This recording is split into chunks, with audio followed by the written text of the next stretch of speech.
Hello, it's me. Um,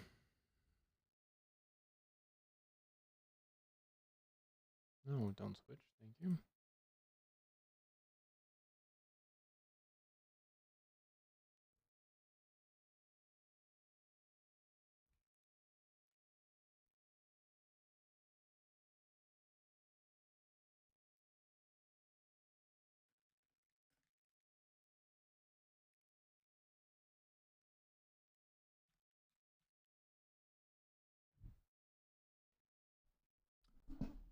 I'm arguing the negative here, and you are correct. It is a very loaded debate topic.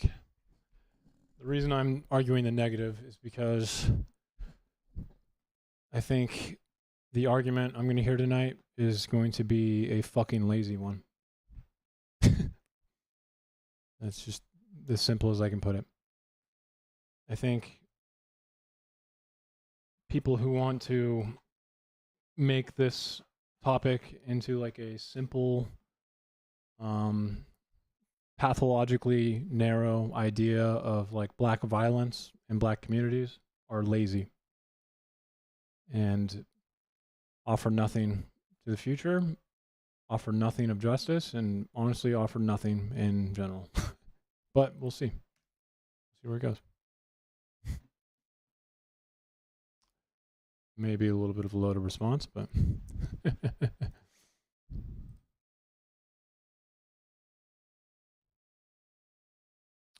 I personally think the question of black culture, I guess you could say, but more or less, it's not really about black culture. Um, it's like a psychological and a sociological question, right? Um,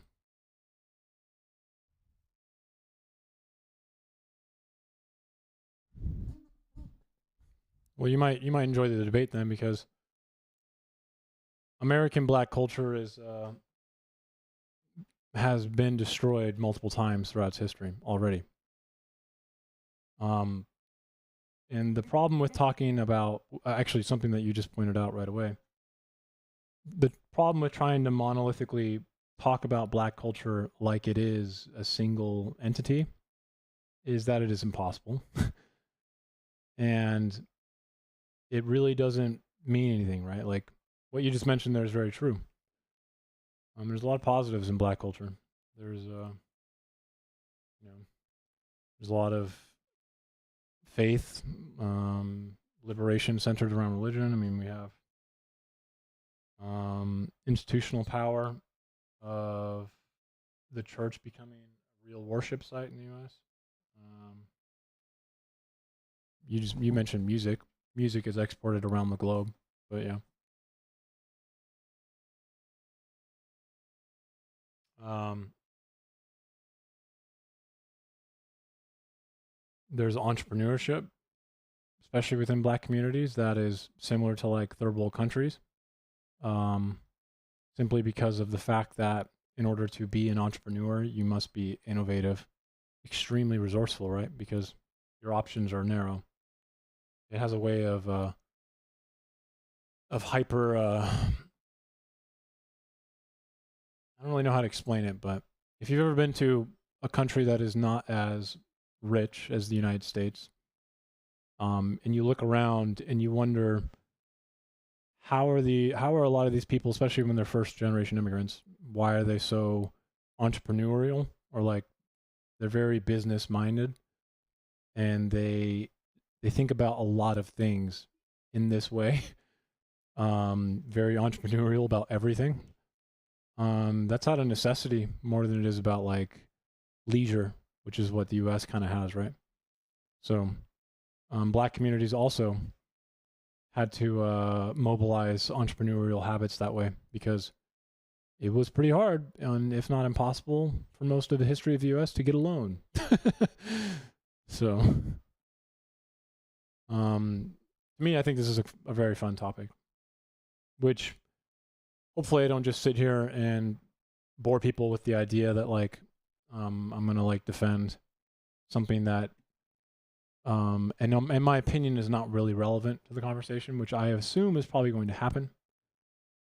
We're probably going to hear a lot of black violence, a lot of black, fatherlessness, which I'm sure are going to be presented in the most stupid way possible. Like, some New York Post statistic about black youth growing up in homes that 75% of them don't have a father in them or something. But there's no comparable statistic given. And the truth is that it is more than white children in the US, but it's not as big or relevant to the question as one would think when you actually get presented the comparable statistic. These statistics are really bad at trying to understand step parents as well.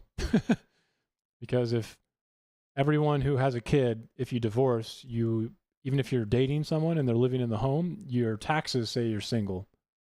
And depending on how taxes are done, if they're not done at the same address or they're not done in a joint way, then that kid to the state in a lot of these studies can be seen as not growing up with a father, but that may not even be true.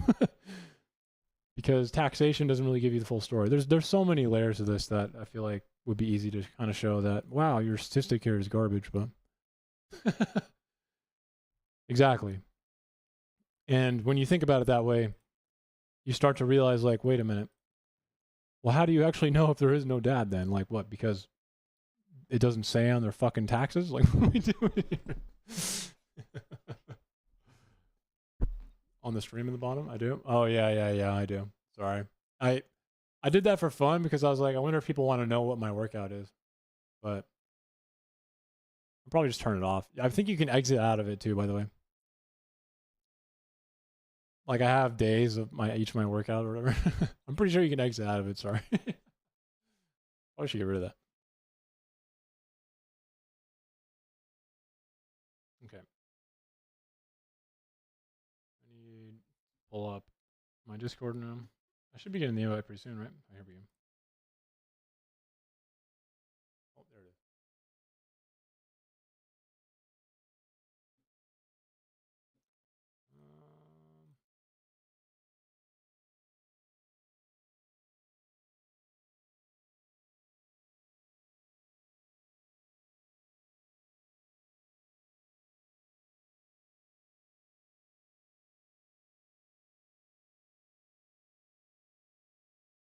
All right.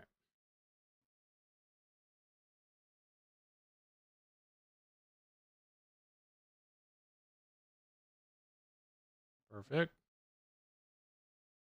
Audio? Oh, it can see me. We're good. We're fucking good, baby. I was hoping this would work out.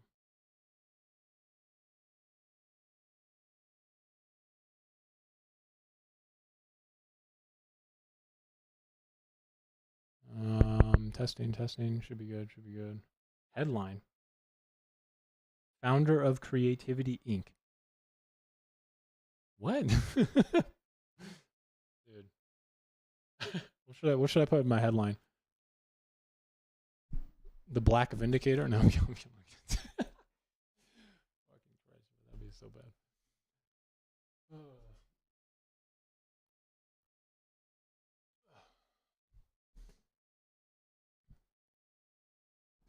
All right.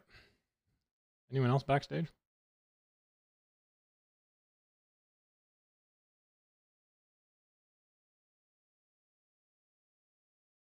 Oh shit, that's not what I wanted.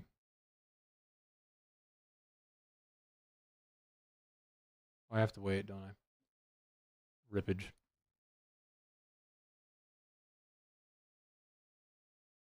I have to wait. Okay.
No one's in here yet. Sad, bro. I'm sad. Where's everyone? Messed up.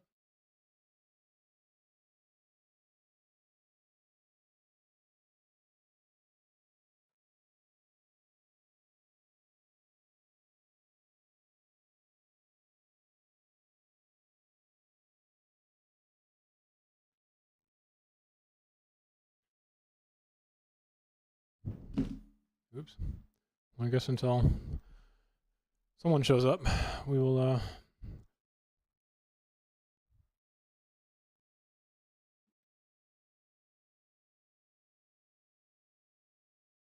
watch Mexico's cartel war? No.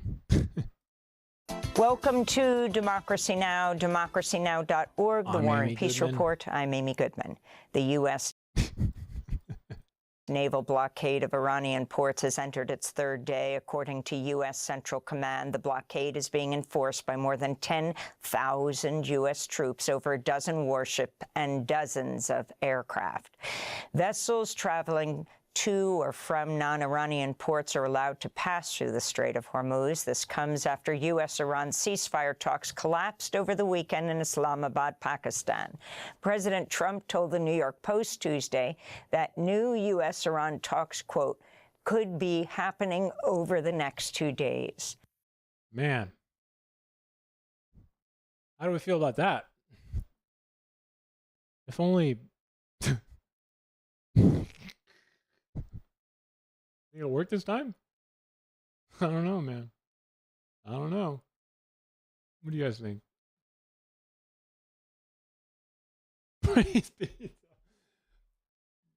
Bro, that was the wildest. I don't know how everyone just glossed over that. Some people thought it was like mocking, right? But I think even if you want to take that route, right? Like, nonetheless, on Easter Sunday, it is a form of blasphemy in a way. At least within the Christian modern framework, right? Like, he just got away with being like, praise be to Allah. I was just like, what the fuck is happening, bro? Holy fuck, bro. That was awesome. I forgot about that. Thank you. That was good. Dude, praise be to Allah. Fucking wild, bro.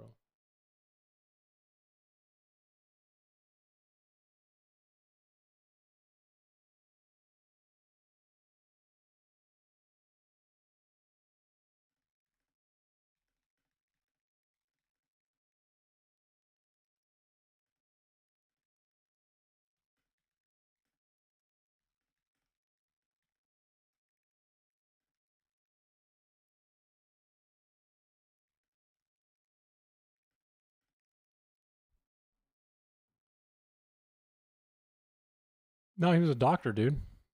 Isn't that what he isn't that what he said? He's a doctor? Medical professional.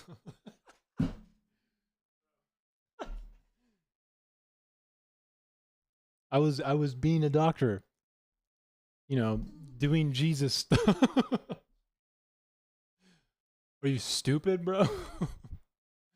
How could you not understand this? It's easy.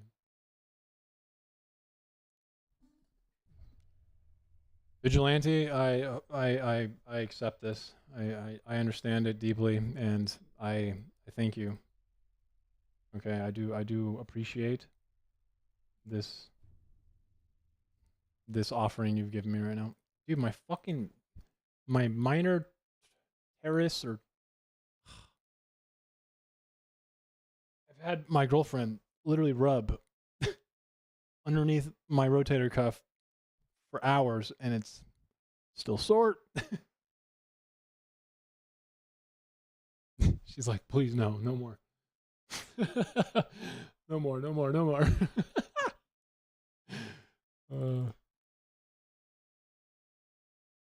don't have this muted, do I? Okay. I'm just in backstage. Okay. We're good though. We're good. Okay. Everything's good. I need to post some social media. Fucking Christ. So bad at doing that. All right, here's take number 1. Here we go. Nope, can't do it. I'm just doing a photo. I can't do videos. I can't do it.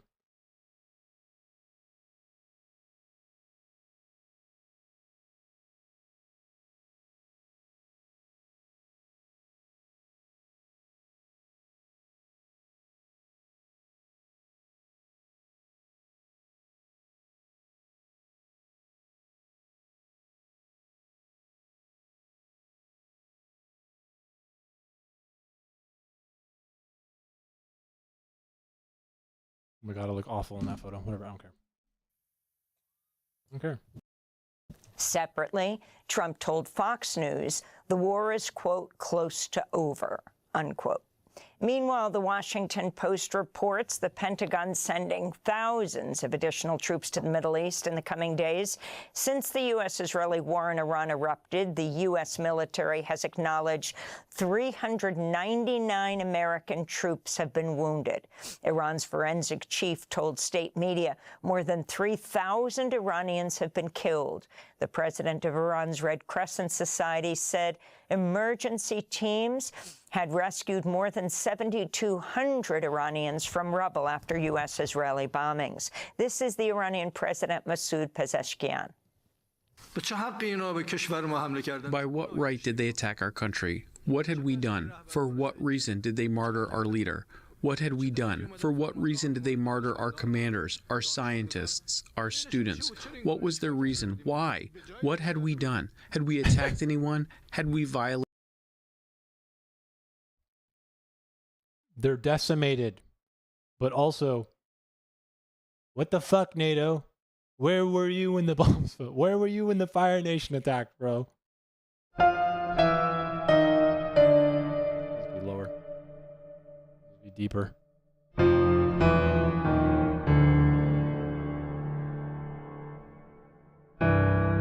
Iran's almost decimated, so we need more troops there. A couple 100,000 more will do wonders for us. I can't sing and play.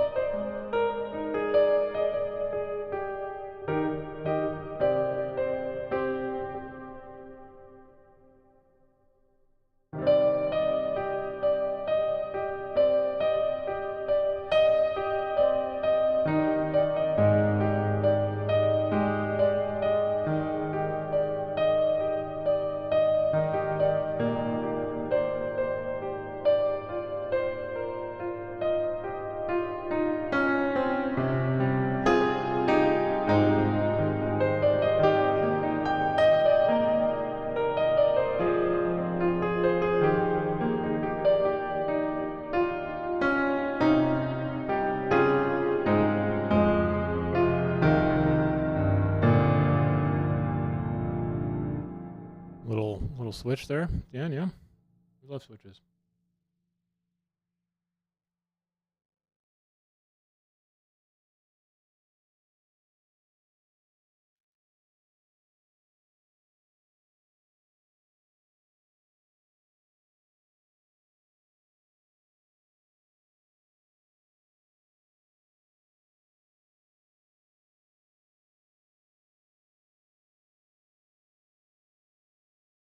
Okay, so I need to open some of my stuff. Yeah.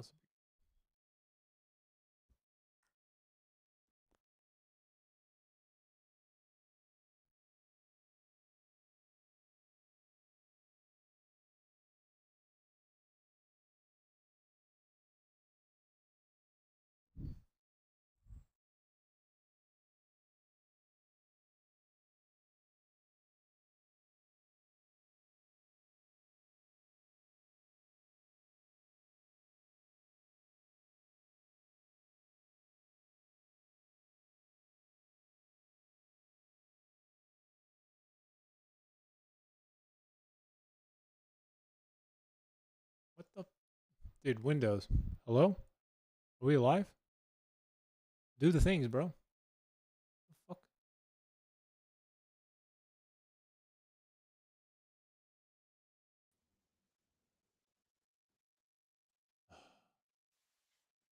What up, gentlemen?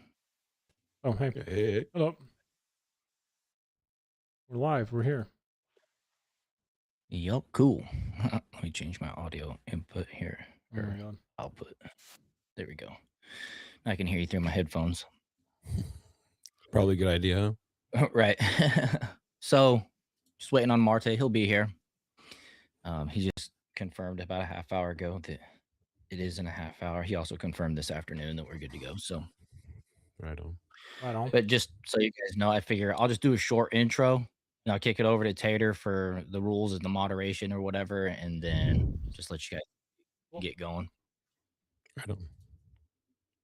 I'm also gonna, when he gets here, I'm gonna change everybody's position where we're at on the screen and stuff. But Okay. appreciate you guys for being here and doing this. Yeah, of course. Thanks for the invite. Yeah, for sure. Yeah, man.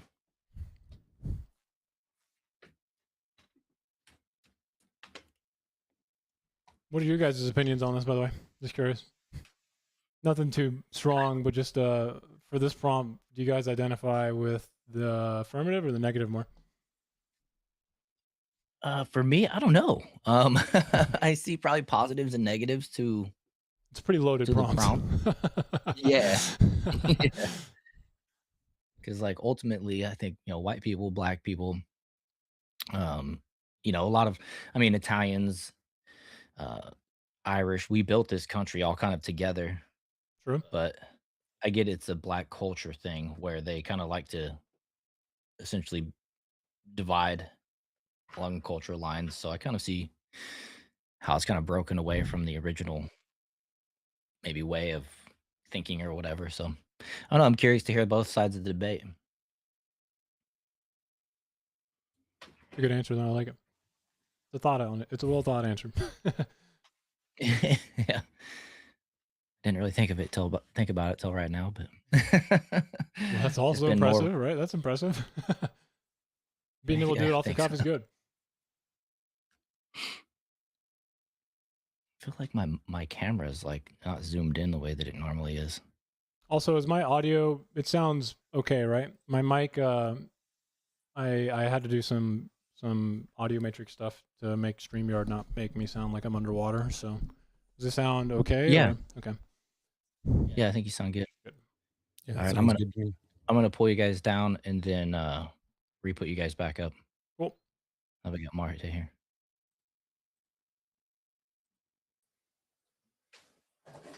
All right. It's funny, and I think I was referred to as Martae Rules by another streamer. I think it was Potato, right? It's Martae Rayless, actually. That's how you say it. But rules sounds good. We can keep rules. Something for me and also for ye. So we could. All right, let's kick this shit off. Right. I was just telling these guys, I'm gonna do just a quick little intro, welcome in, blah blah blah, and then kick it over to Tater for the rules. Oh shit, he's running. The bee hasn't even. No, I was playing. All right, go ahead. Go ahead. And then yeah, that'll be it.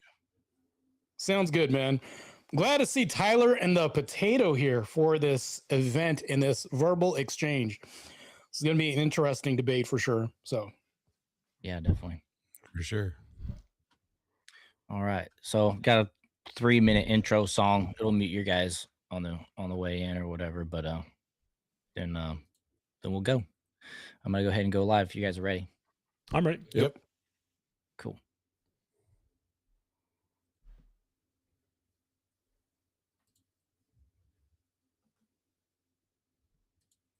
They lie on TV, they cry when we call it. We ain't taking orders, we make the audit. This ain't safe space rap, this is open season. Let's go. They can't close the jar, we already broke the seal. Now the truth's out and it's looking real. Mic lit like a fuse and the beat's on blast. We don't kneel, we don't flinch, we don't move last. America first, no mask, no leash. We the voice in the static, the storm in the breach. It's the Jar Openers podcast, no chill, just heat. We don't do sheep, we don't repeat. They They say stay quiet, we talk loud. Built for the storm, we don't back down. Yo, CNN crying, big tech spying. Career politicians still looting and lying. They sell the fear, we cut the wire. Cancel us, nah, we rise higher. Truth ain't dead, it's your shadow banned. But we bring receipts they can't withstand. From the border to the bank, from the vote to the war, we expose every crack that they try to ignore. Jar openers cracking open the lies. Pulling back curtains with red-pilled eyes. Trust the science, but can't define a woman. Orange man bad, that's the whole damn sermon. Vote blue, stay poor, hate your flag, blame your race. Nah, miss us with the Van Colton jar. We already broke the seal. Now the truth's out and it's looking real, real. Like lit, like a fuse in the beats on blast. We don't kneel, we don't flinch, we don't move last. America first, no last, no leash. We the voice in the static, the storm in the breach. It's the jar openers podcast, no chill, just heat. We don't do sheep, we don't repeat. They say stay quiet, we talk loud. Built for the storm, we don't back down. It's not just a show, it's a battlefront live. Every mic is a mission and we Meh. thrive in the fight. Play.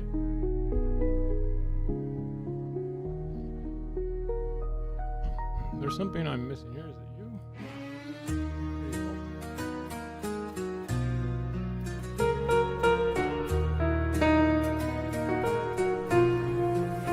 They can't close the jar, we already broke the seal. Now the truth's out and it's looking real, real. Like lit, like a fuse in a piece on blast. We don't kneel, we don't flinch, we don't move last. America first, no last, no leash. We the voice in the static, the storm in the breach. It's the jar openings podcast, no chill, just heat. We don't do sheep, we don't repeat. They say stay quiet, we talk loud. Built for the storm, we don't back down.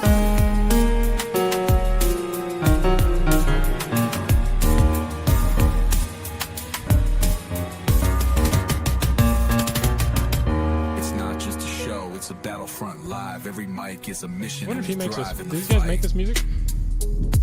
Curious.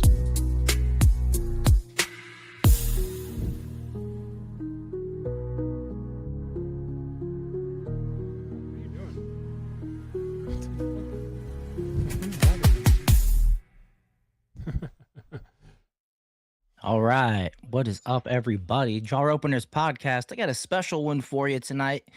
We're going to have a little debate. So if you're here for the normal news show, I apologize, but we've been looking forward to this debate for a couple weeks now.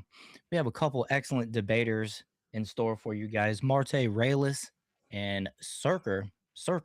And yeah, so I'm not going to waste a whole lot of time with intros and stuff like that. I want to just go ahead and get you guys to the meat and potatoes. We're going to be moderated tonight by the Potato X, and I'm just going to kind of sit off to the side, chill, watch the chat, make sure everything goes off, properly. But we trust these guys. They know all the rules to YouTube and all that stuff. So without further ado, let's go ahead and pull these guys up.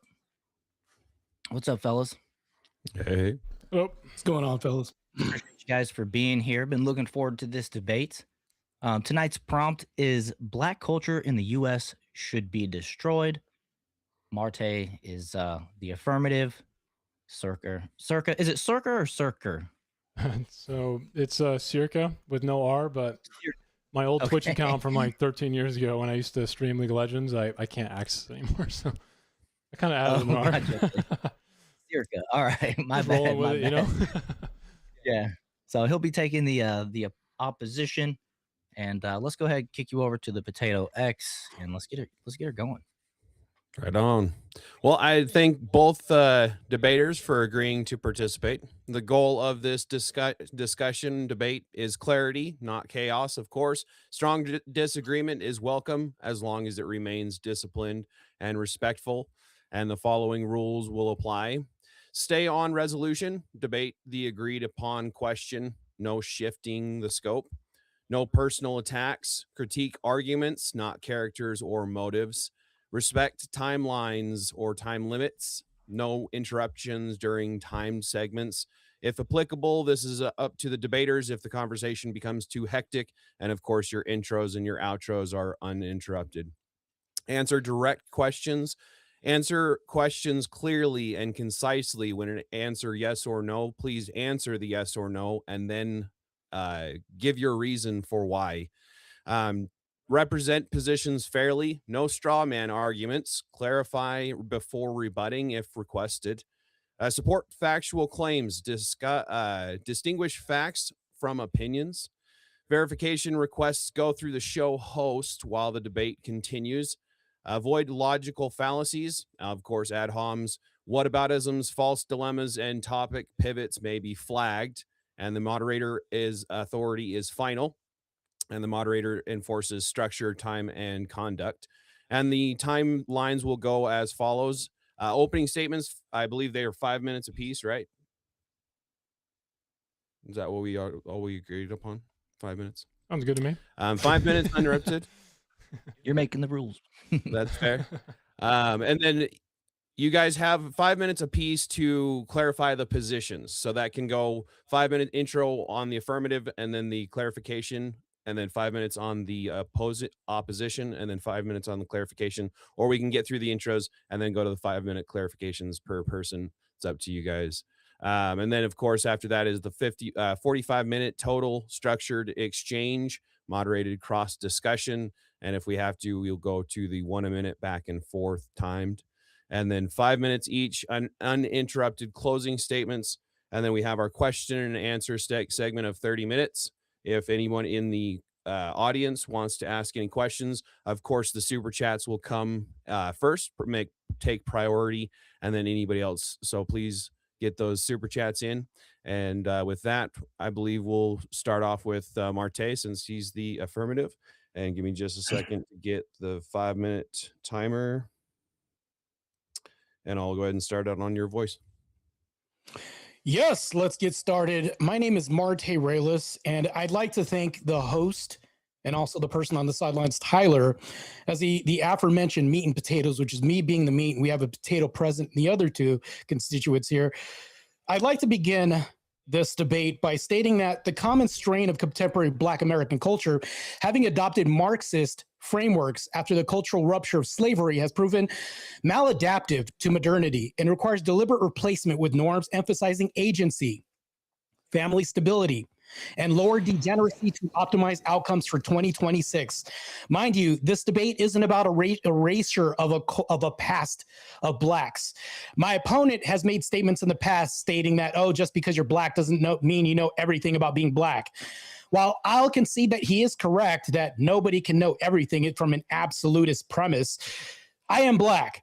Therefore, I'm going to go into why this needs to be destroyed. And when I talk about destruction, I'm talking about absolute removal.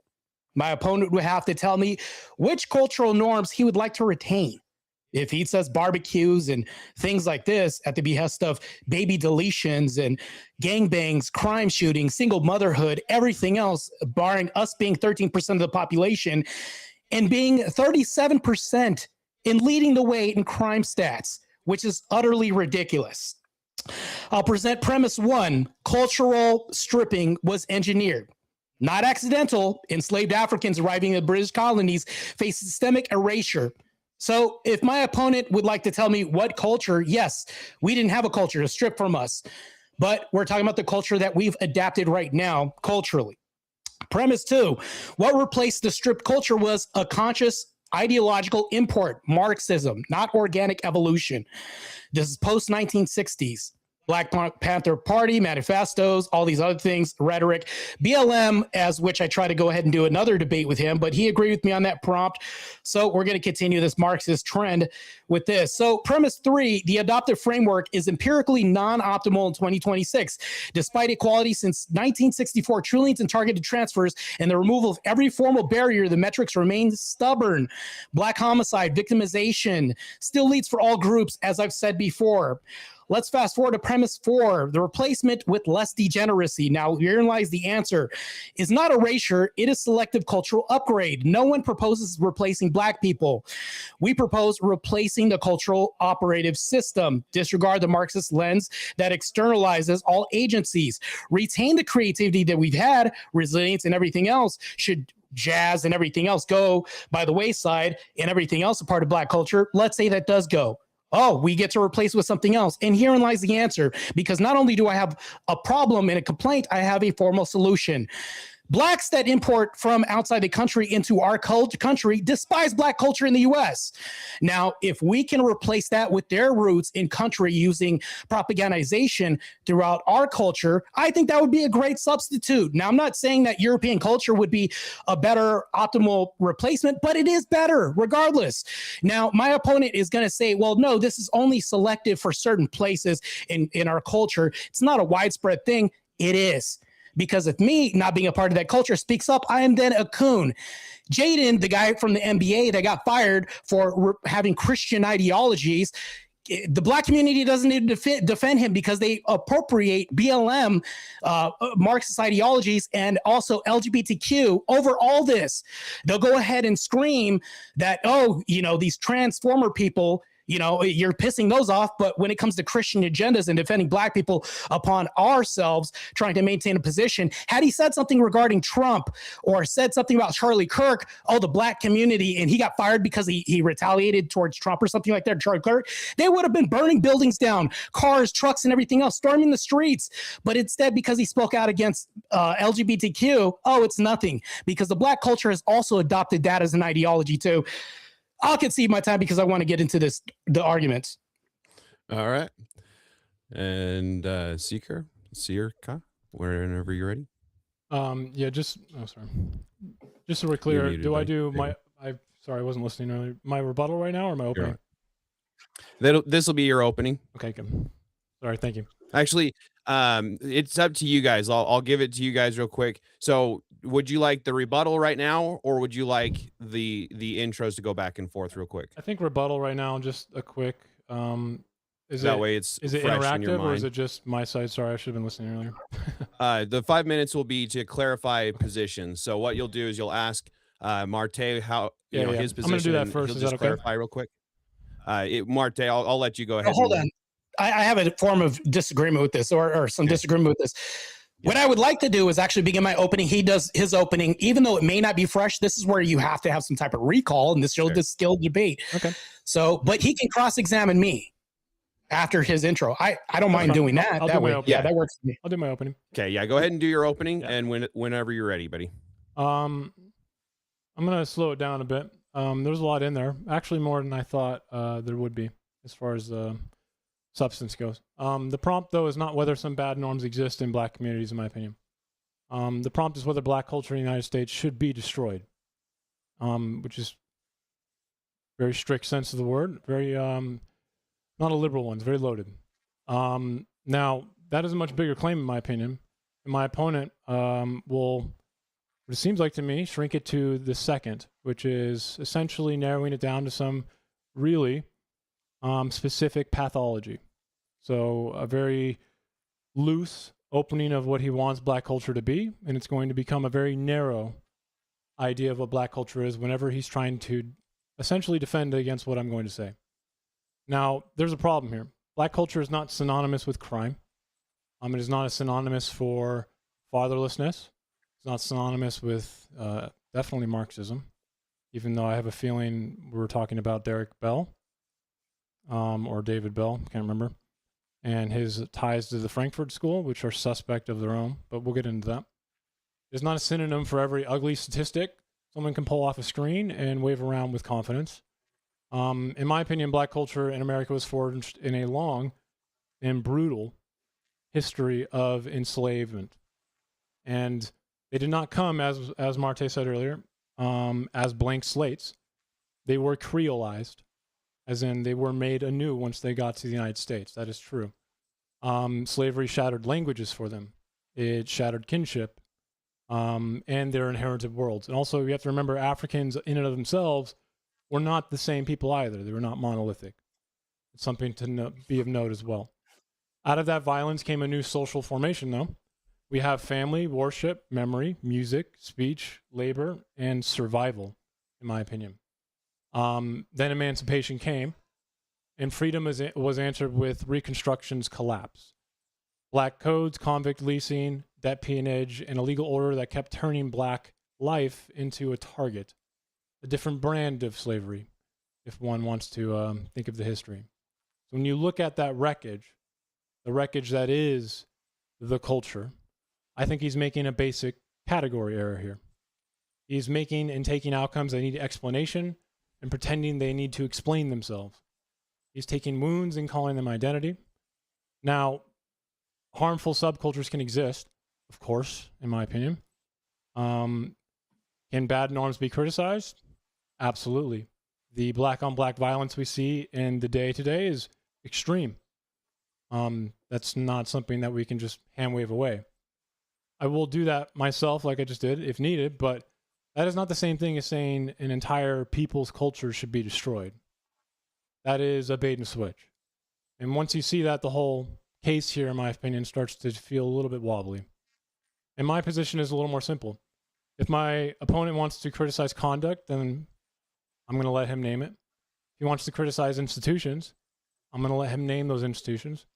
He does not get to collapse, though, the entire historical culture into a pathology and then call that eradication of it wisdom. It's far from that. To me, that is not a serious analysis. It is just prejudice with a cleaner shirt. And that's my opening. All right. And with that, we'll start our back and forth clarification questions. We'll start with Searkar. You Thanks, can man. ask Martae, and then we'll go back, and we'll all start it on your voice. Sure. So, a few things. I'd like Martae to really tell me what this common strain of black culture actually accepts Marxism. I want him to name an actual leader, I guess, in this. One that actually is Marxist, okay? One that actually can, in my opinion, if we are going to say Marxist, at least can provably or reliably show some sort of tendril or connection there, okay? I also want to point out that are all blacks uniform in their thinking of these Marxist views? You mentioned the Black Panther. Wait, hold on. Can we do one claim at a time? One thing at a time? Because you're going on to number 2. Oh, I thought we were doing like a 5-minute rebuttal thing, but yeah, you can take them one at a time. Yeah, we'll do a 5-minute back and forth kind of just clarification. Okay. So just do one claim at a time. Sure. That way we can kind of get to the debate a little bit faster, hopefully. Yeah, we'll start with the first one. Okay, cool. When it comes to Marxist ideologies, like I can even point to BLM. Now, this could be a subset of black culture. And yes, BLM did assimilate to a part of black culture because by namesake, Black Lives Matter. In essence, the leader of this group, one of them. Do you mind if I interrupt you really fast? Are we talking about the organization or the movement? We can say the organization and the movement. When it came to the organization, the person, she identified as a Marxist. I don't know. So we talk about this. Identifiably a way we can say all black culture right now agrees with that or even knows what that means. I have to be able to at least move from one thing and explain to the next and build a bridge. Sure. Right? You have to let me finish. Sure. So when it came time for this person, she came out and identified herself as this.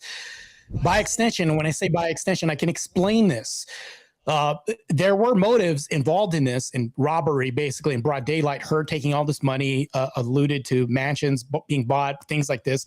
Basically, all it was is just a stripping away of black culture. The money was supposed to be spent towards blacks and incentivizing blacks to kind of like rebuild something. Okay. Now, again, I'm going to interrupt you. I'm going to interrupt you. The movement and the organization are vastly different things. This was the organization. She was part of the organization. I know the movement, though, is much bigger than the organization itself, which I'm talking about the organization. I know. Why are I'm talking about the organization now? Why are we talking about one corrupt person? Because I'm talking about the organization.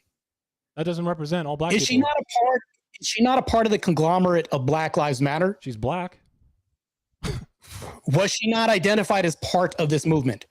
Again, she did identify as part of the movement, but the Black Lives Matter movement was much bigger than her organization. Did she have a position in the movement as well, too? Yeah, in the organization, correct.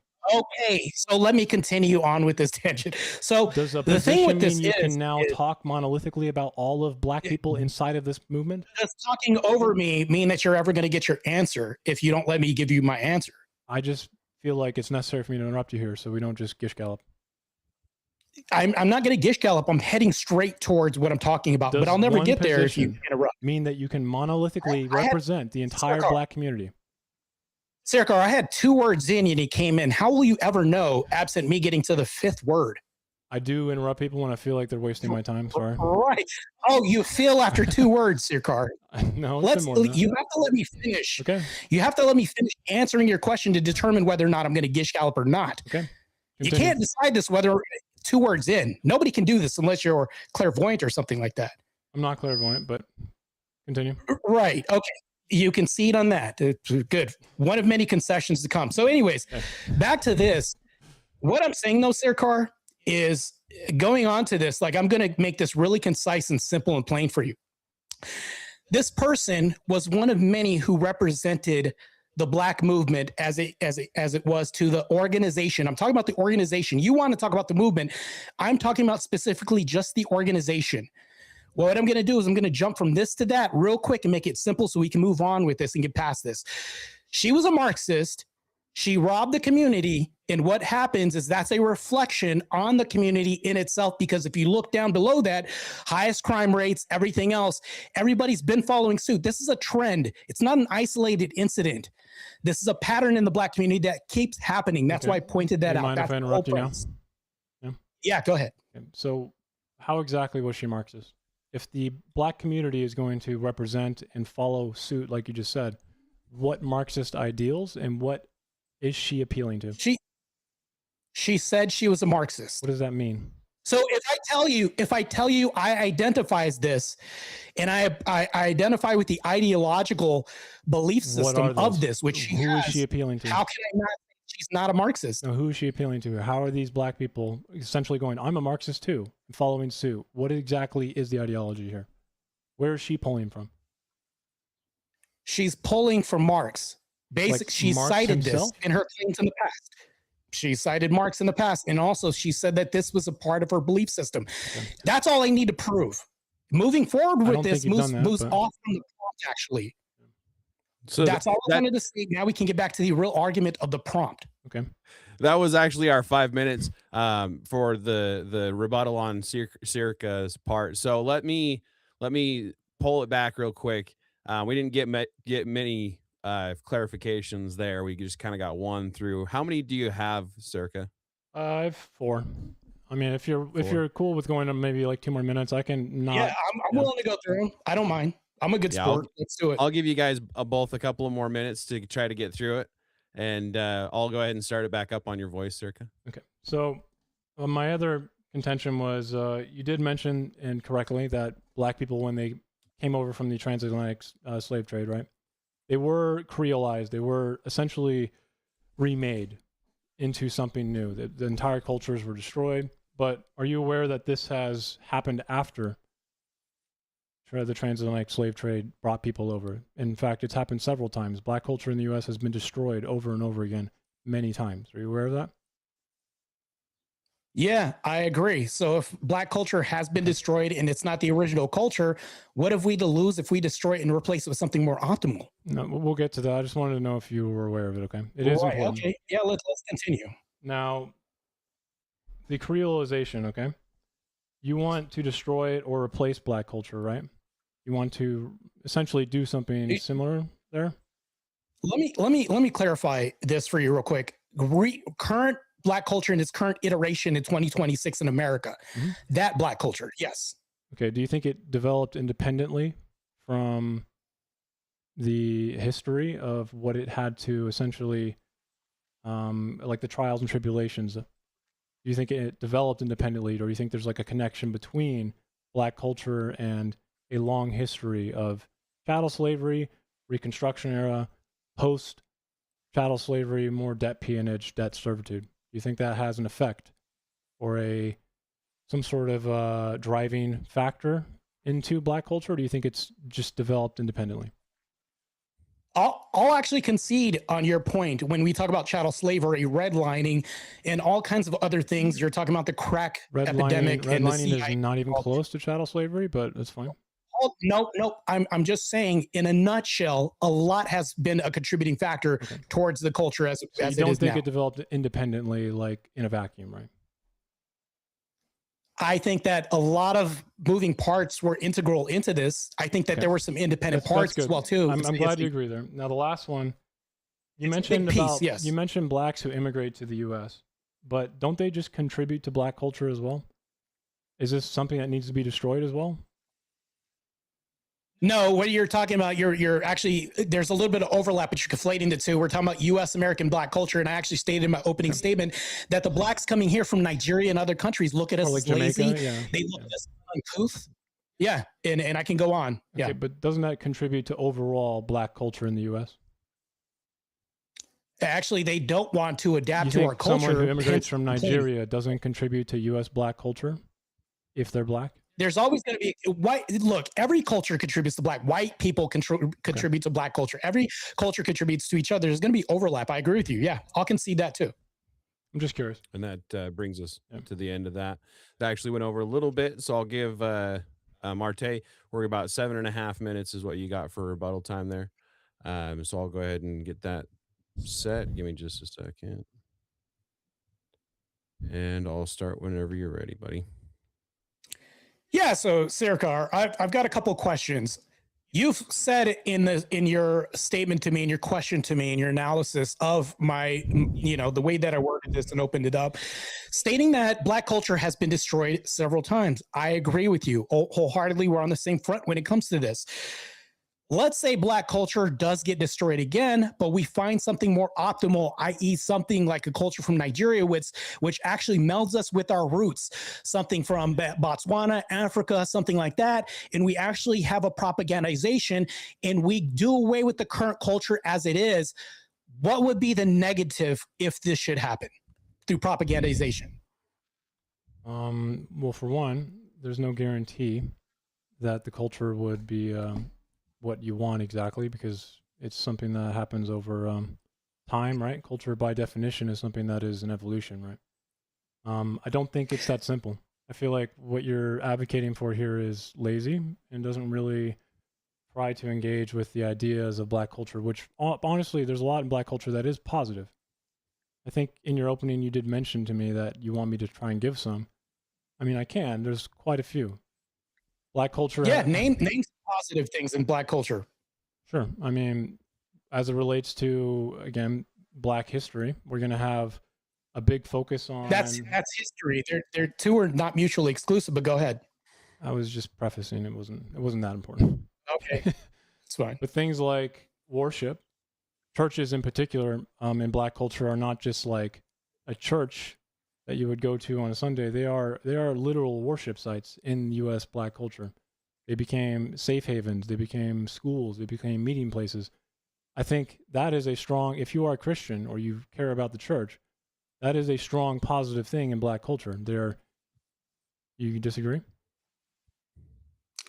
Yeah, I wholeheartedly disagree with Western Christianity as it was. If you go to any church where a pastor has a Rolls Royce where his congregants are starving, like that's predominantly what happens. Church is more of a business than a religion in the West when it comes to black culture. We can see this. You look at your many prominent black preachers that have on the suits that cost more than somebody's. How many black church leaders do you know throughout U.S. history owned fucking Rolls Royces?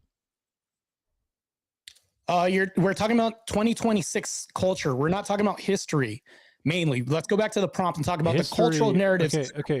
Culture by definition, Martae. Culture by definition. If you look up the word, I want you to. We could do it right now if you want, but culture. I want you to tell me what it means. Let's make culture a distinction is a between snapshot of the historical elements of a society. So if you want to get rid of history, you are doing something in this wrong. debate for the prompt. Culture is a pattern of behavior, belief systems, and also not only this, but things that we have that are cyclical in society that we accept. And that's the form of acceptance is what we have as a cyclical. Where are the cyclical Rolls Royces for black worshipers and black parish leaders? Culture changes from time to time in history, does it not? Why would I go ahead and go back to history in reference to 2026 when I'm talking about now? Because culture didn't just pop into existence in 2026, man. Correct. Yeah. Well, the culture that I'm having destroyed isn't the culture of yesteryear. That's the culture of 2026 today. Okay, so we can. That i.e. is the an important part of prompt this. we're talking about. I need you to tell me exactly what black culture you want to get rid of, and if it starts to look so narrow that it's just, a pathological crime, things I don't like idea, then it's not going to be good enough, man. No, these aren't things that I don't like. I'm talking about things that are detrimental to society, Okay. i.e., I'll bring up a couple things. Blacks make up 13% of the population, yet considering the fact that they contribute to More 40% of the crimes crime. which lead in the nation, Correct? is that a preference thing? No. That's not an I don't like thing. Do you Was that think- detrimental Do you to think criminality of black people popped into existence in 2026? cultures change from time to time? Can you In answer the question? 2026, that is an is claim. That is what's happening now. Can you answer the question? Do you think No. the criminality Ebbed and of black flowed people, throughout history. the criminality of black people in particular, has a long history after the Reconstruction era? Do you think that matters at all in this? I'm not going to excuse. I'm big on accountability. When we're I don't talking like about the history, making excuses and doing victimhood shit for I'll people who even do bad concede- things. But Look, I'll even concede. Before the 1950s, we had more nuclear families and everything else in society. Do I want that destroyed? This is the argument you're making. No, Should it's we not. destroy that too? No, we shouldn't destroy that. Well, no, I'm also adding that onto the argument to explain this a little bit better, because I'm not talking about destroying historical narratives or doing anything revisionist when it comes to history. I'm talking about 2026, where we've arrived here. This iteration of black culture, 2026, the prompt is right now. Martae, you That's strike what me I as want someone for who's never read anything about this in your life. Do you know who Ira Berlin is? No, go ahead. Okay, so, or like Peter, Daniel Peter, any of these people? Do they ring a bell at all? Let's say I don't. Can you tell me the relevance right now? Because Martae, you're essentially telling me that you don't like the criminality of what black communities absolutely and factually do at higher rates right now in 2026, but just not that long ago, if I'm not mistaken, we just agreed that black culture did not develop independently. Now, after the Reconstruction era, there's a lot of historical writing on this from black people to white people, because history is something that we can look back on and analyze, right? Both the people I just mentioned are historical writers. Ira Berlin is famous for writing Many Thousands Gone, as well as, what is it called? Searkar, About the American migrations. I'm sorry, what? I'm waiting for the point, though. What are you getting at? Can you summarize this a little bit for me? Criminality in black communities is something that has a historical evolution to it after the Reconstruction period. So things like debt peonage and debt servitude, local law, Yeah, I and agree. post-emancipation continuity heavily contributed to this. So what I want to ask you is it really black culture that was just progressed in a natural way, or is this something that was creolized once again into black So hold on. communities as a way of still enslaving them after chattel slavery was outlawed?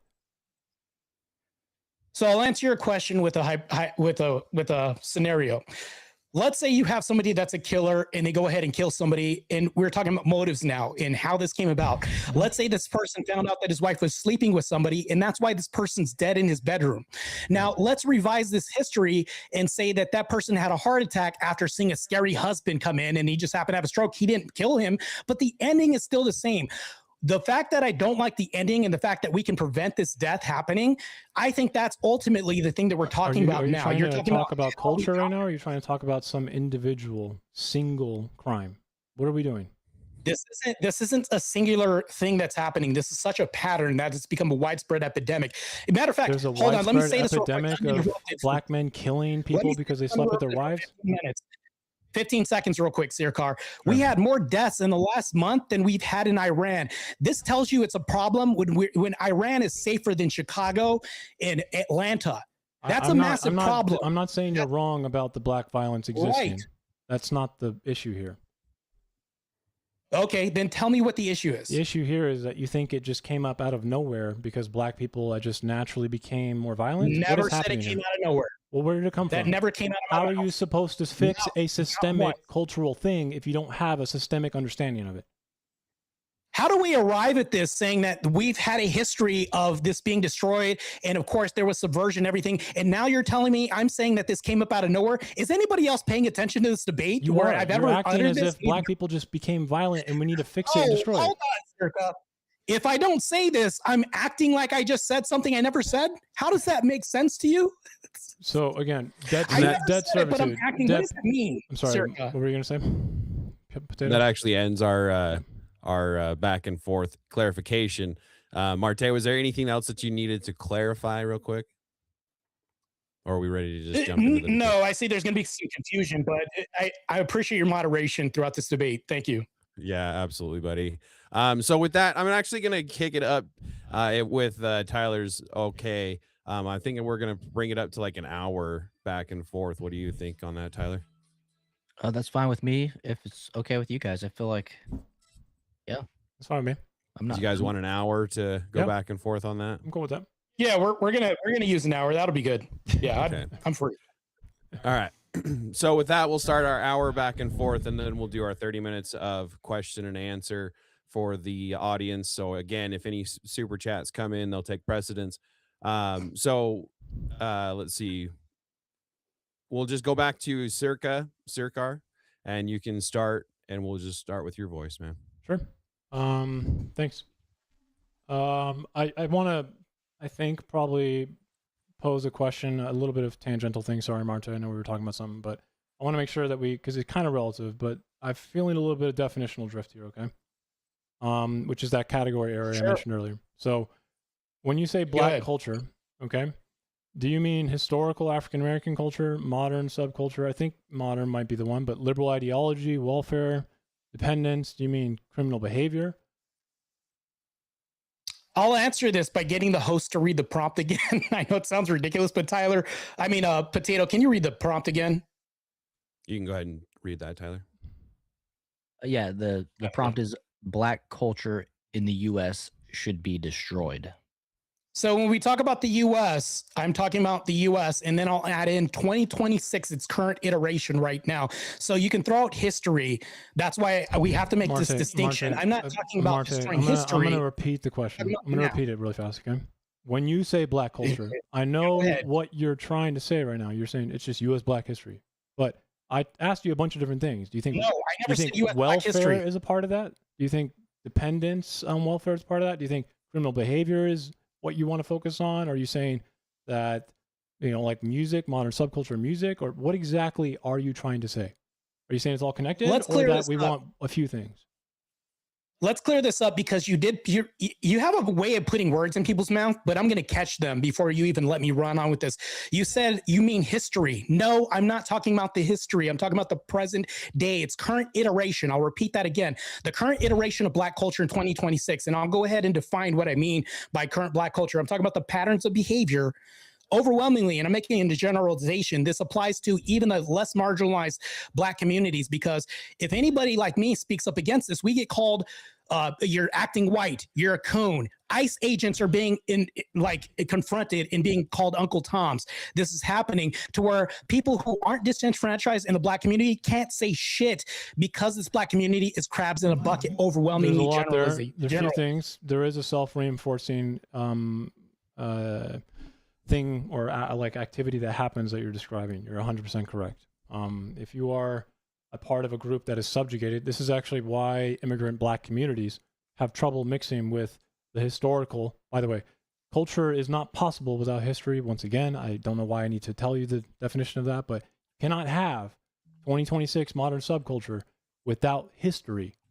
And it's meaningless. There's no culture to look at. Okay? I don't know why I have to keep defining that for you. Because African-American culture is still a part of modern U.S. subculture and black African-Americans, even if we try to erase it all. Now, what you said is true.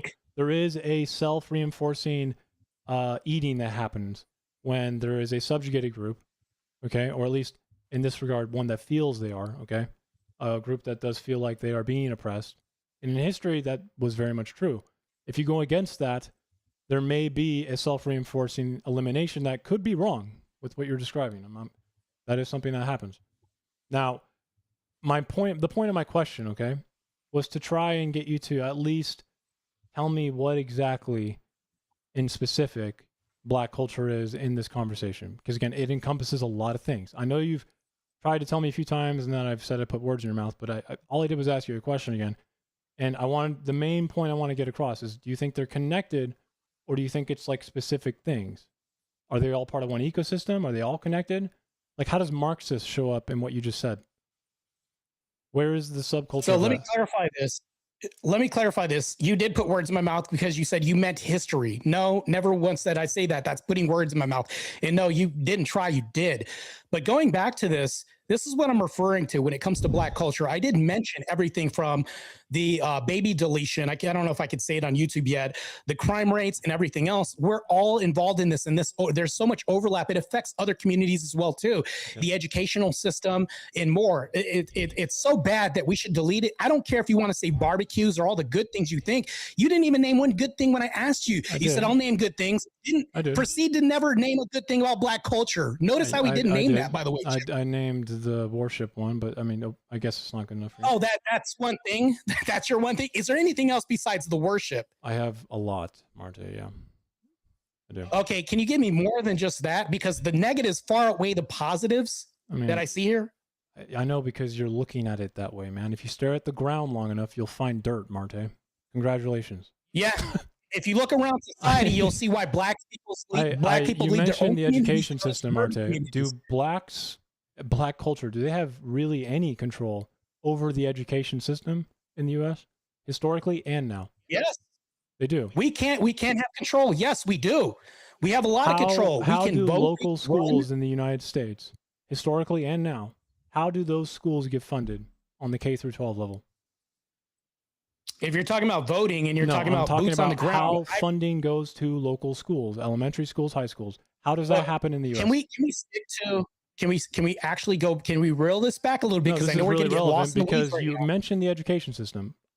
To me, it seems like you think Black culture and the education system there's a problem there, right? Yes. So then I'm asking you, how do we fund schools, the education system in the U.S.? Okay, now you're going to make this a debate about funding. Let's concede. I'll even throw this out, and I'll even adopt whatever you're saying and concede that Blacks don't know. Maybe it's getting co-opted. We'll just even assume that. But here's the problem with the educational system. Okay. Like I said, I'm conceding that, right? So we're not going to go down that road. I don't know what you're conceding. How do we fund them? How do we fund schools? What do we do? This is important. Through our votes, boots on the ground, showing up for parent-teacher conferences. No. Funding happens at a local level, Martae, okay?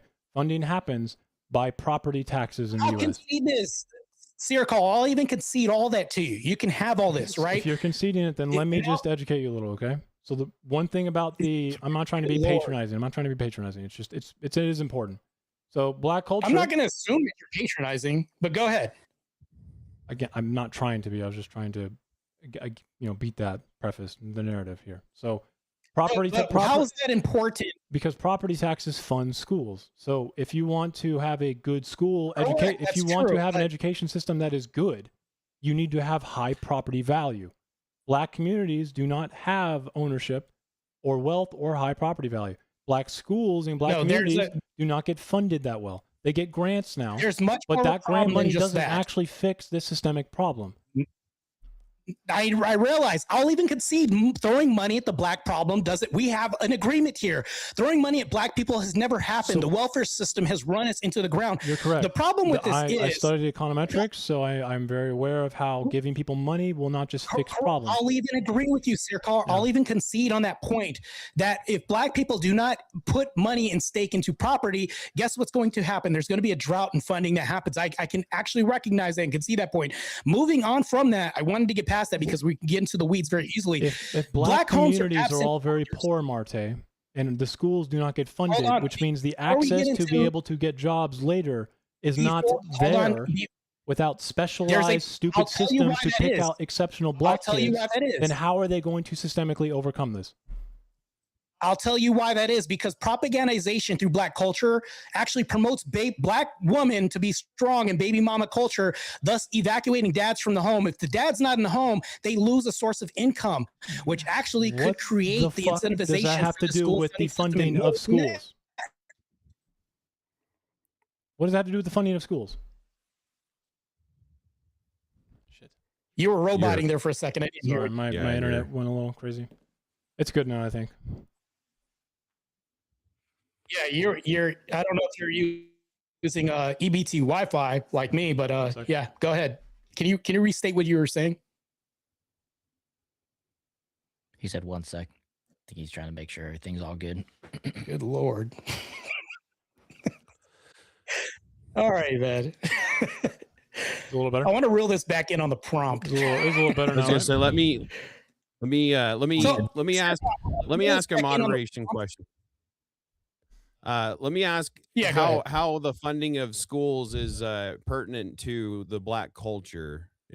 How are we attributing that to the Black culture? Let's start with I'm that. actually separating it. That's my whole point. Martae earlier said that the education in Black culture, education system is failing, and it's not controlled by Well, hold on. Black people particularly, because it's controlled by different forces, ones that are actually systemically coercive. I mean, they're not like nefarious in a lot of ways, but they are producing outcomes that end up this way because of the historical past and how they were made, how they were designed, because of this Right, country's history. But by How do you concede that? arguing the lower taxes on Black families because of the way that they live, you're arguing against Black culture. That's No, I never I'm- said I'm lower Yeah. not- taxes. I've said that property value in Black communities is lower, and schools are funded not by a check from the government. They're funded by locality. They're funded by zip codes and the property values in those cities. So what that means is wealthy communities, which have historically, and it still produces the same outcome today because the historical nature of this doesn't just get to be hand waved away, is what makes a school wealthy, attract people who know what they're doing, know how to teach, and want to fucking live there. So when it comes to Here's the a problem. Black community, I'll even state when it comes this. to a Black community, no one wants to teach there if they are even Black and did well in school. Because one, they will Here- not get paid. Two, they know that the kids there are going to be disadvantaged and suck because there's just not a lot of money running through those communities. Now, these are all socioeconomic drivers that do a lot of the pathologizing that Martae is saying, especially when it comes to criminality.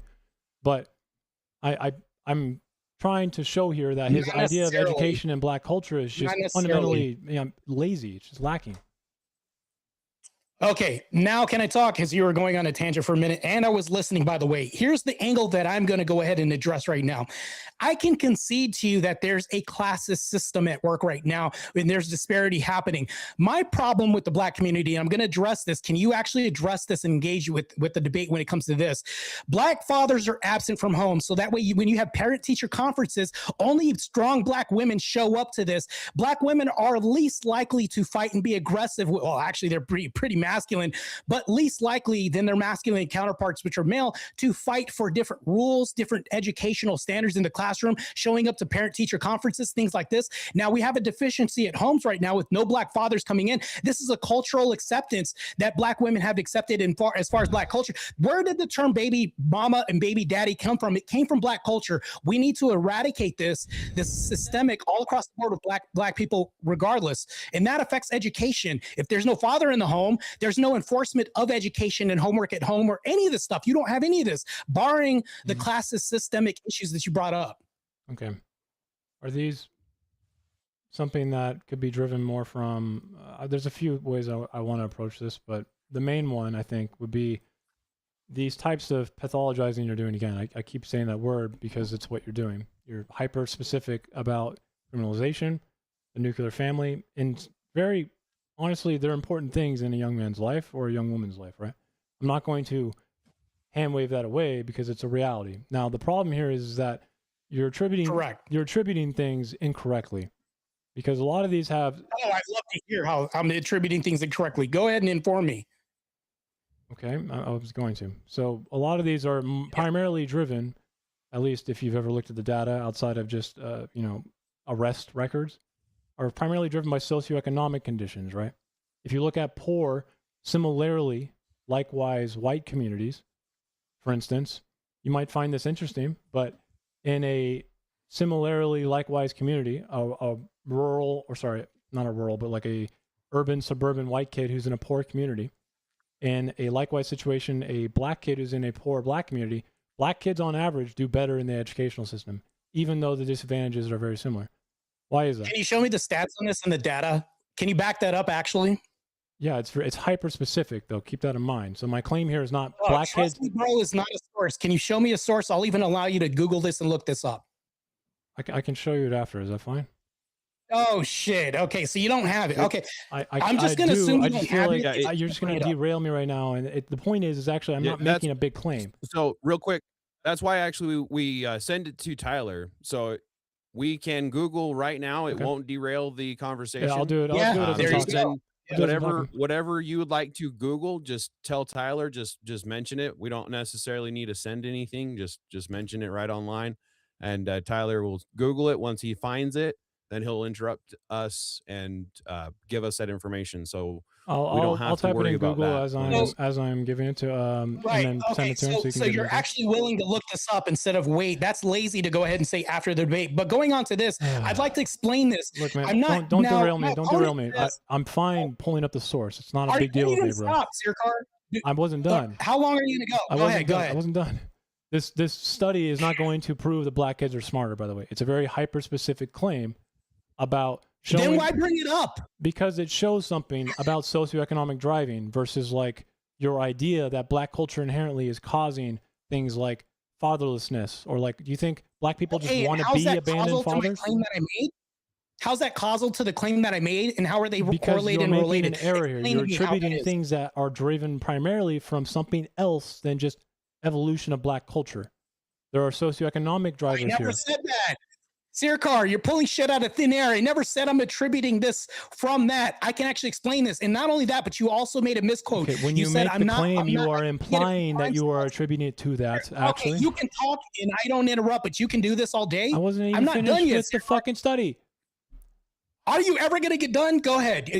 Let me know when you're done, Searkar. Go ahead. Let each other finish. Let's go ahead and go on. It doesn't matter. The point is that socioeconomic conditions primarily drive what you're talking about more than just black culture. And if you don't know that, that's a you problem, not a me problem. Now I'm going to send him the study, I guess, but at this point it's kind of not really relevant. It doesn't make big sweeping claims, but I'll send it to him, okay? So you're saying it's not relevant, but you're going to why bring it up then? Because it shows that when there's likewise situations between black kids who are poor and white kids who are poor in the same setting, black kids actually perform better in their educational opportunities. But if it would be an outlier, it's not an outlier because these are likewise similarly communities. That means like you're taking a closely urban white kid. I'm gonna give you the exact sentence here so you can actually find it, because it's a very specific one. Okay, it's something that you can't take the study and go further than what I'm saying though. This doesn't prove that black kids are smarter, doesn't prove that they're more resourceful. What it does show is it isolates a control here to show that what Martae is trying to position here, that black culture is somehow failing in the educational system because of culture and not because of socioeconomic drivers. He's failing. That's what it's supposed to show. That's all it's going to show. I don't see this pop up in the private chat. I looked right now and don't see it. I don't want to use Trust Me Bro as a source. I haven't put it up yet, man. I'm still writing the sentence in Google. And the funny thing is, though, I asked for relevance. So, Tyler, I asked my debate opponent for relevance, and he said it's not relevant, but which refutes this whole case of bringing up. Can we move on back to the prompts here, Car? We can, yeah. All this deflection, can we at least engage with the debate? We can. Yeah, if it's not a fairly large study, I don't know if we can use it as a. Yeah, it's irrelevant. He said it's irrelevant himself. I'd like to move on. That's crazy. Yeah, I was going to say let's. I said it's irrelevant to making pull broad it back sweeping to claims. the prompt. Yeah. And let's make a claim about the culture, because again, the way that funding goes, if we want to talk about the funding situation, it that's not really the culture. So I've paused the time. That's actually my point. I'll go ahead and that's my point. Back to the prompt. Yeah, that's so let me go ahead and rectify this real quick and not provide a socioeconomic driver. When I talked about education, I wasn't talking about from a socioeconomical standpoint. I'm talking about absentee fathers due to a cultural absence. And if you look at the stats, women initiate divorce. Hold on, I didn't even interrupt. I tried not to interrupt you. Not education. So let him get through this, and then I've got the timer Searkar. paused to kind of get you guys back on track, and then we'll start the timer again. Sure. But Thank you. let him get this out for real quick, and then I'll give you a minute to hit your part out, and then we'll start the timer. So go ahead, Martae. Thank you. I appreciate that. So the relevance in mine's actually is relevant. Women initiate divorce at a rate of 61%. Guess what Black culture You just went mute. Lost your mic Martae. there. Not sure what happened. Is he good? Not yet. Still pause. It's still muted. Ball knows. Sorry about that, guys.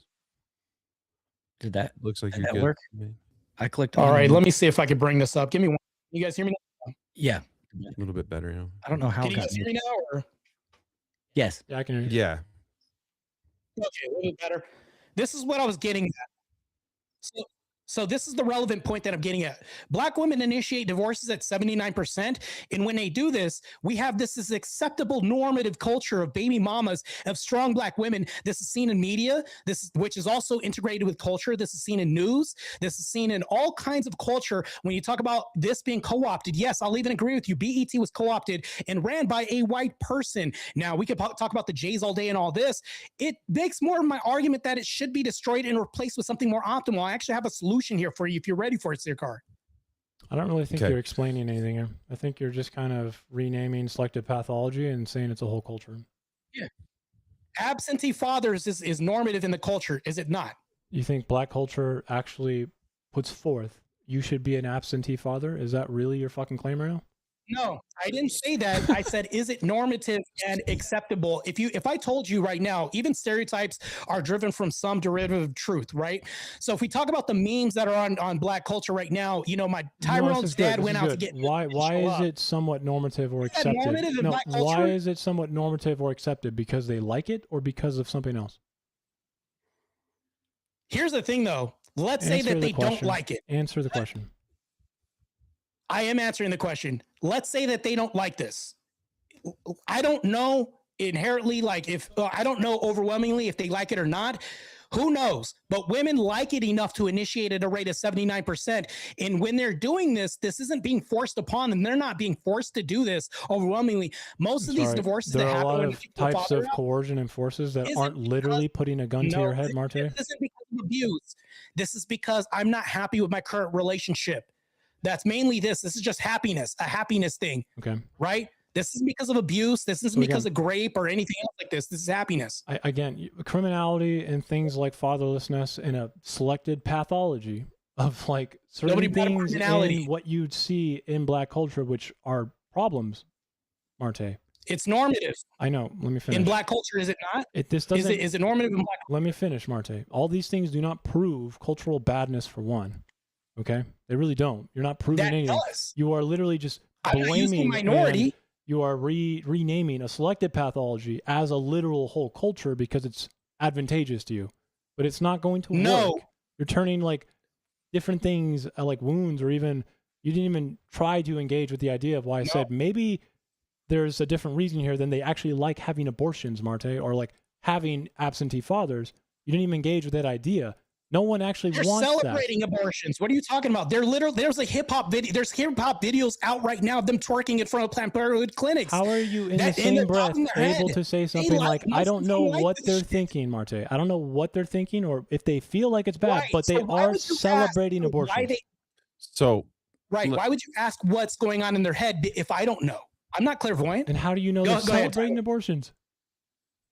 Because so there's hip hop music videos. There's 7 I could send you right now. And the likes are up in the millions, actually. Hundreds of thousands. Music videos. That's Okay. propagandization through media culture. Yes. so we're kind of back on to culture. So Yes. so have you guys cleared up? We're ready to start the timer again. Yeah, Okay. that's fine. All right. So you can guys go ahead and go back to it. Just make sure we're staying, one person at a time, or we'll have to start going to the time limits. Give each other a little bit of space so that we can all hear what's going on. Yep. And I'll go ahead and resume the timer. So hold on, Tyler. I've seen this debate before with this guy plenty of times. I'd like to straight up go to timers so that way we can actually have a full debate. because I've never, there's a I've pattern never that's being debated displayed here, this. and I don't want this to happen. This is I've also in never other debated debates this that I've topic seen yet. with him. Can we go with timers? I'd like to do that. That's just my plea right now. Yeah. That's fine by me. That's fine. So we'll go back and forth, minute at a time. Everyone because wants timers with me, that's man. a What's decent going amount on? of time there. You don't like when I interrupt them? What the fuck? Give me just a second to get that minute up, and then Martae, you want the floor? It looks like. Yeah, I'll take the floor. ahead. So when he's talking about this, he's making a definitional argument. I'm not even doing that right now. I'm making a cultural argument back to the claim of saying that these women are initiating most of the divorce. And he's saying, well, are they happy doing this? Well, clearly it's culturally accepted. You're never going to see any other race deleting their babies and having music videos about this. Hip hop is a part of Black culture, is it not? And because it's a part of Black culture, this is massively powerful. Destroying this is one head of the 17 head serpent that we're talking about. There's so much more that needs to be destroyed, and we're talking about salvaging the good. What, barbecues? Anyways, go ahead. I'll let you get your time in. Okay, and I'll give you a minute. You're good to go. It's a little weird to me that you think that you can actually describe Black culture without a definitional term to it. But I kind of want to just monologue for a second, maybe not even engage with what you said, because all of it's trash to me. It's literally irrelevant. So, Well, I mean, the babies and music videos, I'm going to try and we're going to have a productive conversation here, okay? Because I don't give a fuck about them. Now, you're pointing to outcomes, or you're pointing to moral shorthands, okay? Which are there. Things like criminality in the Black communities, as in like Black on Black crime, is a moral shorthand, and it is a truth. It is an assertion that is a fact. It is a problem. Now, Martae, we're having a discussion about Black culture as a whole, and this topic is more or less not just us going, wow, that's a bad thing. It's more about us trying to come to some causal explanation, right? Trying to understand the institutional trust aspect of this, the reasons behind it, the motives, the actual identity, the historical thing, because culture, again, can't have culture without history, of why these things That's exist. time. I don't really care about pointing to a crime and going, that's a bad thing, because it will tell you nothing about what to do in the future, what's happened in the past, and how to understand the present. Okay, Martae? all right, that's time. And My Martae, opponent you got keeps your minute. my opponent keeps bringing up history, yet we have immigrants that come from Nigeria, Botswana, Kenya, and they have their roots intact. They come here and there's a history. Why not replace it with that more optimal history? The people that think that we are lazy, surely there must be something more optimal, because when they come here, they outperform us in grades, they outperform us in work. Some of them are willing to work 3 jobs just to get a house and do everything else while Tyrone's on the couch. There's this big stigma that we have. Now, you say that you don't want to talk about baby mamas dancing and all this. Well, that's all cultural. All these are just labels. And where do labels come from? Stigmas. Where do stigmas and stereotypes come from? Truths that we have circulating Black culture. You say you don't want to describe all this. Well, all this is detrimental to society. You want to keep harping on criminality when, no, I'm not talking about criminality purely per se, because abortions are legal in some states. Divorcing your husband because you're just not happy and you want to be a baby mama because you're a strong Black independent woman, legal. I can talk about the legal ramifications that are detrimental to Black communities as well too. You say you don't want to talk about that. Well, that's the hard. Is that him again or me?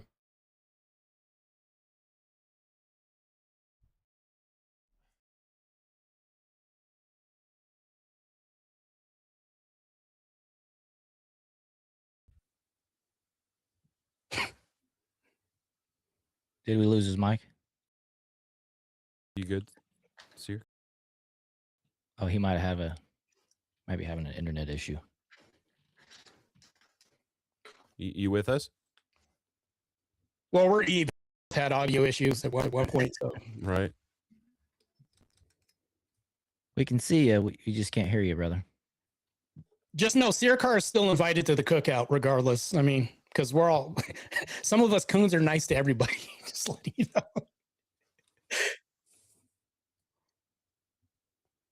know. No, we can't hear you yet. Can't hear you yet. No, we can see you, but we can't hear you. Huh. Oh, He's like, I'm out, guys. Here you oh, Jesus Christ! Okay. Everything just crashed. Fucking There he is. Ableton ruining my day. Gotta love tech. I heard most of the. All right. Gotta love tech. Gotta love tech. I heard most of it though. Okay, so I can still respond to it. Okay. I mean, again, I don't really want to just hand wave away the fact that like subculture and black culture and criminality and things that abortion you think is a criminal act too. All these things exist, man. That's fine. I just don't think this is relevant to the topic. Okay. Again, I keep saying this, but you keep pathologizing single specific ideas of what you think black culture is. And one question I want to ask is, how many black people did actually immigrate to the U.S. before the years 1960 without, being forced to come here? Do you have any idea?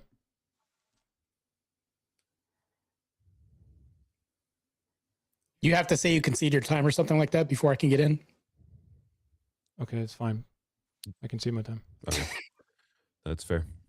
It's kind of my fault too. All right, Professional. Martae, whenever you're ready. Sorry about that. So when you say that I'd like to talk about what I know about what black culture is and talk about this, we can talk about segments. If we're going to talk about a pie, we're going to talk about pieces of the pie to talk about the whole pie. In order for us to get down to them, this is a massive pie that we're going to talk about. What you want to do is talk about, well, how many blacks were integrated into American systems, which are people. Systems are a group of people, a conglomerate of people. I don't want to get into that because that's actually going to be a diversion away from this. I need you to actually engage with the cultural aspect of this debate, Searkar. So for once, if you can do that, that'll be great. Back to culture. The thing is, if I talk about music videos, which you say you don't care about, which is a part of black culture, when I talk about abandoning homes of baby mamas kicking dads out, that's a part of culture. When I talk about everything else, I didn't say that abortions are part of crime. I said that that was actually legal. I caught that. I don't know why you do this sometimes. Going back to this, can you address these parts in segments of black culture that need to be destroyed? When I talk about this, that's the destruction I'm talking about. Matter of fact, we can do a whole overhaul. What would be bad about that? You've never even answered that question. It's time. I did. Whenever you're ready, sir. Yeah, I did answer it. Again, crime, family instability, educational collapse, antisocial subcultures, destructive media norms, all these things can be real. None of it yields the conclusion that black culture needs to be destroyed. They still need an explanation. You are just using numbers to be their own explanation. It's kind of, again, just lazy. This is not like a serious argument. It's an analytical shortcut disguised as an argument. And I didn't really say that I don't know what you keep saying. I put words in your mouth. I just feel like it seemed like you thought that abortion was or should be a criminal act. I don't really know what you think. But if it's not, it's fine. I feel like this conversation is kind of going in circles a bit. So for this to be more like a little bit productive, okay? Maybe we should move on to something like, I think I've heard you talk about how black culture can be like a cult. And maybe we can talk about how it relates to Marxism and stuff, or just something a little bit new. So that's time. So let's bring it back to the prompt, I guess. Martae, do you want to propose something to rebut that proposal? Yes. What do you got? He had stated something. He said, well, Martae's talking about whether or not abortion's legal or not. Well, why don't you just ask me and listen next time? It just shows that you weren't listening to what I was saying. You say, I don't care during this whole debate. I don't care about that. Forget about all that. Let's get back to something else. It's because what you're doing is you're evading these issues that I've described that need to be destroyed. Part of that, and there's so much more, I would say black culture as a whole needs to be destroyed. You've never told me why it shouldn't be disintegrated from planet Earth and replaced with different black culture outside of the country through propagandization. You've never addressed this. What you're doing right now is saying, can we talk about something else? Because you never engaged in this argument about black culture needing to be destroyed, or what would be a negative thing about this. I've asked you time and time again, and you've given me a milquetoast response. Can you actually engage in the argument? If we destroy the culture of abortions, murder rates, fathers leaving the home through propagandization, even if it's through externalization of different roots of black culture from external sources from the country, because that's real black culture too. How is it not? How would this not be more optimal? That's the question I need answered. Okay. And Circa, what was the question that you were proposing to start back on? I'm going to engage with what he said first really fast. And then it was about moving to black culture being a cult, relating to like what he thinks of the Marxist element, I guess, and how it coincides with liberalism. But Okay. I kind of want to engage. If you're willing to engage with him, with what he said a little bit again. that works. Okay. So my problem here is like you keep saying we need to destroy this black culture, right? I mean, that's happened in the past. How exactly are we going to fix it? Do we take a sledgehammer to it right now, Martae? What exactly are you proposing here? Like when you say we need to get rid of... So do we want to...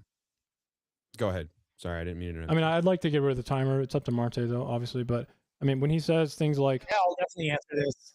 Yeah, whenever Okay, we want to... If we want to go back to the timer, we can. Okay. Yes, please. Okay. Go back to or... I'll start it away back from? at... We were about 40 minutes. So I'll just start it back at 40 minutes. And I'll let you finish your thought, Circa, before I restart it. So on your voice, I'll start it up, buddy. Yeah, again, like... black culture and things like criminality and all the things you mentioned, destroying it, how would you do that? Exactly, like what is, you need to understand it a little bit to do that too, I think, right? So I'm curious to see what you would do there. And then second, are things like fatherlessness or abortion rates or crime rates like independent of socioeconomic drivers? Once again, I mean, these things exist, not in black communities, in similar rates. So is it black community, black culture specifically, or is it something else at play here? And most of the data, as far as I'm aware, show a much stronger driver from things like socioeconomic policy that actually drive criminality. Now, I think I can end it there. So I was going to say, we'll do it at 2 at a time at most, right? Let's try to do one claim at a time so we can kind of all stay together, because I'm a potato, guys. Remember that. Yes, so please. Go ahead and do your rebuttal, and then we'll do one at a time from here if we can. So this is how I propose to do this. And let's say that I was a dummy and I didn't understand anything about black culture. I would still have the same answer. And it goes like this. Black culture has been destroyed through propagandization throughout the nation, absent even, I would say, a financial disparity. Even in the 50s, people survived on low income and still had nuclear family and everything else going for them. What was the change in this? Propagandization and a need to work hard through a merit-based system. This was done through black culture, creating this ecosystem of communal sense of togetherness that has since been broken apart through other communities, through conglomerates of the Jays coming in, all this other stuff. We can even talk about that. But here's the thing, though. This is how I propose to destroy black culture, because it's been done time and time again. This is what I'm saying, doing it the right way. Pouring bleach on and taking an antibiotic destroys all the bad cells in the system, and also some good ones. But what does it do? Prevent you from dying. If we take Nigerian culture or some other subset culture that's still rooted in black culture from outside that and use that propagandization throughout their culture and imbue our culture with this and eliminate the bad culture of baby mama drama, destroy media that perpetuates all this gangbanging culture, and then make a social shift and spend money towards that different form of propagandization, this can slowly start doing this. And I'm saying it's not going to be a fool's errand. It seems like that, but maybe like 15 years down the line, we'll slowly start integrating into a different culture if we have entertainment change, music, and other things like that. I can see my time. There's a lot there again to unpack. One, you said Nigeria for like a second time here, and I don't know why you think that just simply transposing Nigerian black culture is just going to be what you want it to be in the U.S. I'm not sure if you're familiar with the history of Nigeria and its participation in like the transatlantic slave trade, or how it would treat its own black African not Americans, but black Africans around Nigeria, right? Not exactly, I think, a culture that you would look at as soon as you transposed it and go, this is great. This works well on my song piece. And then second, I don't really think there's much to engage with on the rest of it again, man. I feel like I'm talking to a wall a little bit when it comes to the ideas of criminality and things that you keep mentioning. I think the history, again, will probably be a very important thing we need to go back to here. Because when you talk about the 1950s, I noticed a very common talking point there, a trope that kind of comes out of Charlie Kirk's toolbox, I think, where he talks about before the Civil Rights Act, black families had were better off, right? They had nuclear families that stayed together. Simply just not true in the same way, in the way that Charlie Kirk presents it. And also the wealth expansion there that you're talking about, primarily a lot of it is a lot more descriptive and kind of interesting than what you're also making it out to be.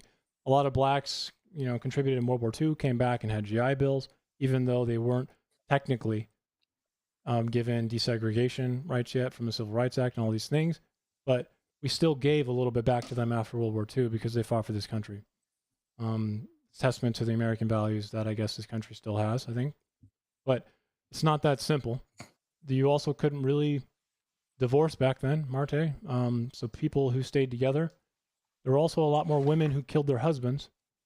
So I guess cool statistic, but it's really not that eye-opening or explanatory when it comes to the systemic problems that kind of plague black culture and drive a lot of these pathologizing or criminality or, in my opinion, sometimes morally bad aspects of black culture you're describing. And that's the end of my time.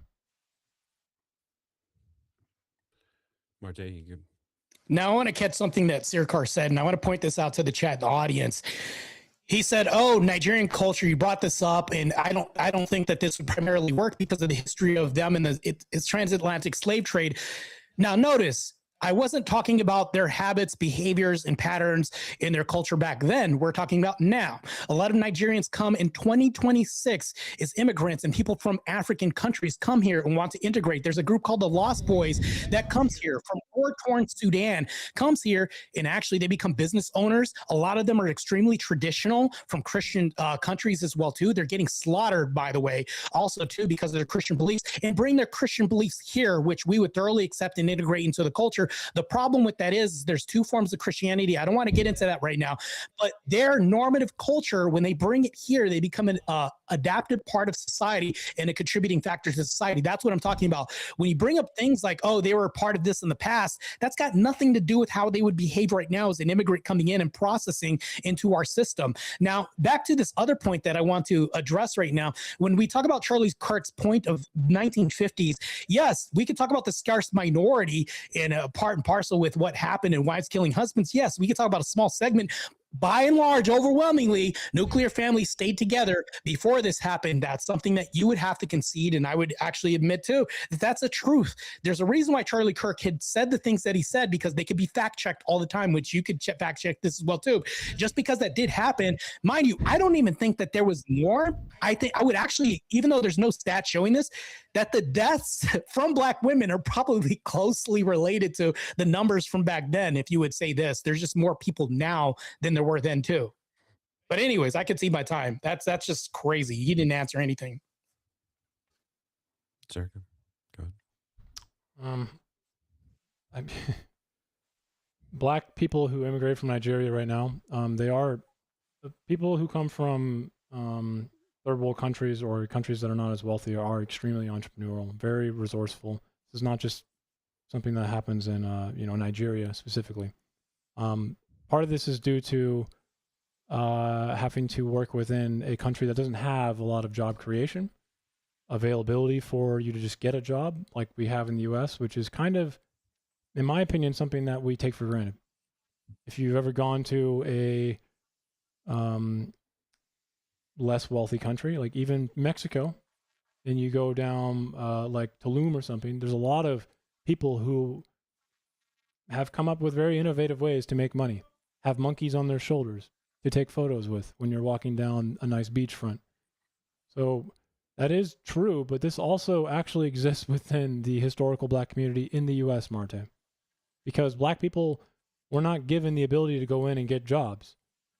And they've been essentially, and unfortunately, disconnected from a lot of the wealth that this country was making. In fact, they were an economic tool in the beginning. And it's one of the reasons that the racism in this country even exists is not because of just racism. It's an economic precondition that then necessitated the racism that came afterwards in order to continue doing it. Now, that's kind of something black people also had to do, Martae. They had to come up with ways to make money after the Civil War and Reconstruction. It was honestly kind of what you're describing that happens in Nigeria happened to the black culture and communities in the U.S., if not probably even more dangerous. I don't know how you can't see that. It's not like a black person can go get a loan for a business here, man. Up until, your grandfather's age in this life still. That does a lot. So history, again, and culture doesn't just happen out of thin air in 2026 when you don't like something and you think it's immoral. It's something that happens over a long time. And I just don't think you understand it, man. And I'll just end my time there. It's funny. It's almost like you're making my argument for me. The reason for this, I'll even bring this as a case in point. If you notice in modernity is also destroying us too in a cultural sense. The more and I'll even point this out, and I'm speaking to the chat and everybody else, not just Searkar, but if you point out that the more of a third world country start delving into, the more traditional roles we start fitting into. Isn't that funny that now in 2026, now that we can get switches on guns and Glocks in Chicago and all this, and we can have guns souped up, it's crazy now that crime has proliferated because just because you throw money at a problem or give somebody access to something doesn't actually change the culture. It actually magnifies the culture. Now, with this magnification, yes, you're right. People do become more entrepreneurial, but they become more traditional and they become more role orientated when it comes to duties as husband, wife, things like this. That is why we need to go back to that and destroy this materialism culture that the black community has adopted when it comes to religious sectors, of pastors owning Rolls Royces and all this. Yes, that's a marginalized small subset of community, but everybody's copying this. They'd rather spend thousands on Jordan and then kill somebody because they scuffed a Jordan instead of putting money into getting into a trade school, things like this. That's also the answer that I'll give you for our school program. We're not pushing blacks into trade school programs and trying to push for degrees that are gender studies, things like this. It's just bullshit programming that we need to download from ourselves, which we can't do this. That's why I'm arguing for a complete destruction, because you don't think Nigerians have barbecues and Kenyans have barbecues and Sudanese people have barbecues. We all do. Now, that's not totally part of a cultural norm, but you've not once told me a lot of good that's happening if we do this destruction. I don't see how I'm losing this argument, because when I talk about the destruction, I've named abortion, murders, crime rates, all this other stuff. You don't offer a solution yet. I do. I offer a replacement value by saying not only can we replace this, but we can replace this with black culture that's not only original through programming and propagandization, but also cultural norms, even if we have to look externally to do this. I think that that's a great prescription. You'd not give me a good argument on why it shouldn't be destroyed. You just keep reporting like, oh, adhering to history, because history, I'm like, that's our problem, victimization. We keep holding on to slavery. There's not one white person that owned a slave now in America, a black person. So I'm like, we need to let this narrative go. That's the problem with the black community. We don't let this go. And this is the victim card that we keep taking. And mind you, this is another thing I'll even say too real quick. My black card was taken 7 years ago because I left a Democrat plantation. Yes, there's a lot of policing to make sure that we're still crabs in the bucket. All this shit needs to be destroyed, demolished, and replaced with our roots again. That's what I'm saying, and I'm going to concede my time. Thank you. Go ahead, sir. Okay. I'm not really big on victimhood either. I'm going to be honest with you. I feel like accountability is tantamount, especially on the individual level. Now, do you think black culture in the United States, modern black culture, is more or less traditional than your average white family in a suburban area? So just yes or no. Do you mind if we take the timer off for a second? Yeah, we're not on a timer. Okay. Yeah, yes, it's less traditional. We have the term that came about, black fatigue. Why is that now a big thing? You think it's less traditional? Yes, I believe it's less traditional. Does black culture think that black men... We lead in single motherhoods more than any other race. That's less traditional. That's not by their own action or want, though, right? Single family homes in black communities are usually caused by criminality. No, the divorces are initiated by women, and that's because of satisfaction, not because of criminality. That's wrong. Okay. We can look this up and you'll get debunked in real time. How many black families are actually going to be represented in a divorce statistic for this? Oh, well, almost damn near none, because the women kicked the father out and replaced it with Uncle Sam. Then why are you using it? That's because that exposes the whole issue with the black community. If it's none, that's why I'm using why that. are you using it? No, did I say none? You I didn't said say an none. You absolute said claim of none. none. I said a damn near about none or nearly none. Which means we can't really use it to describe black culture and families. We can, because if that's, do you see that? Oh, hold on. Before we even move forward, do you think that's an issue? I don't think it's going to give you the answer, or at least tell us what is happening here. So that's not an answer. Yes, it is. Do you think that's a lot of poor communities? I've experienced this as well. I mean, the rise, and also for one, how do these studies actually what is their methodology when it comes to finding out if a black man is in the home? You're disregarding the fact that I asked you a question. I asked you if absentee black fathers is an issue in the black homes. It's an issue. And then you want to move on. No, it's an issue. Can you engage with the question? It is an issue. I am engaging. It's an issue. Okay. How do we, when we do studies, okay, in the methodology, how do we determine if a household has an absentee father? Ask the question one more time. How does a study determine in its methodology if a household has an absentee father in it? Well, if we look at the rates of divorce and women initiating this, there's also studies showing that black women lead in single motherhood. By taxation. In America. It's by filing status. Now, is that going to tell us someone could be single on their taxes, but actually have a new father, a stepdad in the home, who actually treats everyone better? But we don't know that. Correct? Is that the only study that they use, Searkar? No, there's different ways to do this, but this is primary. Oh shit! We gotta throw that out. Okay, is You that didn't not the even case that they you are? didn't even know one of the basics of the how to do the methodology? Why are you acting like you can now tell me what the methodologies are most used? Come on.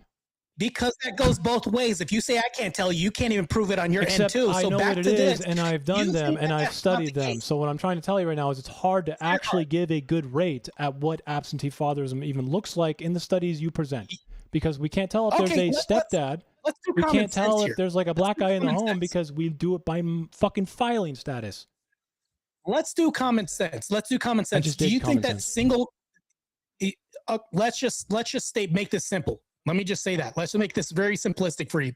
Do you think single black moms don't lead in single motherhood in America? Do you think that that's not the case? I think they do by rate. They do, absolutely. Yeah. They do? Okay, then throw out your bullshit. Let's continue on this debate and get back to culture now. Correct. Now, that whole, that whole idea there, okay, there's a lot of things that do that. It's not because they want absentee fathers, right?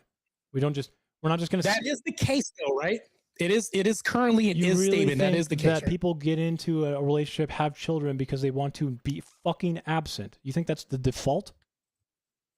No. Okay. Now what you're doing, this is very disingenuous. It's not disingenuous, talking about why I'm trying to show you that there's other reasons for why this might happen. Do you know what's reason? Do you know why they state and they write down why they started the divorce and initiated this, right? Sure. Do you know why? Who cares about? Nobody gets into a marriage and says, I can't wait to divorce. It tells you the complete fucking history and the entirety of someone's marriage. No. You know what I mean? Like, you understand everything from one survey question. I know you're smarter than this, Searkar. Nobody gets into a marriage and says, I can't wait to divorce this person. Correct. In the interim and the outcomes, they state the reasons why they leave the divorce, do they not? Sure, yeah. I bet they're completely honest, and you get to know the entirety of their marriage from it. Okay, a little bit of sarcasm. That's okay. I allow it. So, but back to this, you've already conceded that we do know why they initiate the divorce. If we do know why they initiate the divorce, and it's because of these reasons, and you've also conceded that they lead, that's black culture, and you've also said that this is a negative. I don't see how you're refuting any of what I'm saying. Again, the divorce rates don't tell you if there's an absentee father, because if a woman files as a single tax filer and there's a stepfather there, who's being a father figure, how do you account for that? How do you account for that? They're using divorce. They're taking the data from divorces. How do you account for a stepfather though, Martae? What if a new man comes in who's actually fucking better and parents your kid well because he's a good man? Well, you're making an assumptive claim. How do you not know this? Well, I can say with certainty that women are leading in the data does not give you the full picture. It is a little bit assumptive on the fact that it's not really telling you everything. Yes, it's assumptive on your part, but if single women or black women are leading in the nation, what does that tell you? I already agree. Let's use some inductive reasoning here. Okay, black childhood, at least for childhood. Single, what does single motherhood mean? Does it mean stepfather included, Martae, dad? just listen, stop talking. Black childhood has the highest rate in the country of absentee father. Okay, that is a fact. What I want. You just contradicted yourself. You said, "How do you know this? You can't prove this," and then you said, "Yes, it does. It does lead in single motherhood, and there's absentee fathers leading." The picture you're presenting is incorrect. If you just go to New York Post and say 75% or something like that, which is fucking dumb. Liberal media. You're going to point to liberal media, Searkar, for this debate? New York Post. Go ahead. New York Post is keep not going. liberal media, but that's fine. Liberal Post. New York Post. Yeah, go ahead. New York Post is pretty far from that. It's probably like on the opposite spectrum, Newsmax style, but that's fine. I'm glad you have kept up with all the media sources at least. Now, my point though is that the picture you're trying to present isn't really accurate in its entirety, but it is nonetheless. Black absentee fatherhood is highest in Black communities, but I think the next question there should probably be why. Right. Why? Right? Why? I'm not looking at why. I'm looking at is. Why? Now we can talk about what ought be. That's the part of the debate. That's the prompt, actually. What ought be? Should it be destroyed or should it not be destroyed? I'm on the claim that it should be destroyed. You've already conceded the debate and said, yes, this is bad. Yes, that shouldn't be there. Yes, that is the claim that single fatherhood is a problem in the Black community. And yes, abortion, whatever that is, and all these other things. You haven't said that that's bad yet. I'll even agree with you on this. But you haven't given me a strong argument on why it shouldn't be destroyed. I'm still waiting for this. I'm not making the argument that it should be destroyed. Yeah, you haven't made one. I'm not. Right, against the prompt. I don't think it should be. I think You Black recognize culture that. is bigger and more comprehensive than just absentee fatherhood. That's your take. Was that the only claim that I made? Was absentee fatherhood was the only thing? In criminality. No, not just that. There's more. There's a whole list that I gave you. Okay, the three things that are pathology are like socioeconomic driving ones, criminality, absentee fatherhood, and what was the other one? We murder more babies than any other culture. You mean by abortion? Yeah. Okay, so that We that lead right in those there stats is as well, not too. really a good argument because a lot of people obviously right away just disagree with your legal use of the word murder there. I think personhood is pretty hard to give to a fetus, but nonetheless, we have more abortion. We lead. We're leading. We're winning the race like Usain Bolt. poor communities I can name other often things that I've have named in more this whole debate. abortions, Martae. That's not a Black specific thing. Try again.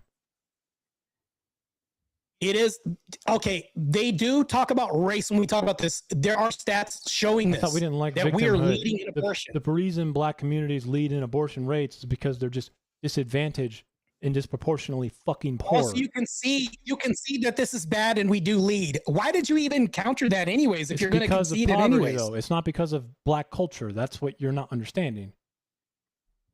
great. Now we can get back to the systemic acceptance of public education So you instead can't of use that driving as an towards argument for merit-based Black culture to systems. be destroyed, Martae. That's the problem. So we have criminality, and then we have absentee All fatherhood. this is an argument for Black culture being destroyed. Because you're not giving me a counter argument, Searkar, throughout this whole debate on why it shouldn't be annihilated and replaced with something more optimal. I can give you a rooted in bunch of Black things. There's culture. culinary adaptation, there's music, there's language, there's rhetoric, there's fucking. In my opinion, when you said Black culture is less traditional than your average white suburban family, that's fucking hilarious to me. Black culture is predominantly way more traditional in its intrapersonal values in the home. Black men, for instance, do not vote for Kamala because she's a fucking woman, and that's partly because they have very traditional mindsets in the home. They don't want to vote for a woman. I thought you said that's a good thing. Kamala is least traditional. Are you crazy? This I is said crazy. the Black people No. who voted, the Black people in Philadelphia, for instance, in that area, didn't vote for Kamala in the same way they did for Biden, and a lot of that probably had to do with the fact that Black men actually have a very traditional outlook in the home. They think men should lead the home. That is more traditional. Wait, you just brought up Biden. You mean the guy that says you're not Black if you don't vote for me? You see the bastardization of Black I don't even culture? know how that's relevant. I'm like losing my mind. It's relevant. because How? we literally I'm talking have about Black slogans. voters, not fucking Biden. Biden was talking. You mentioned Biden, and I Biden was mentioned the appealing to voting Black patterns, voters. voting patterns, and how they didn't vote for Kamala. even though she's black. Let me Because go she's ahead a and build this woman. bridge for you. Biden was appealing to the black congregate of voters voting for him, saying that you aren't black if you don't vote for me. You see how that works? Is that supposed Yes, to give you all more black related to what voters? you're talking about. Is that actually supposed to give you more black voters? You think that's a winning strategy? If you as a black voter, you're gonna be like, "Oh fuck, man! Now I'm gonna vote for Biden." Maybe that was his rhetoric and logic by saying, you know, you're not black if you don't vote for me. There's a lot of other shit that he said too that was wild and crazy. I'm just pointing out But that black he was culture appealing to is more black culture traditional than white suburban culture in a lot of ways, Martae. And then here's the other problem too. Nope. Here's the thing though. Cultures are accepting of things. Like Newsom in California was saying, "Oh, you know, I don't know how to read, and I don't know any of this other That's stuff." not what he Implying said. that I we're know exactly what you're stupid. talking about. He was trying to appeal to the fact that he didn't go through a very famous college. He didn't do well in school. If you actually take the context, you take the context of that conversation instead of TikTok clips, Martae, you'd realize that he wasn't Can you trying. demonstrate that that was his motive? Yes. So That let he me, was If you appealing watch to the black culture hour-long is- conversation, no one there thought he was being racist, but the TikTok clip definitely did. Then clean it up. Then can you disprove that? Then clean this up for me. Figure this out for me. Make it simple, even. Simple. Watch more than a fucking minute TikTok video. Go watch the actual hour-long fucking presentation like I did. There you go. Okay, so trust me, bro, is not a rebuttal to what I just asked you, sir. Didn't so you just bring all up right, a moving fucking back from minute this. clip of supposedly him being racist? That's not what he said. let me step in for a second, guys. So I've been interested in the runaround that we've had so far. But the thing is we're talking about black culture, right? So black culture of what era? 1950s or 2026. 2020s? And so that's, I 2026. think, where we're getting So- the talk past. I Yeah, agree. No, I 2020, agree, like, Tato. sure, But the problem here is that Martae doesn't want to include the historical framework of these these but black cultures. The reason I ask is we're not dealing with the culture that was in 1950. We're Yeah, dealing because with that's a gone. completely Yes, we are. different culture. Yes, we are. That's gone. Yes, we are. So that's where we need to get to the bottom of what we're discussing here. Do we need to bring back the 1950 culture, or should we just ultimately destroy everything that they've ever had and go back to something completely and utterly different from Okay. anything ever? No, this is. Okay, I think so this is a we're good question about you're 15 asking. minutes. I think it's a good question. We're at what's that? Sorry. I think it's a good question. This might be a good way for me to show that the thing about culture, again, definitionally, is that it's not something that you can just, chop up like, a block of cheese and be like, here's my culture from then and here. Black culture is something that, like, think of an iron in, like, Lord of the Rings where you're smashing, get an anvil, where you're trying to make a sword. We've folded in so much. What do we consider that black culture at this point in time? I think that's where we need to start back to so we can get an actual debate going and not just running around. Because again, Martae's talking about strictly 2020s and you're talking about basically strictly 1950s. I'm not talking about basically 1950s only. No, I mean, even You keep appealing to it. I'm not appealing to that at all. You keep bringing it up. I brought it up one time, Martae, after you mentioned you brought that this- 1950s black in. nuclear families were together You more. brought up the transatlantic slave in this industry that happened. What era did that happen in? Right, more than once. Not in the Searkar. 1950s.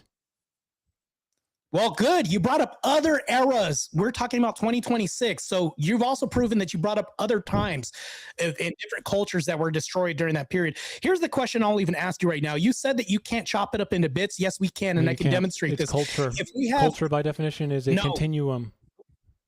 we can do this, and I'll even demonstrate how we can do this. Yeah.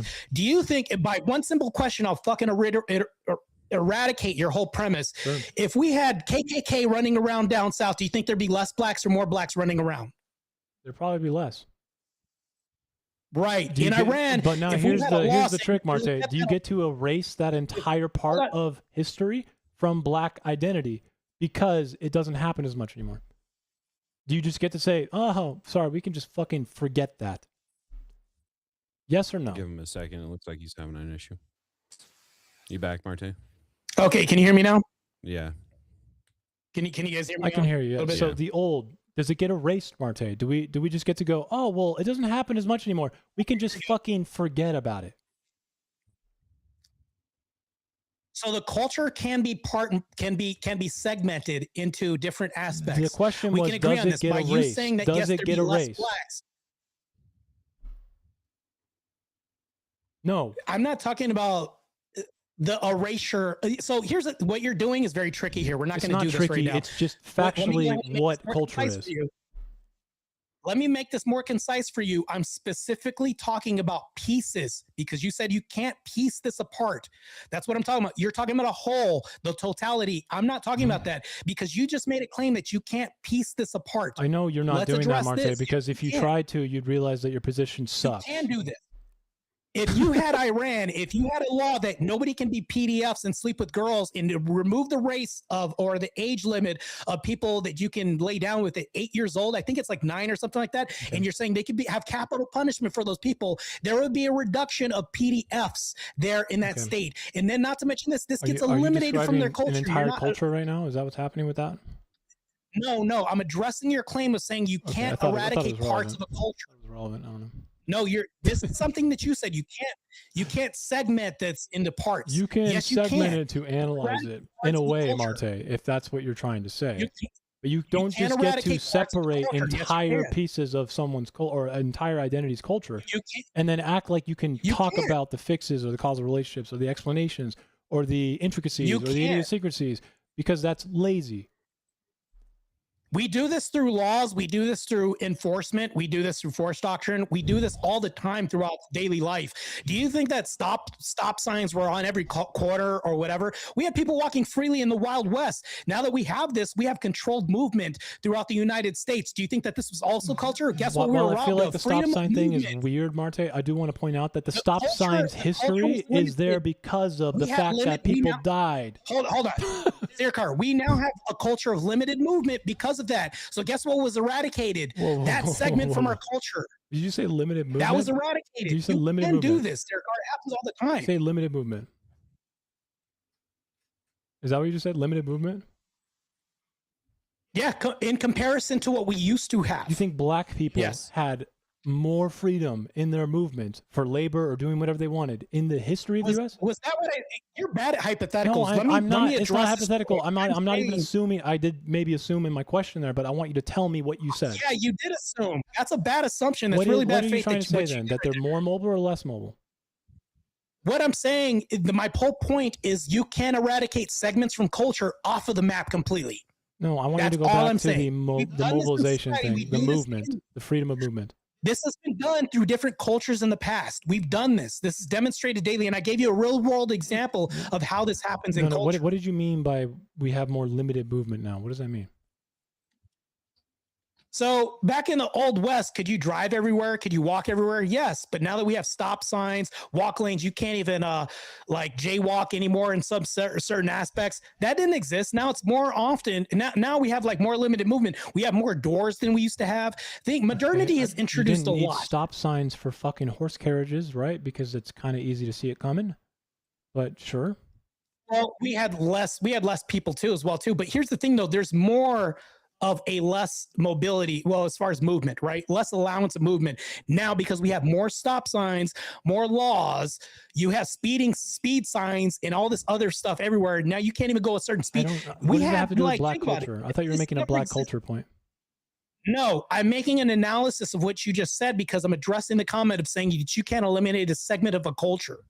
How the fuck are stop signs individually immobilizing someone for half a second to save someone's life because people died beforehand and we were like, oh fuck, we need to do that because cars are fast now? How the fuck does that have anything to do with what we're talking about? I just said? No, I don't. Searkar, do you understand? What the hell is going on? So no, you could walk. Think about it. If stop signs, lights, and speed limits didn't exist, and we had like, let's say we're back in the 1950s, we'd have more deaths. There's more movement, right? There would be more movement. Right? Oh, we'd have less movement because more people would be dead. Seriously. That's regardless of the fact. We had more movement, right? No, we'd have more movement, Martae, right? I don't really want to get into a conversation about what positive and negative freedom is because clearly you have no idea what those things are. Because you're not. Because this is going over your head, which is crazy. So real quick, let me step freedom in. Can inhibit freedom, okay? This isn't really the prompt. We're kind of off the prompt yet again. Martae is correct. If with more laws restrict the ability to move, that is changing of culture of some sort. Now going back to the prompt, the thing is like we were talking about 1950 black culture was leaps and bounds better than it is today in 2020s. Yes. No, it was The not. question No, it was now not, man. should be They had the segregated the question now bathrooms. should be, how much should we hold on to and how much should we dispose of? Because yes, they were more apt to stay in the homes in 1950. They are not anymore. Regardless Yeah. of whether they have a step person in the home or not, the statistics say that they get divorced. Okay. Divorce so was regardless of what we illegal can't back see, then. what we can see is they are leading the divorce. Divorce was illegal back then, for one. So everyone had, less divorce rates back then. It wasn't illegal. Yes, it was. It might have been harder to do. It was almost Yeah, impossible. it wasn't illegal. It may have been harder, but it wasn't illegal. Searkar, look that up again. Martae, it was Can I get in real quick functionally here? impossible. Okay, because you'd have to prove Okay, hold something. on. Searkar, is impossible illegal? I said functionally Is impossible. impossible and illegal the same thing? There, it but is that- actually. that's- There that's is. what If you Martae's tried to saying. divorce your husband without having the no fault or the actual proving aspect of it, it would be illegal. You couldn't just divorce. You couldn't But run if away. you had the proof, you could do it. What? That is the legalities. Potatoes. It's that we're really hard to talking about. prove as a woman in the 1950s Wait. that your husband's cheating on you. I'm sorry, that doesn't matter. The statistics show us that they're leading it. So at this point in time, we have about 10 minutes till the end of the debate. What are we going to be debating? Because we're debating a big, broad topic at this point in time. Because You're correct. You focused You're on correct. 1950. I didn't and focus on Martae 1950. I did not focus on 2020. 1950. I did not. Wh- I'm sorry. I Okay, didn't. that's fair. That's fair. But you're not focusing on 2020. Again, Where in order Martae to talk is, about and today 2026, matter. in order to talk about 2026 and Black 2020s. culture, you need to actually understand the history of Black culture And It's how much all of it part stayed around and how much of it didn't. So That's the potato. thing. Well, here's the thing. I'd like to Martae, make- just 1 second, Martae. Martae's arguments I'd like to make a rely statement real on quick. criminality heavily. We've noticed this. Criminality is a massive part of it. Potato. Criminality is something that is essentially a part of Black you're just gonna culture keep from talking, okay. 1901 to 1956, I want to say. That peonage and the criminalization of Black communities actually gives us an explanation for why criminality is still extremely high and present in Black communities today. This is a systemic problem. That's why systemic racism Here's is the kind problem. of a little bit convenient because it abdicates the individual. So we don't just point at people and go, "You're fucking racist. Police are racist." That's fucking stupid. The point is that these We're not systems talking were in about place abdication. Let before Martae. the Civil Rights Act came into play. We didn't upend institutions This to do guy. that.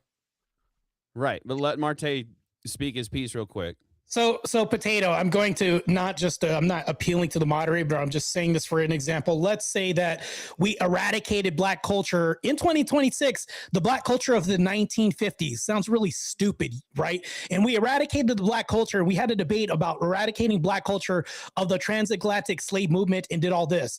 Sounds really stupid for a debate. The most sensible debate we can have is eradicating Black culture in 2026 because that is actually possible. Appealing to the past that we cannot change. We can look at historical narratives. The I only never way that you said can do this you is need to feel revising- ashamed Hold for on, it. I didn't interrupt. Never said I you didn't need try to feel interrupt ashamed. you. The Let only him- way that we can let him talk. eradicate history is revising history. That's the only thing. And I'm not making that claim yet. That's why I think it's irrelevant when Searkar brings up the do you transatlantic mean state, yet? the slave industry, the 1950s. I'm talking about currently right now because we can actually destroy Black culture in 2026. We can't destroy Black culture in the what do you- 1950s or the transatlantic The slave iron- industry. That sounds redundant. The ironic thing here is that's literally what you're doing, Martae. You are fucking ignoring history because it's advantageous to you. By destroying current hip hop culture and But- baby daddies being absent from homes, Again, I'm you destroying can't history. just How is point that to happening? slight criminality or some music videos and then go, "Oh yeah, the community making, I didn't and mention the community criminality. making, and the food craft, and the language, and all Perhaps of in Black, baby daddies all of Black criminality? culture, and the fact that there is a an economic self-help under constraint because of the fact that they went through these things, or the fact that rhythmic and blues music and all those things came from Black culture, right? I mean, that's why I asked in the beginning, I want you to define what you think we need to get rid of, but for some reason you keep sticking to Black culture as its I'm entirety, using a general. and I think it's lazy. I'm using a general synopsis of entire Black culture. When I'm saying By this, because music if you appeal to videos and crime. you brought up music. Okay, you asked questions, and I can't answer this, but I'm answering it right now. So you brought up music and things like this. Where's the jazz culture and speakeasies that we have now? Oh, they're obliterated right now. Every Everything that's time good I in pick black up culture that right guitar now is behind me, I am fucking Hold on, utilizing Searkar, something you'll that a never get an black answer unless person. you let me finish. But you're just misunderstanding the never- music now. I'm answering your question because I have to address this. Otherwise, you're gonna try to do a run-on sentence, and I'm not gonna let you do this.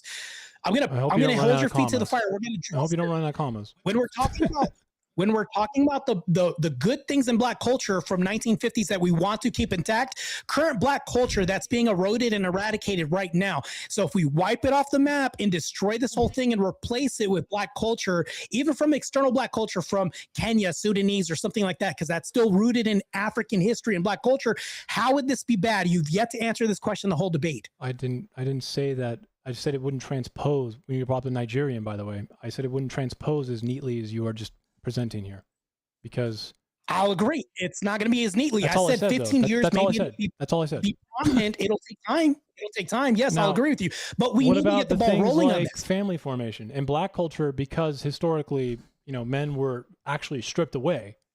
Okay, in the U.S. Again, it's not like I want you to feel bad for this. By the way, That makes my argument, Searkar. That makes no, it my doesn't. argument. No, it But doesn't go ahead. at all. No, it doesn't. It's built a The black family being stripped away. Yeah, that's bad. No. I want to get rid of that. That's my argument. But that the type of culture black people have in this country is one of a very family orientated, extended family orientated, kind of like a European one where they take care of their grandparents and they take care of their own much more than white culture. Where is that happening, Searkar, with single moms leading? That's Where is that happening? You keep bringing up criminality, which is the driving factor of fathers being taken That's away, not criminality. and you're not understanding that legal. when black fathers are in the fucking home, Martae, they Searkar. actually care very much about their fucking home. Them divorcing husbands is a legal process. How's that criminality involving criminal? When you look at black families that actions, are yeah. happily married and stable and aren't, if they can get out of these communities that are minority, fucking deprived of anything because they have extreme criminality and gangs and things that push them to wrong decisions, you realize that they actually have a very traditionally fucking family focused initiative. It's a very interesting and good part of black culture. When black fathers can stay in the fucking home, Martae, they take care of their own. Are you not aware of this? okay, can a black father stay in the home if women Not if they're overwhelmingly in lead fucking divorce prison for at some home? stupid fucking drug charge, Martae. Did I mention anything about illegal conduct? That's I'm what mentioning is drives a legal lot of activities. absentee fatherhood. It's criminality. No. You just refuse to address that because you No. know it's not advantageous to you because you want to Okay. make it about black Hold on, culture. this is refuted. But I'll even bring up- socioeconomic do you want me to conditions bring up drive these. evidence? Searkar, you want me to bring up evidence that destroys your whole fucking I narrative? would love for you Women to do that, actually bro. initiate Please, divorce. give me some evidence. Women initiate divorce not Well, because of it's not criminality or anything. They initiate divorce because of happiness rates. And we because already, they don't feel connected we to their already partner. said that actual black families who get married are lower as a percentage, so it means fucking nothing because if you have 5 people, who the fuck cares? Also, they're not getting married. We want them to get married, and the current culture promotes non-marriage, and they're running away from marriage, which we need to Or change. thus the making my family argument and the father are criminalized, and really there's no way for them to get married unless they want to do it in a prison. Searkar, why do you keep bringing up criminalization when I Because don't? that's important to understand why black communities have absentee If it's fathers. not listed in the stats If of you why they look divorce, at how come you communities that are bring it up? poor and white, by the way, Martae, you'd realize that gangs exist there, drug running exists there, Then how white come- fatherlessness then is how come they don't also use it to existent there. initiate But you don't divorces? want to do that because you want to look at this shiny thing and you want to ignore this one. Oh, you want to ignore facts and stats? How it's not listed? I Criminality mean, isn't like what you're listed. just Why doing right now, mothers? I just told leave you their why. fathers. Similarly, likewise, communities and families have fatherlessness that are at high rates, like the We're not communities. talking about other communities. We're talking about Why black not? culture. Why would you not Let's want to get back the compare these culture. communities together, bro? Because we're talking about black culture. They're doing this. Except They're how do you know irrelevant it's from black white culture if you don't look at other things that could drive these? Because even in comparison, they lead no matter what. And when talked Actually, about no. their reason, In when asked comparison, why we they're noticed that leading, socioeconomic hold on, I'm drivers not done. actually produce criminality. the reason the driver and why they leave isn't because of criminality. It's because of satisfaction rates. You're wrong on this. You think That also- satisfaction rate leads that refutes to the whole absentee argument. fatherliness and criminality more than those things? Okay. Good. Okay, Searkar, let's back your claim up. Can you prove to me that criminality is the causing force of leading divorce rates in black communities? I didn't make that claim. I made the claim that criminality is a socioeconomically driven thing most times. What? You didn't make the claim, but when I tell you that that's not what's leading black families, absentee fathers, black criminality. absentee fathers, people when fathers are not in the home because of instability or criminality, which are common things that drive absentee fatherhood, those things are driven by socioeconomic ones. Good. Okay, can you prove to me that the criminality is what's leading the divorces in black families then? I'd like to see this. I never fucking made that claim. I don't know why you keep trying to make me make You it sound are like making the claim by proxy when you say things No, like I'm the not. reason why I'm they're literally not doing leaving is anything because like that by instability proxy. because of criminality. It's and not things even like this. indirect. It's not even fucking closely related to what you're trying to make me say. I'm talking Then about, why bring it up then? you don't even have Searkar? to be married to be technically absentee fatherhood, by the way. If you have a couple that's been together 10 years, Martae, and they're not married, are you going to say that Searkar. father is not in the home? Yes or no? You realize that when you make a point that you don't even have to be married, thus showing a reduction of marriages in black homes, that's also bad for black culture, which also makes my argument as well too. It is bad for black culture to have unstable homes where criminality is fucking plagued by a socioeconomic driving factor that has a long, brutal history associated with it, which you conveniently want That's to not the reason fucking for ignore divorce. for some fucking It's reason. not the reason for divorce. It's not the reason why black fathers are being kicked out of black homes. It's why they're not the reason no, why. it is. It's It's why not that. it's probably why they have the highest incarceration rates. Okay, now you're saying that is why. Can you back that up? Can you I'll let you lead go a to home Google from or any other prison? source. Can you lead a home from prison? Back that up. Is that possible? Okay, Searkar, you just made a claim. I need you to back that up. I'll even let you to go to Google. When, you can use when Grok, young men, ChatGPT, Martae, whatever. when young men are coerced into gang activities, do you think they're allowed to just like be a father? You think they're like you make a lot of claims that you can't back up. I want, You're making claim after you think claim. I can't back Can up you the address claim first claim that I made? that gangs within poor communities are not coercive and keep you from Okay, so Hell's Angels is in the white gang. There aren't gangs in other communities. Let's bring it back to the black culture right now. I am. You're Gangs obfuscating and running plague right now. black Can we get back to this? culture. Can you prove that? Gangs Can you plague prove that, Searkar? gangs plague black culture and communities right now. Yes. Cool. Can you demonstrate that or prove that to me? Are you listening? I'm telling you why they're initiating that they do. divorces? I'm telling you that they do. They plague black Okay, communities. trust me, bro, is not a source, Searkar. Trust me, bro, is not a source. Can you demonstrate and prove that to me? Instead of running, he's talking. I want you to just listen for a second. I just said I'm holding your feet to the fire right now. and you're not addressing this. I need you to engage in the that debate, Searkar. gangs exist heavily in black communities in the United States. Gangs plague black culture. Cool. What does it have to do with the marriage rates and fathers abandoning homes, the gang thing? Why even bring that up? How's that in relation to what I'm talking about, Searkar? I need you to piece this together for me. I'm sorry, are you allowed to simultaneously exist and be initiated into a gang and then be like a fucking double agent and go home and be a good father? Is that possible? You're bringing this up. I need you to demonstrate this for me, Searkar. I want you to fucking engage with what I just said. You think gangs are going to be like, oh yeah, Asking go you home, to have dinner, bro. Drop off the drugs and do some Asking you killing, to then go home demonstrate and is have dinner. engaging, By the Searkar. way, you're 13. You're going to have to do this whether we like it or not. Yeah, cool story. Asking you to engage is asking you to engage with me. Asking you to demonstrate this is asking you to engage, Searkar. How is that not possible? I need you to engage with this. Can you show me the correlation I between guess gang every black activity and person divorce in the rates U.S. just black has to be fucking Clark Kent from Superman. Fucking take off the glasses, go have dinner with the family, and then go do gang stuff later. Okay, more obfuscation. Can you at least engage with the prompt and what I'm asking you? How does gang activity how does gang activity correlate to absentee fathers from the home overwhelmingly? You asked me, how does gang activity correlate to absentee father? I can prove. Yeah, I can the leading probably- cause of divorce. I didn't. How the fuck did divorce get in Oh, there? probably. How did divorce? No, it's probably. No, I said I could probably give you a causal relationship if you know what that word is. If you know what inferences is or statistics. I don't think you do. Yes, but it's fine. Yes, you can suggest things all day if you want. Yes, give me. What does causal you can make versus inferences. correlation mean? Okay, Demonstration. what does causal versus correlation mean?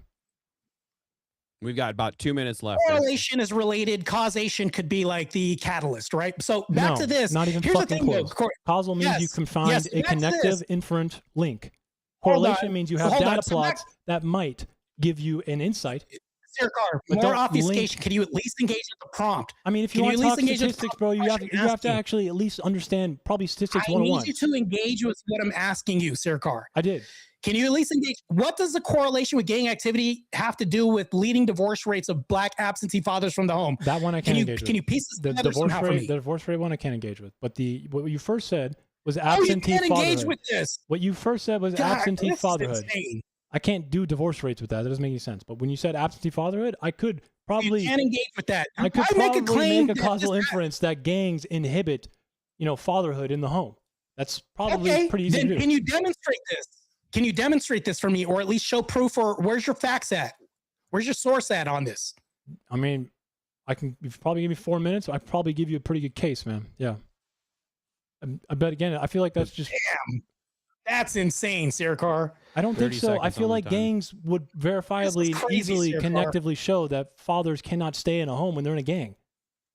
The fuck?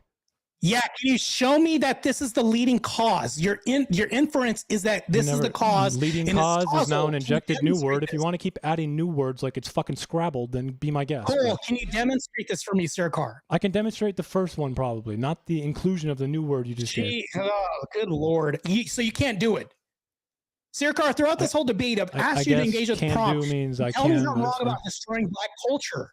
You haven't once done that or demonstrated that in this whole debate, No, Searkar. not true. On So why you black just culture kind of shouldn't be you kind of destroyed. just keep not listening, and I can see your head going, "When can I talk again?" And I don't know why you do this. When the reality is I actually told you that gangs, As if which you are haven't. criminal Go ahead. violence and a morally bad thing, by the way, which deserve accountability, plague black communities and black culture.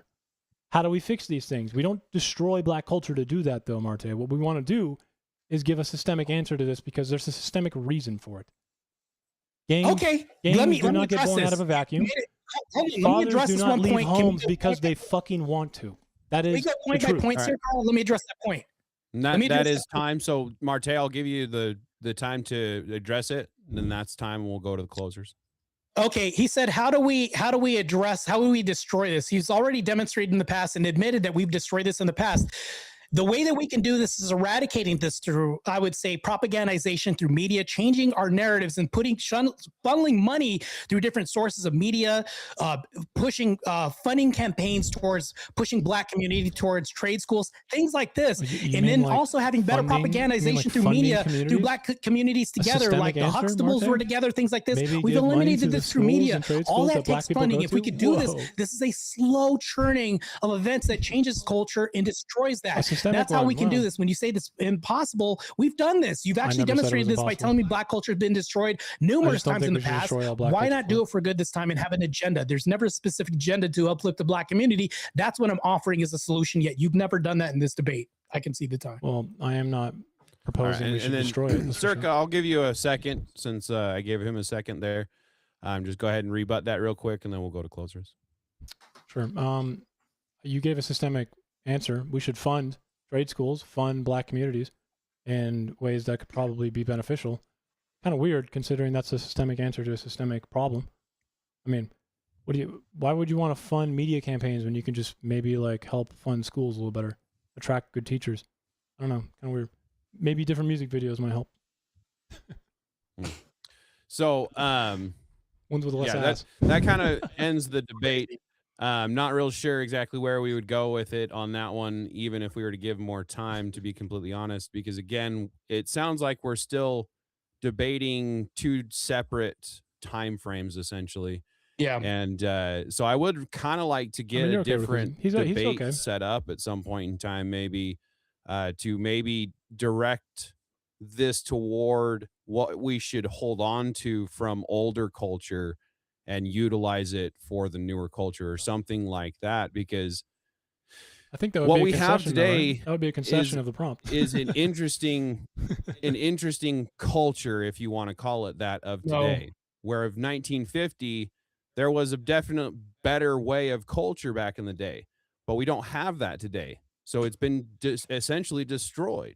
Yeah. So what should we do from going forward? I think it would be Potato. a better I don't want to. I don't want to argue with you, Potato. But in the 1950s, in the 1950s, did we actually care about, properly doing studies or having any insight into black communities that much? How much money do you think was spent into understanding these communities and how well they're doing? We had more of a communal sense back then than we do now, and that's the thing that needs to be changed. Because how would you even know whether or not they were actually doing better though? Because no one spent money on that. I'm answering your question. I'm actually answering your question.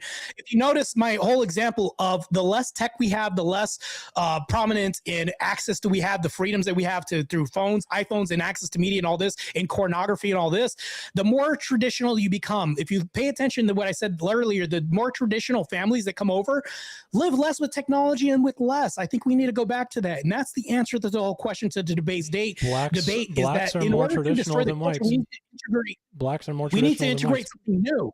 Yes, they are. Because if we destroy Black culture as it was now, we need to replace that void. What do we replace it with?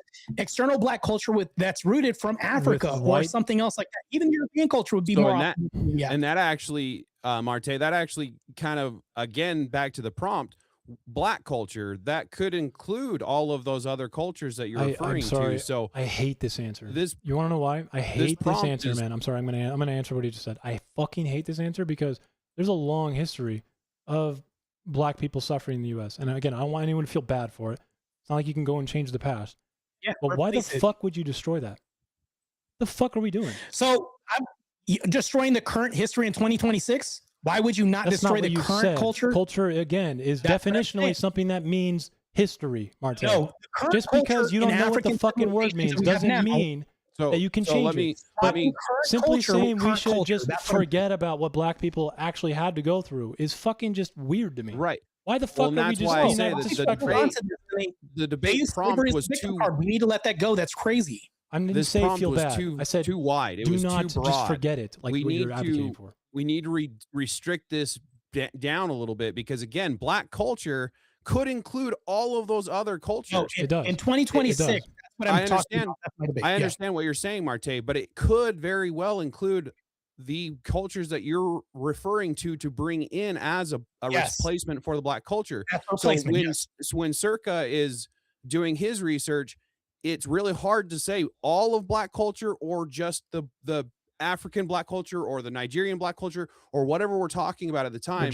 And then on top of that, was it today's culture or was it all of culture? And that's what I'm saying. Today. So if we take the current culture, in our foreigners that come here from the dark continent and then replace it with that current culture, because I'm staying at 2026, we now have people who didn't have to suffer through the U.S.'s history of what again?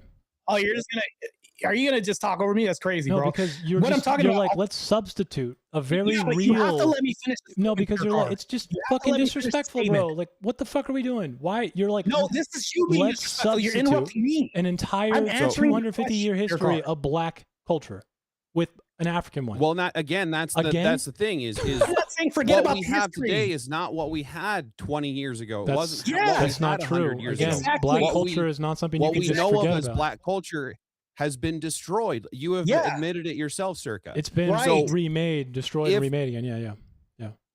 Right. Yeah. When I say destroyed, though, I don't think it goes away. So what we're dealing with today is the conglomerate, is like you said, the Damascus, the folded together. And I don't think it's what Martae presents. What have they conserved? What have they conserved of their own culture today? That's the question that we should be asking. That's why I brought up jazz.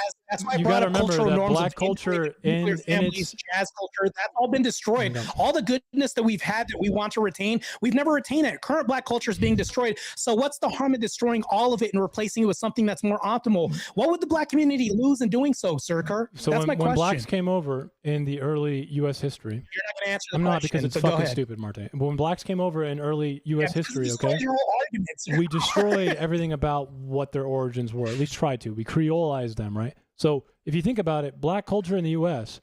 is a subset of just American white culture. It's not. Which became what? It's a subculture that's existed, but its ancestry is what, Martae? You admit now it is a part of Black culture, and we've accepted that. No, it's part of white culture.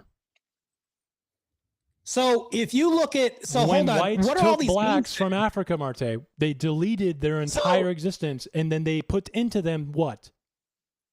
So hold on, Searkar. I can make a delineation of cultural labels. How did they get Christianity? I can make a. How did they get all these things that white U.S. culture has? Other people coons? Huh? Where does the word coon come from? Does it come from white culture or any other? I can make distinctions. I said the ancestry of U.S. African American Black culture is fundamentally tied intrinsically to white culture. You're totally weaving around this. That's I crazy. The am. disengagement I don't is know wild how. here. Are they African, bro? Are they Nigerian? Because Do you think they got to you keep said their that they've fucking names adopted when a they came over? subculture, and Do then you when think I they talk could keep about their what's in the rituals? Do you subculture, think they wanna got to be keep their talking about gods? that. Do you think they got to keep their dances? What did they get to keep? I conceded all that. I conceded So all black that, Searkar, culture in the early U.S. this. is Yes. fundamentally U.S. American white culture in its ancestry. So the word coon, is that a part of white culture? Okay, as culture progresses, we have subcultures. No, it's not. I can name You're other not even examples as arguing well, with this, too. bro. You're not even arguing with this because you know you're fucked. Well, They're- how? To be fair, the That's word part of the lit culture. and To be fair, ye, bro, are he's also proposed cultural questions words that in you haven't suburban white addressed either. community. What the fuck does that But have to do with this we're conversation? past our time, right, guys? So I've Insane, actually bro. let it go on for quite a bit longer than maybe even Tyler wants it to. So Tyler, being the host of the channel, I don't necessarily want to take up his time or the people in the audience. Tyler, I But- have a question real quick. Potato, I yeah, have a go question. ahead. Can I ask, is there going to be a poll? Please let there be a poll. Yes. Right, and Okay, I was going cool. to say Tyler will probably do a poll, but we do want I some expected there to questions be one, from right? It's a debate. the chat if we can get them, and if there has been any super chats, we want to get to those. So with that being said, I want to give the time for Tyler just a minute to give us the information of how much time we have left here. I mean, my evening's free, so it's Okay. it's up to you guys. Just want to make sure of that because again, it's your channel, not mine. And then with that, we do want to do our closers, and then we can maybe go into a 30-minute back and forth or something like that. But I got to go pee. I'll be right back. go ahead. Tyler, you got the floor for a minute while he's going there. Then Sure, I'll just go through some of the super chats here. Cool Vic sent a $5 super chat earlier on. Says W Tyler, W Potato, W Marte, L. Sorry, I'm reading the super chat. Oh, it's my L favorite Survey. friend, the guy who doesn't know what past tense is of the word would. Oh, very funny. 6G23 says, "Hey chat, hope to watch later. Appreciate that." heck yeah, right on. TVT, he said, "I said I'd do it, Tyler. So here you go." I don't I'll look at get chats. host I make 20 my opinions for LOL. myself. So That's funny. I really That don't was give a from the fuck about Discord, what other people. I mean, I think it's important to know what other people do challenge there. say. And then But, Bucket like- Button says selective pathology is an interesting way to describe your own obfuscation. How come no one listens to keyboards? We don't need to keep trying to cut out cancerous growth. We need to embrace the cancer and let it take over. I think this That's a chatter wild probably statement. should look up the definition of what cultural pathology even means and then work from there. Grab a dictionary, find your way forward. I think it was a satirical more than anything. Maybe. Fair enough. And that's all I got as far as super chats. Appreciate all of you guys for supporting the show and supporting the channel. That's fair. I did a little bit of background real quick. Sure. Looking into how the number of black fathers in the home is. I asked the question: how is it determined the amount of black fathers are in the home within the U.S.? Right, and this is just a Google AI answer. Mm-hmm. It says the number of black fathers in the home is determined primarily through U.S. Census Bureau surveys, such as the Current Population Survey, the Yep. CPS, and the American Community Survey, the ACS. What are the responses for which those in black communities? Well, let me just finish Yeah. here just to give you what it says here. Which track children's living arrangements by race. These surveys, alongside the CDC's National Survey of Family Growth, the NSFG, identify children residing with two parents, married or cohabitating, Mhm. and distinguish those living with single mothers. Some of the key data points that it gave So the, is that. so the, Oh, go ahead. the thing about this, so I studied econometrics, right? Which has a lot to do with statistical analysis and economic modeling, right? I didn't get my degree, just to be clear, but when it comes to methodology as well as surveys, it's very difficult to get communities, and definitely black communities, ones without a father, by the way, or without technology in the way that Martae even correctly said there. It's very difficult for them to respond to these properly, appropriately, timely, or even with any care, especially when they feel like systems don't even help them. And a lot of times it's hard to get resources to even go to them. So things like the second one you mentioned,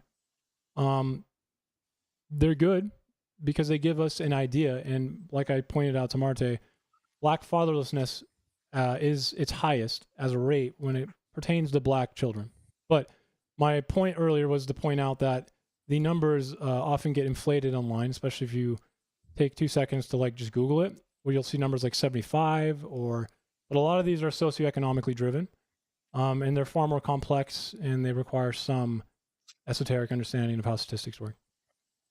Okay. Yeah, So I do understand what your first point there, that some folks just choose to opt out of the surveys or whatever.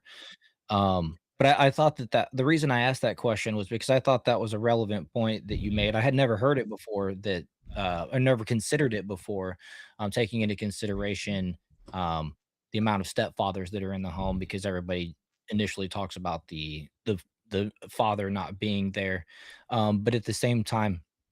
And so I never thought about, like, okay, is there even a count or a way to count if the stepfather or just another outside father figure is actually in the home?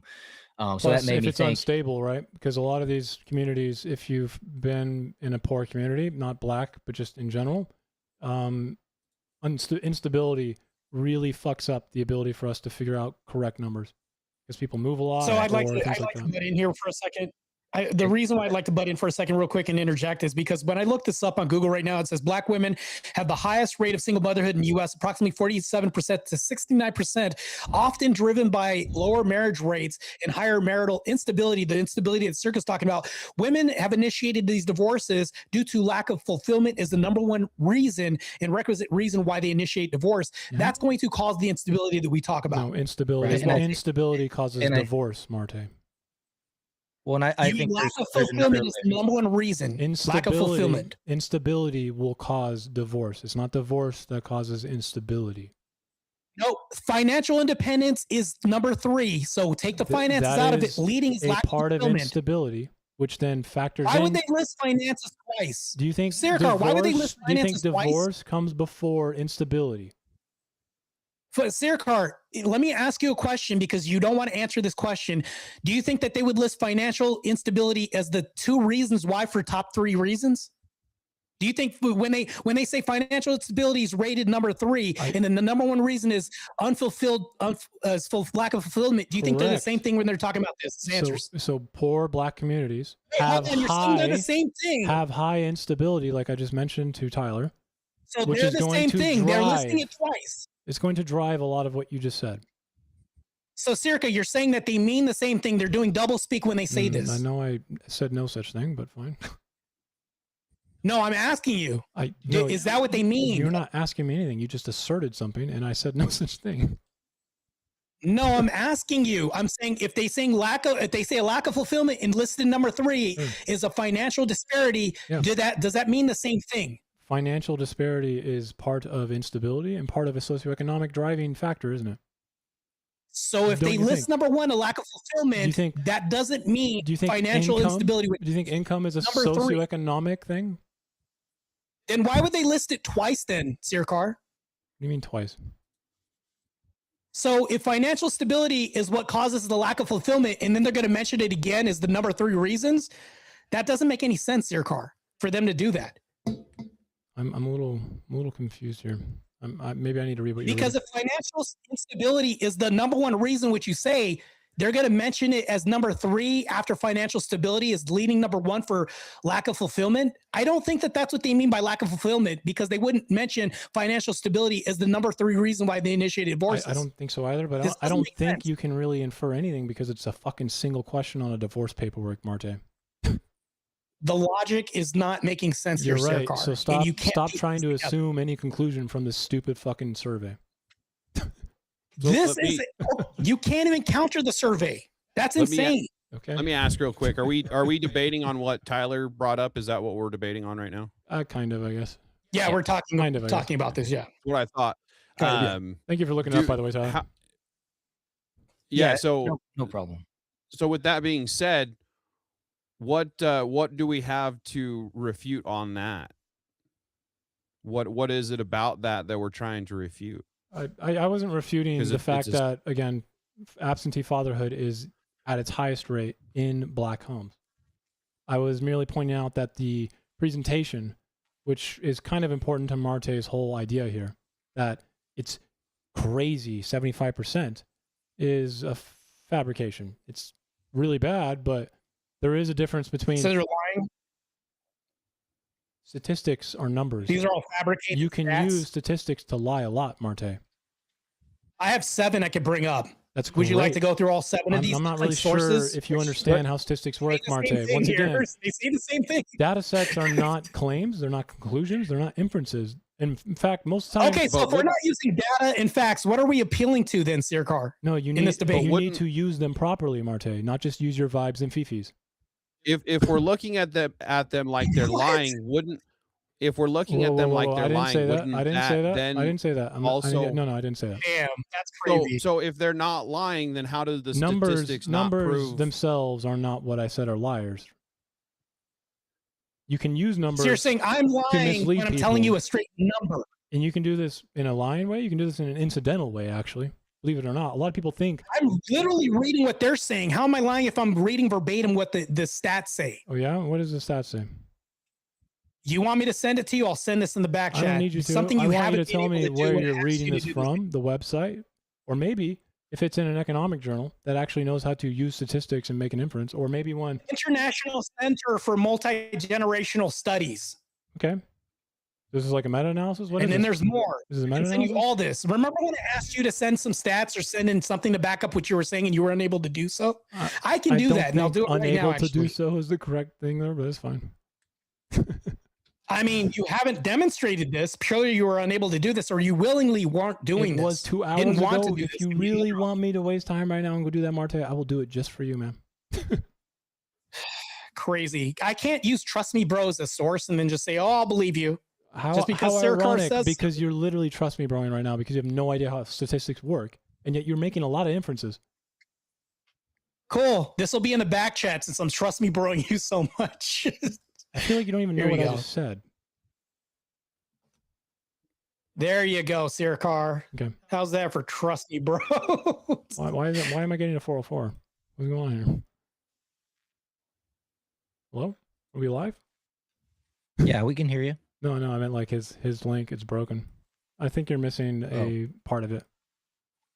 Hold on one second. My Is it from medium.com? Is that what I'm seeing here?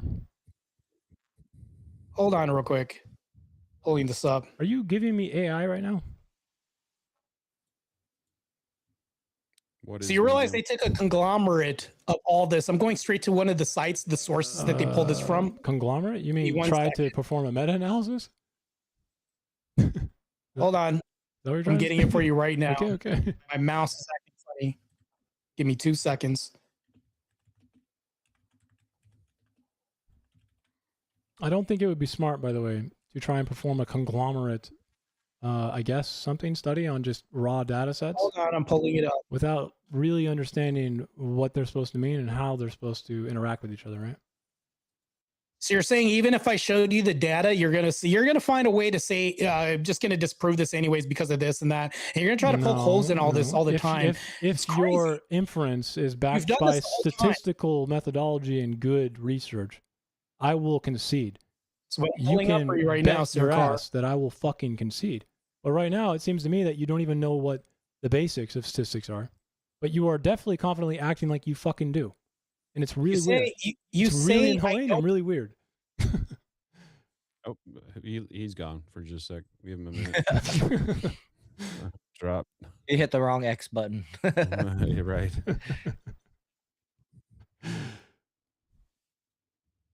Let's see. We got a couple more super chats that came in. Appreciate you guys for sending those. Bandit said, I saw Searkar, one. would the past tense, what would is the past tense of will? and would be then, is a future in the self past tense, which Kevin, I had the pleasure of watching a reaction video where he most definitely didn't understand what the future in the past tense of would be means. He went on a very weird conjecture about me, like not actually saying to leftists back in the day that Trump isn't a fascist, which again, I don't think he would have qualified as a fascist in 2019. It's pretty hard to diagnose one. You said you never got that answer, but there you go. I definitely would. Future in the self, my friend. And then, all right, add Martae back here. I'll take the L for this. Yeah, I'll take the somehow L for my this super mouse chat then. acting up. Try to bring this in. Give me 1 second. Let me. Okay, while you're working on that, I'll read this other super chat real fast. Yeah, I'll take the L for Evan this one. Button says, it's wild to be too stupid to realize you're responding to being mocked for obfuscating with obfuscating. Google that keyboard man. I'll just take the L. Thank you for for this.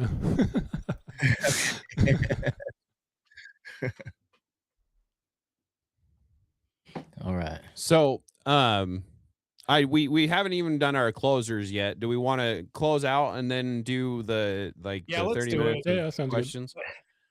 My computer's tapping out right now. So Sure. I Yeah. think I found Yeah, where let's it And comes then from, though. So yeah, we can do the closing. I believe that who would it be? Who would be the closer that starts? I'll let Searkar go. Okay, Circa. Whenever I you're think, ready, I'll go ahead and start your 5 minutes. Traditionally, the negative's not supposed to go first, but the affirmative should Negative's be going. not supposed to go first. Yeah. Also, you don't want to appeal to tradition now when you've done it the whole debate. Okay, we can do this. It's crazy. All right, I'll end by saying this. The crazy thing about my opponent is how much time do I got, by the way? 5 minutes, buddy. Sorry. Go ahead. Hey, sorry, my computer's acting up, going haywire as usual. It's normative for me, and my chat sees that.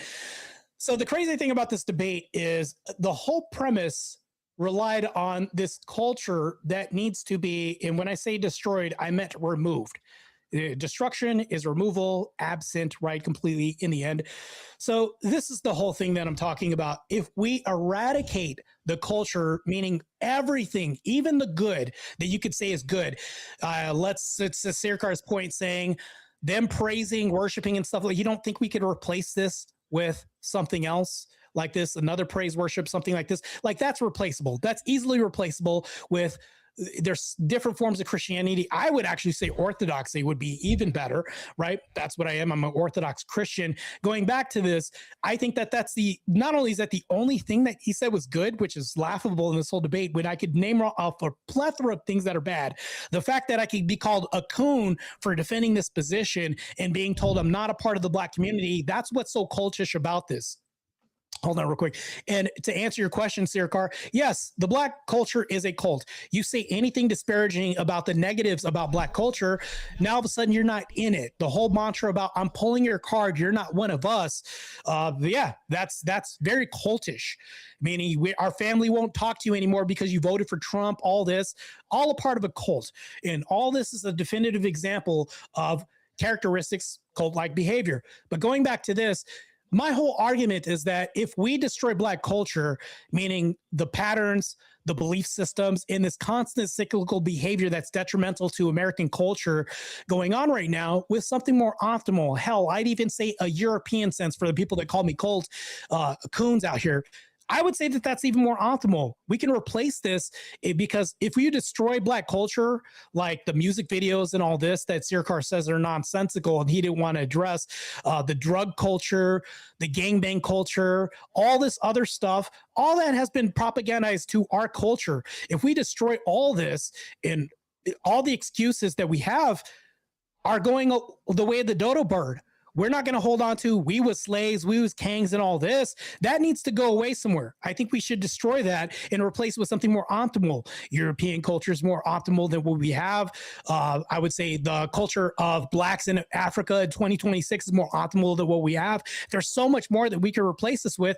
It just needs to go away. I'm constantly having to fight this on debates and fight Black culture the whole time. The last debate I had was with the angry Black women by stating that Black women are too masculine. What did she do? Prove that Black women are too masculine, thus talking about the culture that we have. Culture is more than what I've stated, and Searkar's right about this. We can't isolate this to like gangbanging culture, baby daddy. It's so much more. And yes, the topic was generalized to such a wide I would say it's so general that we could talk about anything, but I'm referring to Black culture in 2026. We should destroy it and replace it with something more optimal. And that's my whole argument. That's all I'm saying. And my opponent hasn't addressed this or offered a counter or a solution to this. He says, yeah, it's bad, but maybe it'll fix itself, is what I'm guessing he thinks. Like, it's not going to fix itself. We need to start with something by destroying it through propagandization, because that's how we got here. mind you, this whole materialistic culture we have, and eradicate it through positive messaging and funnel money through media campaigns, things like this. And, you know, something better than this. Like, I can bring up way more better programs to integrate into the Black culture to replace this with. We need to at least start a catalyst on replacement value. That's all we need. We can replace it, it's good. But right now, it's not going to fix itself. And the trajectory we have right now, other cultures are copying Black culture right now. White culture's copying this right now. Is that helping? No, it's not optimal for even any other culture to adopt this. So anyways, I can see my time. My opponent hasn't addressed the argument or even offered a counter to this whole debate. That's it. Thank you. And Searkar, whenever you're ready. Okay.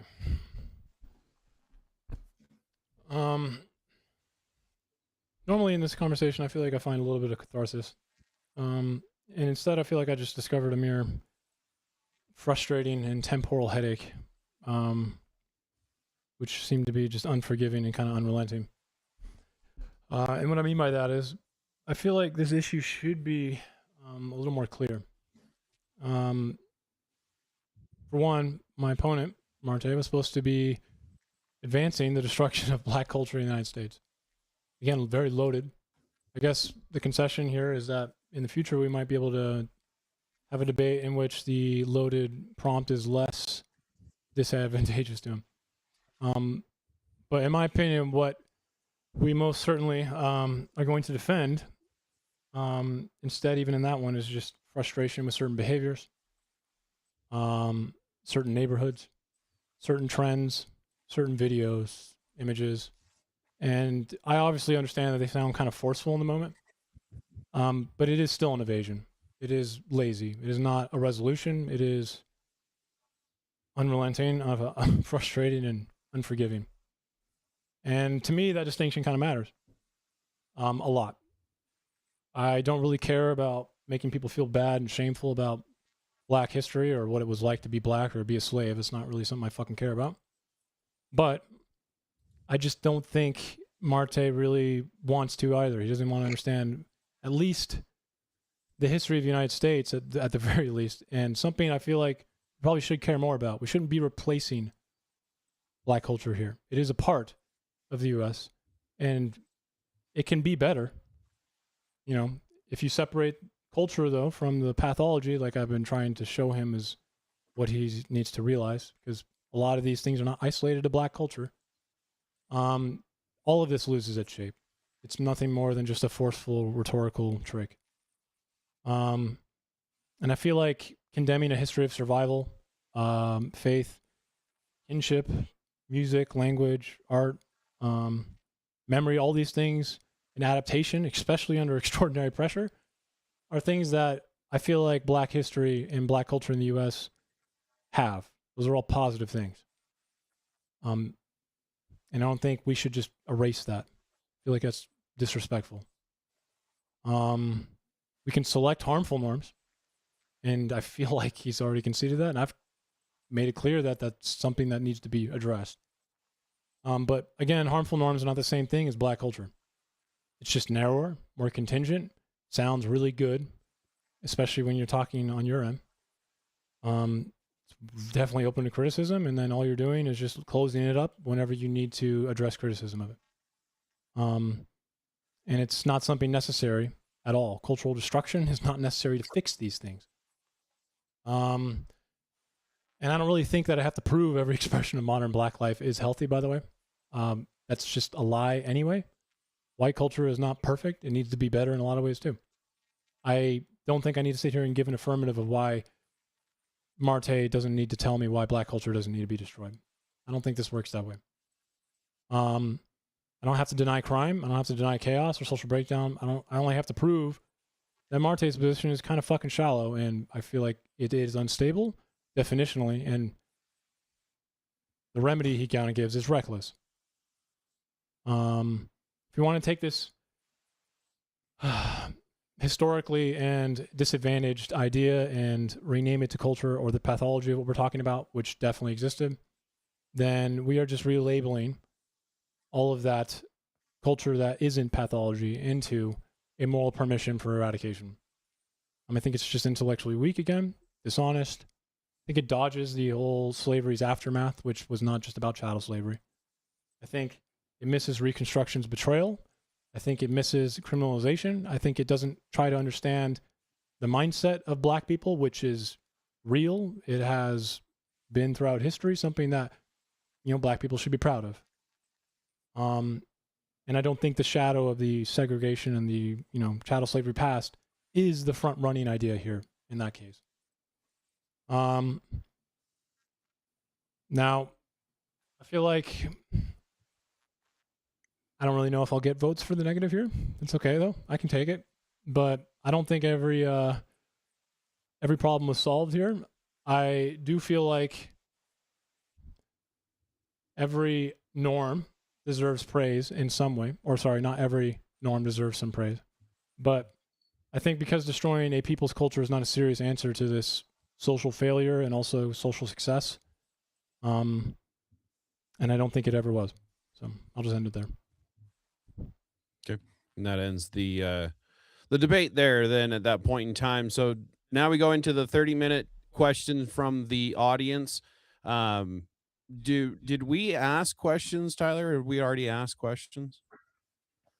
Or were you just confirming things before?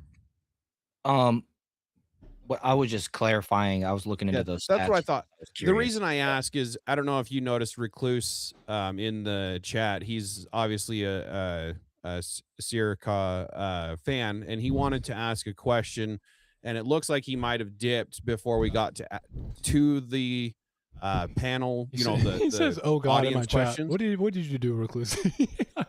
And What is I going on? didn't want to ignore his question, and it seemed like he thinks that we He's here. did ignore it, and so I wanted to bring that up and apologize to Recluse if he is still watching. But he wants to ask Martae. He says what he thinks culture is and how culture develops. In particular, does culture develop overnight or does it develop over a period of time? If the latter, can we talk about that? And then he goes on and says culture in 2026 without engaging with history, which he refused to do the whole debate. So what do you think about that, Martae? Well, we can't talk about destroying history. We can't talk about destroying God. like the transatlantic Recluse, slave that was a good history. question. I've actually addressed this when I said currently Holy we're fuck, talking bro. about destroying this now. Do we need to have, let's say that history never existed. Would that stop us from being able to destroy current modernity, like the cultural norms right now? Culture And wouldn't when I'm exist talking then. about definitionally, my viewpoint on what Black culture is, we're talking about the cyclical norms of acceptance of Black culture, like the prominent abortion, crime rate, fatherless homes. I would even say the labeling that we have of Uncle Tom's for ICE agents, things like this. All these are just cultural narratives that we have in our culture that should be eliminated. This culture has also eliminated progressive movement. And I'm not talking about from a liberal sense, progressing towards higher education, developing better communities, things like this. What happens is if I talk with perfect grammar, I'm talking white, which is a bastardization of education in Black communities. That's what I'm referring to as Black culture. I can at least point to things and say that this needs to be revamped, that needs to be changed, because Searkar says, well, you can't bring up numbers because there's all these correlations that can happen. And that, we could talk about all this, but I'm like, those are the stats. These are the facts. And this is detrimental towards Black culture, which is this melting pot of things that Black people have adopted once all this has been destroyed time and time again. Searkar also makes a claim and says, you can't destroy Black culture, but then previous to all this says Black culture has been destroyed numerous amounts of times, which is contradictory in a sense.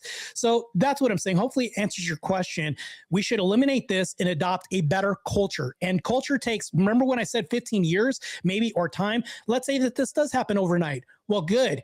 This all makes my claim that there needs to be a change. So the debate really is Black culture should be changed because that's what's going to happen if we destroy this. We create a void which needs to be replaced by something else. Something's always going to replace this. And I offered a solution, which Searkar is saying, no, that's not viable. Well, leave it as it is not a solution. Is that a concession? Did I win? No, it's not a concession. No, I'm saying that this should be destroyed. We should replace it. Still my same premise. It was a joke. Okay. fair enough. Yeah. Tyler, do you have any questions that you saw in the chat or any super chats that were questions? No, not really. I see that Bandit did ask one. I believe it was Bandit. Let me see if I can find it now. Of course, no, I'm not gonna be able to find it. It goes back to what is culture, if I remember Okay. seeing it right. Did I miss it? Let's see. Where is it? There it is. Trey. It was Trey. I'm sorry, Trey. What is black culture? Not all black people have the same culture. So what is culture? And I'll pose that to either one of you.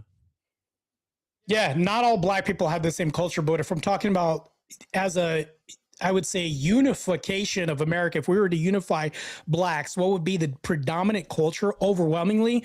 Well, remember what I said earlier in the debate that Iraq is safer, being in Iraq is safer than being adjacent to black culture in Atlanta or Chicago. Well, that's becoming more normative now as Mamdani is taking over New York and socialism is running amok. A lot of black people are supporting this. Not only this, but black culture is also something that has been co-opted by other culture like LGBTQ, everything else. The Jaden person that was fired from the NBA, black culture would be pissed if he said something about Trump and then he was fired from the NBA team. They'd be pissed, burning down cities and all this. But the moment he says, oh, we're firing him because he spoke out a bit against LGBTQ because he supported Christian beliefs. Oh, there are no cars burning. That shows you that it's co-opted by other movements and all these other agendas. That's why it should be destroyed. You'll never be co-opted as a cockpit if you destroy the plane entirely. Just get a new plane, replace it with something better. And if something gets in the ejection seat or the seat of the plane, it'll be more optimal because we'll have a purpose. We've never had a purpose driven towards this is the outcome we need for the black community. There's no agenda, no programs for this. It's just throw money at problem. Maybe it'll fix itself. That's a bad way to have this black culture. And that's the black culture we have now. Whoa. Did you say, wait. I agree with part of that in the ending there. You said there was never a purpose? Is that what I heard? Yeah, when I'm talking about never a purpose, let me clarify this. Okay. I'm talking about purpose as far as building the community, something that's tantamount to evolving into something that's productive. And remember what I said about what if these communities and stealing all the money from everybody else? What if these communities historically and within your grandfather's lifetime were forcibly and coercively not able to do that? Yeah, that's true. That has happened, but that's not the culture that I want to destroy, is it? I mean, you don't want to destroy the criminalization of black culture? The criminalization of black culture, what I'm talking about is I'm not talking about destroying a culture that was in the past. I want to destroy the criminalization of black culture, actually. I feel like it'd be beneficial. Unless you get a time machine, you're like, I'm going to destroy the transatlantic slave industry or something like that. We can't do that. The transatlantic slave industry was chattel slavery, very different than what I'm talking about. Before the Civil War, I'm talking about before the Civil changing War, the past. We can't do that. Before the Civil War, okay? Can't change the past. Common words to describe a black person, all right, Martae, was loyal, a good worker,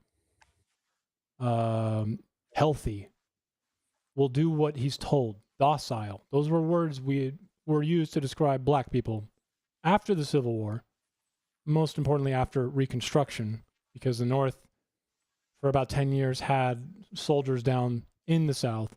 Some black people were able to get into office, blah, blah. But as soon as the North had to withdraw their troops, the South started to look to different, and I know I'm being general here, so just keep this in mind. It's just for a historical reference, okay? What happened is because of the 14th Amendment, they looked for other ways to do slavery. And this found the form of criminalization, because you could make people slaves if you criminalize them and put them into debt. So this is where things like vagrancy laws came from. If you were out past sunset. I know law enforcement was formed partially because of this. I know. So Martae, the criminalization of black culture, which still exists today because of systemic reasons, not because people are individually fucking racist or something, but because the Civil Rights Act on paper doesn't just get to fucking magically, wand wave it away.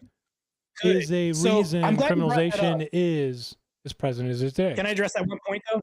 Can I address that? I'm going to address that one point.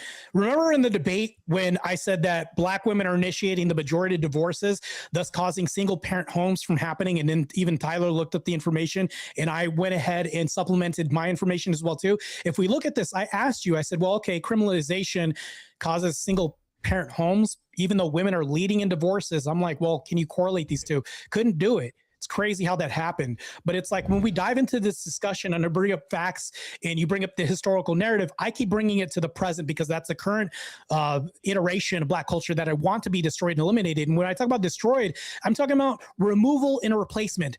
And the way you could do this is through media, other campaigns, and there's other ways to do this. I'm not talking about some harmful destruction of people. I'm just talking about the behaviors and cyclical patterns that we have. Martae, the percentage of black people in totality who have never been married is around, I want to say, and this is another statistic that may have a lot of deviation to it, so keep that in mind, is much higher than your average American. Do you have any idea why? You know why that is? Is that cultural? Yeah, it's because of the culture. It's because that's cultural. We're accepting this. We're adapting this. A lot of men are steering away when from you say marriage. It's not just cultural, black. you are saying that there is a black belief, women, an implied, inherited idea that marriage is black actually women are something black women masculine. and men do not want.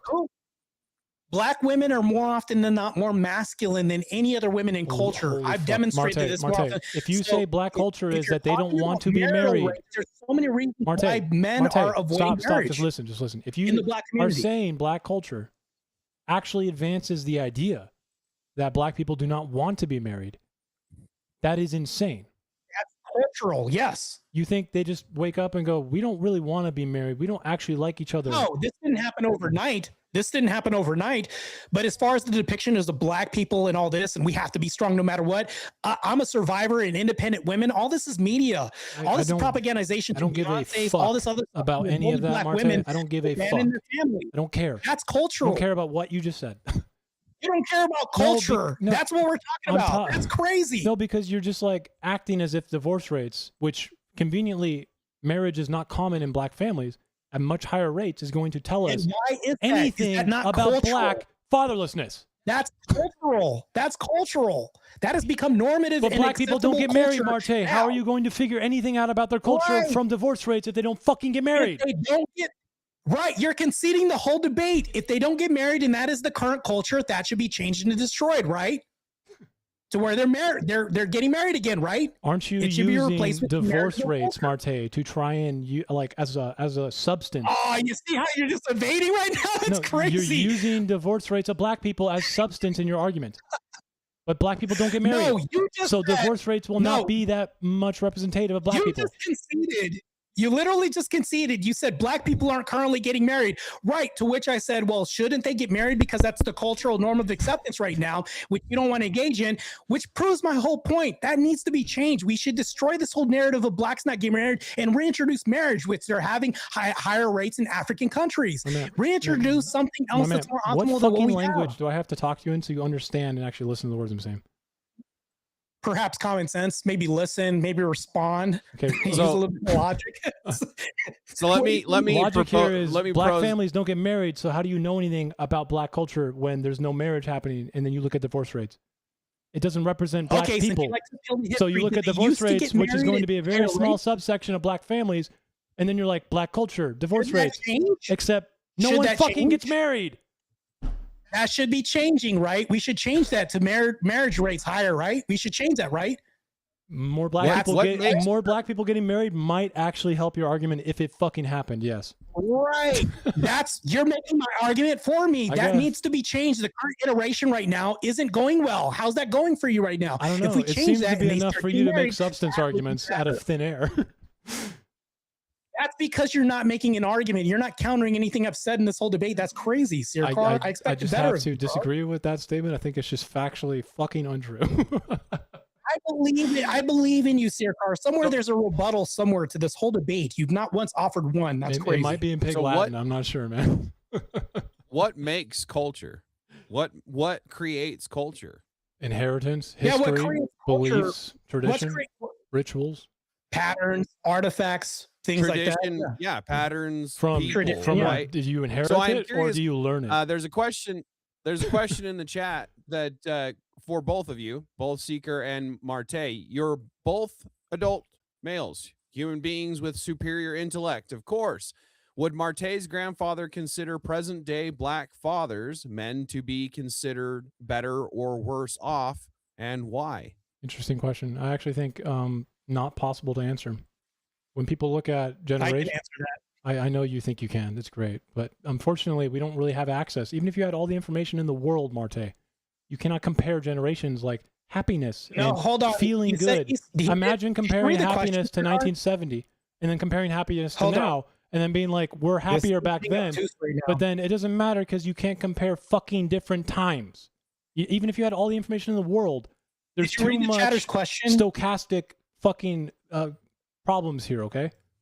You have no idea how social media affects this. You have no idea how 1970s actually thinks about happiness. You have no idea what the surveys were. Tyler, Or unless you So- think Can you you can bring up answer the this. prompt? If you Can you think you bring can up the answer this, question again, Martae, Tyler? please fucking Post the submit your question again. submission to the fucking, bring up the Harvard right question, now, bro. please. Hold on, Searkar.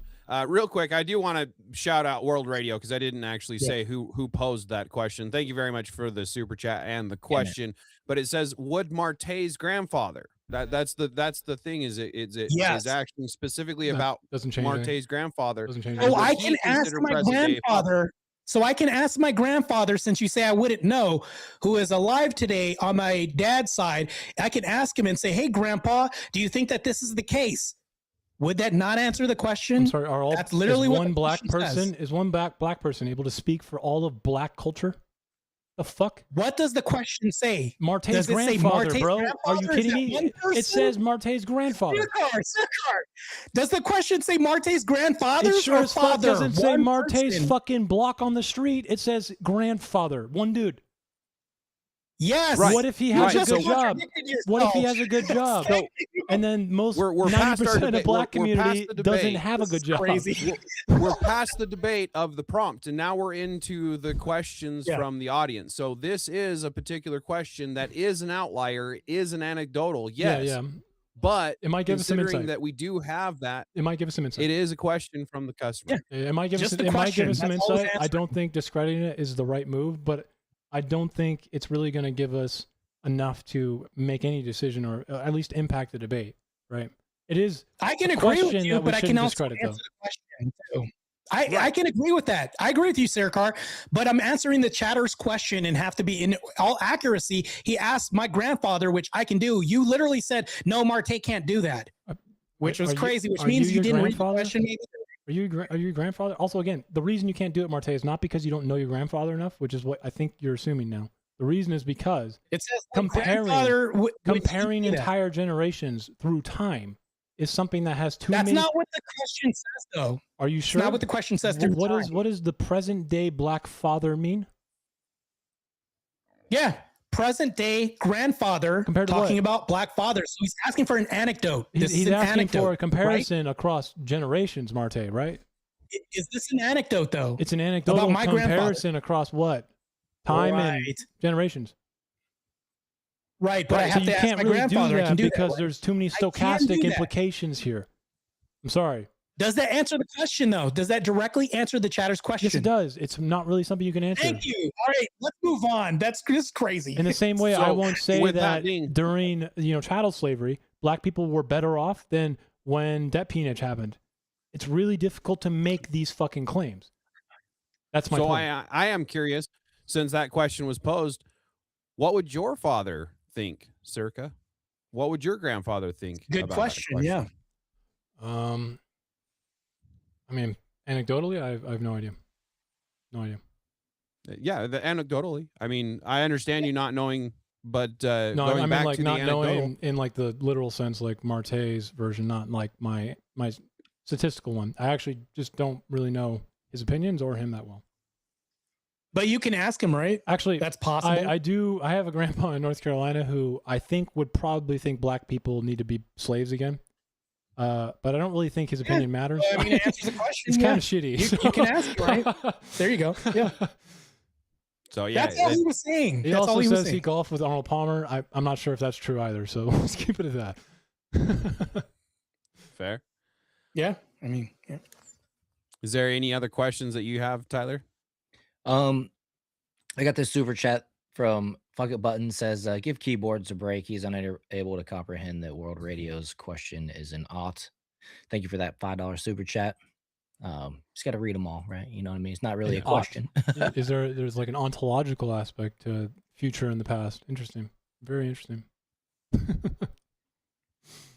But again, that kind of, sorry, Tyler, I didn't mean to interrupt you. Go ahead, buddy. No, you're good. I'll find it. I think I had another question in here. Hopefully, yeah. I do want to say to the chat, if you guys can donate and super chat, it'll bump your testosterone up 10%. I can't prove this scientifically, but I'm sure that's accurate somewhere. So if you guys can, these guys have worked really hard moderating this debate. So send in super chats if you guys can. It also supports me to support them. So thank you. Yeah, heck yeah. We appreciate any super chats that we've got, of course, and any questions that we've proposed. And as always, if you do have a question and you don't have the money to ask it per se, we will take questions for another 15 minutes or so. Yep. But again, going back to, what makes culture, what is the acts that compose culture? If it's not the people doing the things, then what is it? Well, the acts over time are history, correct? I would say that's so. Culture accurate, yeah. cannot exist without history. yeah, that's gonna be a part. Yeah, for sure. But we can't change history. We can't change history. But what we can do. I never said change history. In fact, well, hold on. Why bring it up? We kind of rallied against that, right? I think we should not just destroy and replace, and just forget. I think we can. We should, because it's been done before. Why not do it with good outcomes and then have a plan? All I'm doing is proposing a plan and something better, more optimal. That's all I'm doing, and you're railing against that, which is crazy. I am not railing against maybe having some systemic claims about maybe providing funding in certain ways that could systemically solve criminality and the pathology you described in Black culture. That's not your argument right now, though, is it? Unless you think that you can sneak that in, and that'll be your entire argument right now, but that's not going to work. Just conceded the whole debate again. I'm sorry, is that all Black culture? Oh, you're going to wheel out of that concession. Okay, let's continue. I'm going to wheel out of the fact that the fucking debate prompt is literally Black culture and not just criminality in Black neighborhoods. Wow, crazy, dude. What a wild thing to say. Oh, is that not into Black Unless culture? You think Black culture is only criminality in Black neighborhoods, then that's a you problem again, bro, not a me problem. Searkar, man. Crazy, bro. We do have a couple of questions in the chat, as I asked the Vigilante TV, it looks like, asked, Martae, can you call your grandpa and ask him for us? Do it right now live. Will was a Black Panther, and he was in the NAACP. He's got quite the history with pamphlets of us being looked at as pickaninnies and all this stuff. My grandfather educated me on a lot of that stuff. It was crazy. But yeah, you can't disregard history. I'll agree with Searkar on this. You can't disregard history, but in its current iteration, we should remove that. I think that there should be things like anything to reduce the crime rate. If you're going to reduce the crime rate, increase marital rates, and also, not to mention this, but decrease abortion rates. That's destructive toward the bad things that we don't want in our culture, and I think that's a good thing. Acknowledging the history and the criminality of Black neighborhoods would do just that. Maybe start there. Acknowledging it doesn't do anything, because they brought up critical race theory, and all that's done is just bring awareness that doesn't do anything for us. No one has brought up critical race theory. Even BLM organizers have no idea. It's not helped out at all. They have no idea what the fuck that phrase means. It's pretty complicated. It's like a graduate level Black historical class. So I don't know why people even try to talk about it. It's kind of complicated, and it's something that I believe. I'll admit it is complicated, but Bell, nonsensical though. Like Bell, the guy who came up with this idea, right? Martae, who was the first Black professor at Harvard, if I'm mistaken. It is very interesting when you look at critical race theory, but it is not whatever people in BLM or whatever organizer you want to think of right now expresses it as. So, I don't know. Even people who think they know CRT are usually not presenting it well. Well, and another thing about history and the change of the culture is the trend that we're seeing as well would then be also in that culture, would it not? That trend that we're seeing to get worse and worse and worse over time. Do you think there's actually a trend in black culture to want to get worse? Not want to get worse. Okay, so this is It just seems like it's trending. See, the big that thing way. about when it is comes to trending these that way. ideas, though, we need to talk about incentives. Incentives are important here, right? We have to think So about the why potato brings up people a good point. The accept trending that we're abortion talking about or is why going to the people. stats of behavior. The crime rate's rising, single motherhood rising. Okay, we have to talk about why black All families these are trends. accept the idea that black fatherlessness is, is more accepted, right? It's not because they want that, right? The incentive there is not. They do. They do want this. They're initiating these divorces because of low fulfillment rates. Is that not a desire or want? They're choosing this because of those things. Oh yeah, sure. Let's just say sure. Yeah, that's a want, bro. Yeah, for sure, totally. The incentive there makes. Oh, you're just gonna disengage. I just know because it's so Crazy. profoundly fucking dumb, bro. I have no idea how to describe to you how the incentive there makes zero fucking sense whatsoever. Biologically, Because you don't a want human it. is not going to be Even like, though- I can't wait to fucking abandon my fucking child because of my want for I a black agree. culture I've that never does that. said that. That's You not what just I said they wanted this. You're reframing what I said. I am? What I said was, why are they initiating divorces? Because they want it, right? Not getting into marriage. They Why can't want we it, divorce right? this Didn't guy? you say they want it? Outcomes. What's the reason for the outcomes that these women are stating? That's a good question. By Maybe their own think about that words. one instead of they want it. Maybe. What do you think? Start Wait, there. if they're saying You wanna this, start there, why maybe? and they initiate, is that not a want? If I initiate something, is that something I want? Maybe it's something I don't want, but am I doing this willingly in choosing why I want to do this? That's a part of a want too, right? No one really wants to get divorced, but when you get divorced, you want it to happen, right? But Correct, that's Martae? that's They want it to happen out of these Do you reasons. get married That's why. to, in the that's future? that's an will oxymoron you by saying divorce? that. What? Can I Do you interject get in married here? so you can have Yeah. the want to get Hold divorced? on, go ahead, guys. Potato. Hold on, guys. You- Tyler wants to have the I floor. just want for to a second. interject in here. I Sorry. think we're leaving out an external factor when it comes to single mothers, single black mothers, or the divorce rates, in that there is an incentive from the government Yes. to be a single mother. And that Right. goes across It's the a good board. point. black, Yes. white, Right. everything like that. And then there's Yes. another factor is a lot of men, and maybe not a lot, but there are some situations where men don't even know that they're actually a father. Correct. This So they're happens like with just instability and unaware poverty. of it. This is more of a socioeconomic driving factor again. Now, I want to push back That's on part of our culture. Yes. poverty does influence culture, Martae, but you'd be naive. That's not the number one reason cited. It is the Also, by number one the way, I'd like to driving remind you- reason for the things you care about right now. So divorce. Okay, so when it says financial reasons, third place in the third reason, that's the driving reason if it's ranked third. No, socioeconomic reasons. Fulfillment's number one, right? So filling Fulfillment is number one. Socioeconomic Fulfillment is number when one, right? finances are mentioned third. Fulfillment is number one, correct? Yes, and then they mention finances as number three. So number one, fulfillment could And they mean actually the same be thing. no fulfillment could actually be descriptions of maybe they don't make enough, and that's what they put. I want someone who can fulfill what I want in a family, have stability. You don't have to. So if I you don't have to mention things actually like I literally don't like write certain- hold fucking on. finances, Martae. Hold on, What are you hold on. doing? Let him Hold talk on. for a minute. That makes no sense. No, it doesn't. This makes no sense because if I give you a survey of things that people don't like to drink, and they mention alcohol, and then they mention water, and then they mention Budweiser Except as number fulfillment three. can encompass Did they income, mention Martae. alcohol twice? Coca-Cola cannot encompass Sprite. Hold on. Let me finish. Are you Let me kidding finish. So if you mention an alcoholic beverage as number three as a reason why, and they mention alcohol as number three, and they mention Budweiser as number three, they're basically doing some double speak here. No, it That would doesn't be make the other any way. sense Martae, it would logically. be the You other realize way. that, It would be right? the other way. Number one is an alcoholic beverage. Number three is Budweiser. Yes, alcohol. Yeah, they mention it twice. So alcohol was mentioned Martae, twice this is in a that really survey. important People moment don't for you like. to actually understand something for once, okay? So alcohol here could actually Good include Lord, this is alcohol insane. here could include Budweiser, actually. It encompasses Budweiser, even if Budweiser has its own position on this chart. But Budweiser So with cannot fulfillment- include all of the alcoholic drinks. Hold on.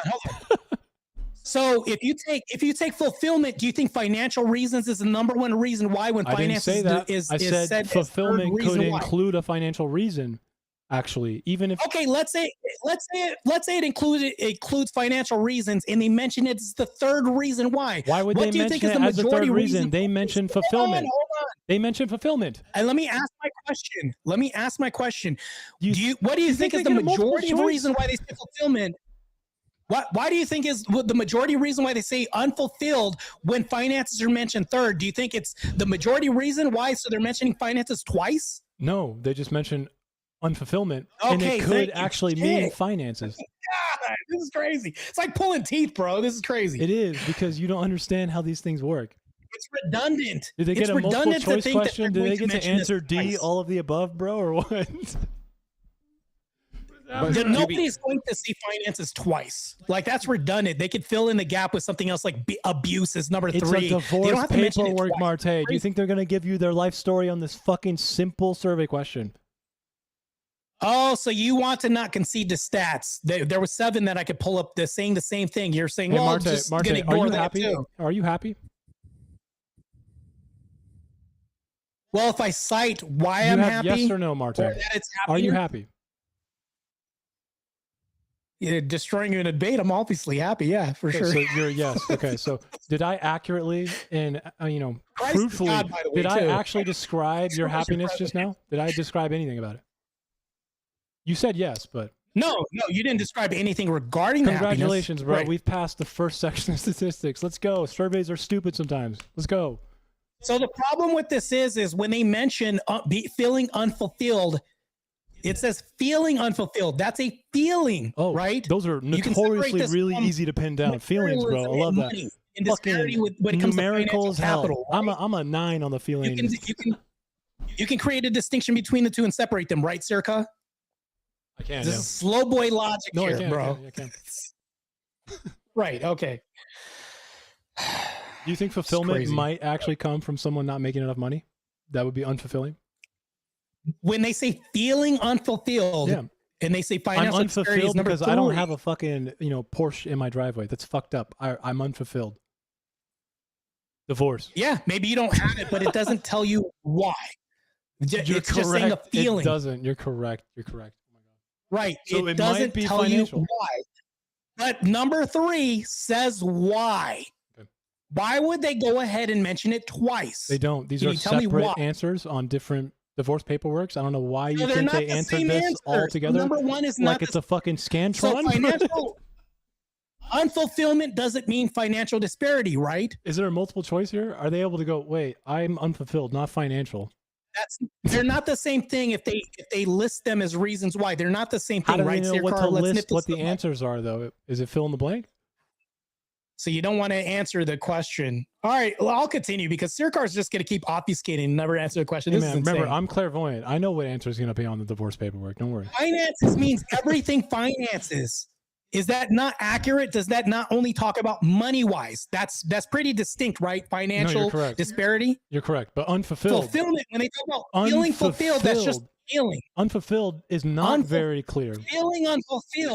Feeling unfulfilled could be elective. That's more elective. That could be the sky is blue. Which one's that number could be one? he Which breathed one's number wrong. one? Anything Which one's else. number one?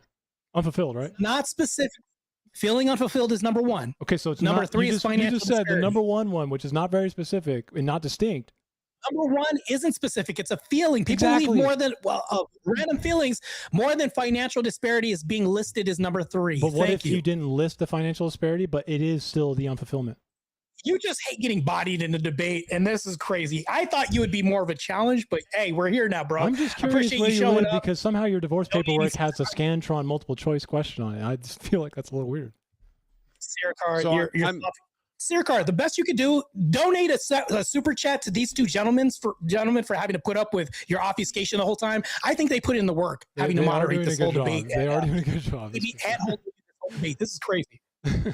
So that actually wraps up the 30-minute back and forth, or the 30-minute question and answer from the audience. Holy fuck, bro. Way too much fun.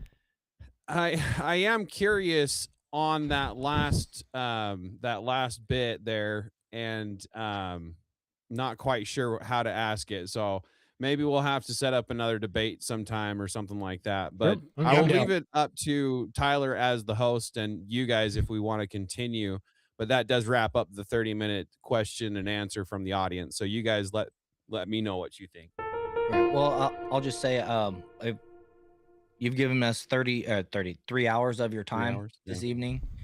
So it's completely up to you if you guys want to go on. What we can also revisit this in a more of a refined manner in a week or two if you guys want to.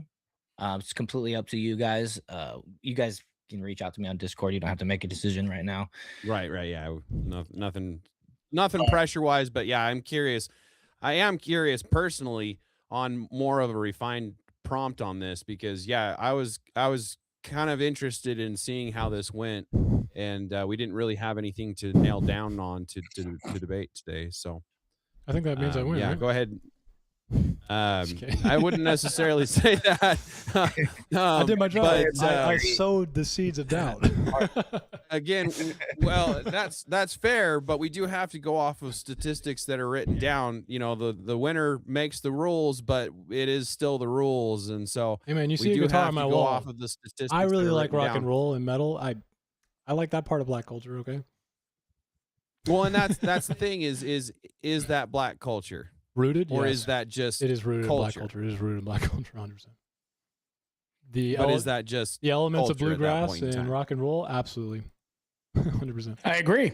That is all a part of the historical narrative of black culture, which led to today. Yeah, we would never have the music we have if we didn't look at the trail in the I past. don't know about never. Right. Yeah, I agree. I just the music That we goes have back into today the trends is and rooted the, in it. Okay. the statistics as we go Yeah. through history, right? The folded into that Damascus. What has it become today? Mhm. Is it what we know of as this rock and roll culture? Because Yeah, I can't that's say not I what we can't say see rock of and as roll black wouldn't culture exist. today. By the way, it's more like the rock and roll that we know is rooted in And that's black But fair. culture. what the potato's That's fair. saying, Yeah. what the potato's saying, basically, he gets to the heart of the situation of the synopsis. He's 900. basically Okay. saying that if what has black culture retained, that is good, right? I think Yeah. that's what you're getting at.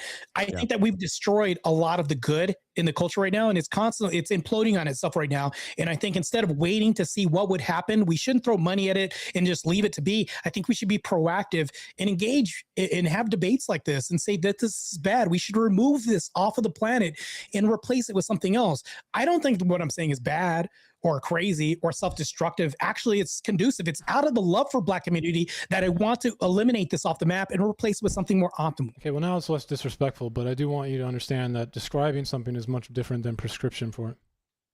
Something you probably should learn. Yeah, I can offer prescriptions and describe it at the Much same in time. the same Yeah. way fascism correctly describes a lot of the problems in liberal democracies, but the prescription of fascism is inherently self-defeating and fucking awful. Right? You mean like your debate with Andrew Wilson, kind of self-defeating? Hey, you know what? I kid. You know what? Let me stop. that was bad of me to say that. Sure. All right, let's continue. Yeah, with that, I pretty much leave it up to Tyler what we do from here. Like you said, that wraps up the debate. And as much as I would like to know a little bit more, I don't really have any questions to pin that down. So without changing the prompt, I think we're kind of at the end of the real debate. So Yeah. with that, I'll give it over to Tyler for him to Yeah, tell thank you us for your what he time, wants and to thank do. you, Martae, for the debate, by the way. And Potato, Yeah, I for appreciate it. moderating. I mean, no hard feelings, and I take nothing personal. I appreciate you showing up, and yeah, this is good. It was entertaining, and I enjoyed myself thoroughly. All personal. Appreciate it, No, man. You're fine. So I'll just ask, does anybody want to concede? Negative. I think that's a We had hard that pressed happen once. question We had there. that happen Look, once. I We don't had hold that happen. grudges, but I am stubborn as fuck. I'm a Taurus. I was told a lot in my life. Okay, that's just how it is. I mean, I don't there know is what a it lot of means, bull but- on your head for sure. But so back to this, I think I saw one of your debates or some of your commentary when you're doing some debate prep. You can call me a darkie. It doesn't make me upset or anything like that. Matter of fact, I'll probably laugh it off more than anything else. And I think Bro, that's what we need to do. We need to minimize If you all watch this. that, I was blown away that you let that guy say that. I was like, what the fuck is this? I couldn't do anything because when you get kicked off of verbal I know, comment, yeah. you can't get on. You're kind of in a bad can't position there. It's not like you can Yeah. get mad and be like, motherfucker, meet me outside. Yeah, but I don't take it personally when people call me coons or anything like that. What I do I mean, is that I guy just was a change my fucking behavior. loser, though, to be honest. He's a fucking loser. Yeah, I'm the least emotional person when it comes to these things. So It anyway, was so out of pocket. I was like, what the fuck? Why did you just call him a darkie? I missed that. you're entitled to do this, and I think that white people should be able to say the N-word. It's becoming more of some cultural thing that's happening down south. You see this happen all the time. I laugh, and it's just a cultural norm, and that's what's happening. But there are good things that happen in Black culture. But I think all of it should be obliterated. We should replace with something new. So that's why, even though Tyler, you said, well, no, or Potato, you said it's too general. I don't think it's too general. When I say everything, I mean everything, because that's the reason why I said, what's the good thing that we should retain? Right? He mentions one thing. I'm like, well, then where do we really lose? Personally, Martae, as a white man, I feel like people are entitled to do playing the race card. People are entitled to say a lot and do everything they want, but they're also entitled to get their fucking ass kicked. So, yeah, I'm sure the guy will say it to you in person. That's actually kind of the point of the debate, isn't it? Though what is that's kind of the point of the debate, isn't it? Though debate people need to get their ass kicked is a structured contest, a competition.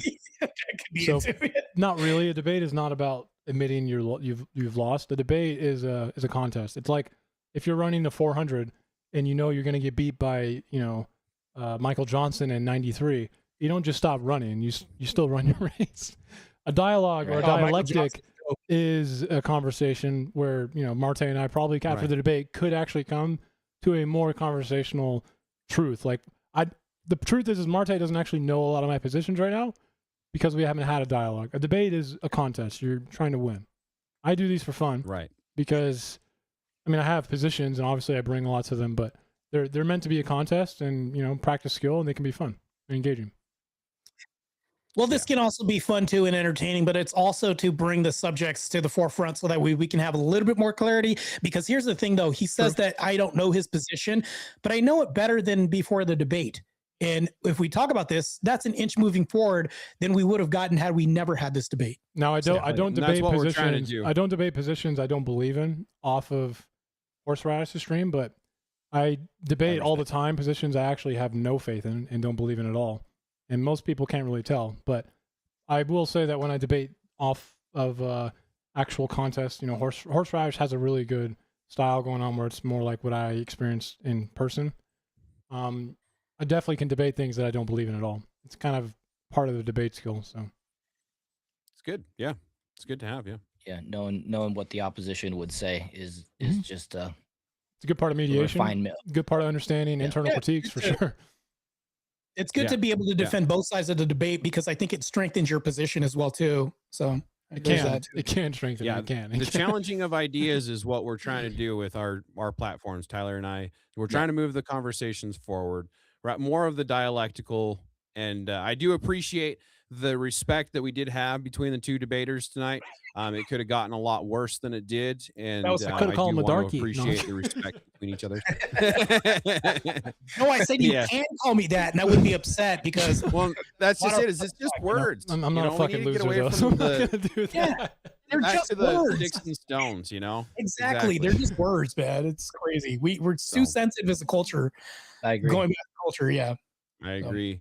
And I agree with you, Martae. There's a lot of parts of the culture that it does need to be demolished. And if there are good parts of that old culture, then bring them back. But it's just like the system at this point in time. Let's burn it all freaking down and let's start fresh. Because at this point in time, with the list and all of the crap that we have going on, it's time to just start fresh. And that may be what we need to do with the cultures in general, for that matter. Yeah, white, black, they're all trash anymore, it seems like. I think this is a potato talking. I personally think that. But my point being, oh, sorry, I didn't mean to interrupt you. No, you're good. My point being is just everything needs to be just burned to crisp and start fresh. Who makes it makes it. What makes it makes it. Other than that, we need to start fresh on things. That's all I had to say about the prompt, I guess. Yeah. But I'm with both of you. That's why I tried to stay in the middle, because I do see a lot of black culture as what we use today, but it is no longer black culture because they no longer adhere to it. It's their culture, but they don't adhere to it. I want to point out that Martae himself is black, obviously, right? You're black, right, Martae? Yeah. Martae is contributing. My dad's half Dominican and black, and my mom's full black. So I'm not gonna 75% ratio black you, but if you're black, you're black. But like Martae is an archetype of black culture in the U.S. himself. You know, he's contributing to what we would call black culture, which is why I find the prompt to be just annoying, because in a way, Martae is actively producing the product of what we would call black culture right now, even. And well, I'm counter to the majority of black culture. that is still contributing to black culture, 100%. Counterculture is a contribution to culture, like punk. Yeah, I'm contributing to its demise in pop. You know, metal. I was very much in the metal. Had hair down to here. You know, fucking gnarly deathcore screamo shit. And we would go out. I would go out on stage, you know, and play and like open for like Knights of the Abyss. You know, local bands in Southern California. And it was all about who can fucking hit chugs and zeros the best. You know, it was counterculture. Definitely is not separable from culture as a whole. It is a part of what we call, you know, I guess, suburban white culture. Counterculture is literally a reaction to the fact that it's mundane and stupid sometimes. So keep that in mind. You are contributing to it. And for me, I feel like the prompt is denying that in a way too. That's why I don't like it. I like it because I think that an exterminator is counterculture to a bug infestation. So it's like, to me, I think there's relation to that. There's cause and effect. And I think that approach does determine a response. That's why I proceeded with this. And like a lot of the debates that I have around race relations and changing cultural narratives, that's what I seek to do, is to bring this conversation to the forefront, because guess what happens? If you have this conversation, Searkar, you get called a racist, you get called whitey and all this other stuff. Meanwhile, if I have this, I get called a coon. There's a incentivization to pull other people down. To what ends? I don't know why. It sounds like I it's already told Tyler, I get a special kind of catharsis whenever a black person or like a LGBT person gets to like tries to tell me like I'm fucking gay. So I know I just a special catharsis comes out of me. Just be like, no, you know what I mean? I would never say that. Great. That's going a bit too. I would never so say that. That's an absolute claim. Crazy. I'm about to hit you with literally the black guy right now. Yeah, but I would never make that statement though. That's ignorant, I think. What? Yeah, it's crazy. What, that type of statement? Yeah, I mean, it's a type of virtue signaling or a type of identity signaling that I just have no care for. I'm kind of crass in that regard. A little bit of an asshole, but it's fine. Yeah, you're talking about the archetype of somebody who's a follower. You know, I'm just doing this, but then when you dive down and peel the layers down, it's like they don't have any other reason why other than they just heard the things and they're repeating this. And I think it's ridiculous. It does an active disservice to it. Yeah, it does. It does. Reclusive? No, what the fuck, I don't. man? You're not supposed to say I'm going to close the poll down, chat. My decisions are informed by my ethos of Christian ethics and other things as well too. That's not by black culture. So. You don't think black culture influences you at all? Didn't you? Wait, Martae. Didn't you just say earlier? And I do listen pretty well, Martae. That your do you? I do. You said your relative was in the Black Panthers and the NDAAP, and that you remember a lot of anecdotal stories and history from him. Is that not black culture? Yeah, my grandfather. Yeah, he can tell stories, but I can choose to. Now, here's the thing, though. We can choose to adopt certain things. My grandfather, that's a form of propagandization. He tells me stories, which is a definition of culture. Influence too. Definition of culture. Right. That's also part of influence too. I can either reject this or accept this. Did you not? Right? We make our own informed decisions. Did you not accept any part of what your grandfather said? I accept that's a part of history, but do I continue on with this my daily life? Do I react and respond according to that? No, I don't.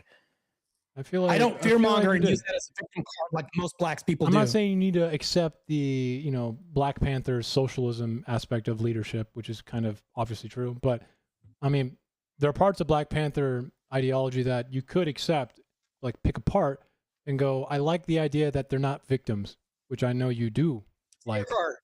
What I do accept is the monastic traditions of Christians, and I accept what my Lord and Savior Jesus Christ says, and everything from the Orthodox Church's fathers. Okay. That's what I do. That's what I'll appeal to more than anything else, other than any other culture besides. But on Christ. a sub-appeal, you don't like victimhood. I don't like victimhood. Accountability to me is important. So Black Panthers, kind of in a way, their culture was, we don't want to be victims. We are going to be violent about it, right? You may not agree with the means, but for better or for worse, aren't you kind of accepting a bit of that of, no, we're not fucking victims? We're going to take back stuff violently? Maybe you don't accept the violence, but... So you say I accept it, but then not the violence. Hold on, which is part and parcel with this? I can understand this, but let's kind of not, no pun intended, If but culture, segregate if culture the was two. something you could just stamp into yourself and inherit, it would be very simple. But it's not. It's learned. You get to choose. My defiance to black culture cannot be mapped onto what the Black Panthers did. Let's just get this straight. I'm not saying it is. It's I'm two saying an different- aspect of the defiance of victimhood might be something more internal than you might think. Because they did reject it. They rejected victimhood entirely. In a time when victimhood was a lot of the defiance very I have of appealing. victimhood comes from Christ. Comes from me following Christ in my servanthood. I mean, that's doing fine. this. I'm not going to That's deny where that. that It's all you, comes right? I can't say like, no, Martae, Christ is not. Where you? I'm just saying a little bit of it might come from that. Because again, the Black Panthers, for all the things that I think they're stupid as fuck over, which they are, they did reject victimhood entirely. In a time when victimhood was the most appealing. Like, it's been long enough. Look at all the slavery that happened, right? Somebody going into your home and robbing you of everything, your valuables and goods, and taking advantage of your wife and all this other stuff is the opposite of victim mentality. But here's the thing, though. Let's get this straight. I could be a martyr, right? That's the difference between me and the Black Panthers. Is if somebody comes at me and they approach me with violence, and I try to approach in a speech, in speech, debate, things like this. That's the method that I'm approaching this with. Not right? every Black Panther did do things like that. Subscribe to martyrdom. Not every Black Panther Panthers actually did those things, but I get your point. No, there's a big difference. They'll put themselves in situations where they can say, see, that person provided an example of what you guys do to us. Now it justifies this. That's not what I'm doing. Some leadership absolutely did. Different. You're correct. Some leadership absolutely did. That is correct. Yeah. But they felt like it was deserved and earned. Though. I'm just keep that in mind. I don't do mind. setups at all. I don't do setups. I'm very transparent in my approach. Black Panthers, a lot of politics involved in that and everything else. This is a big, way broader subject when you bring up them. So I think politics is everything. I know that sounds kind of corny, but like politics is no, it's true.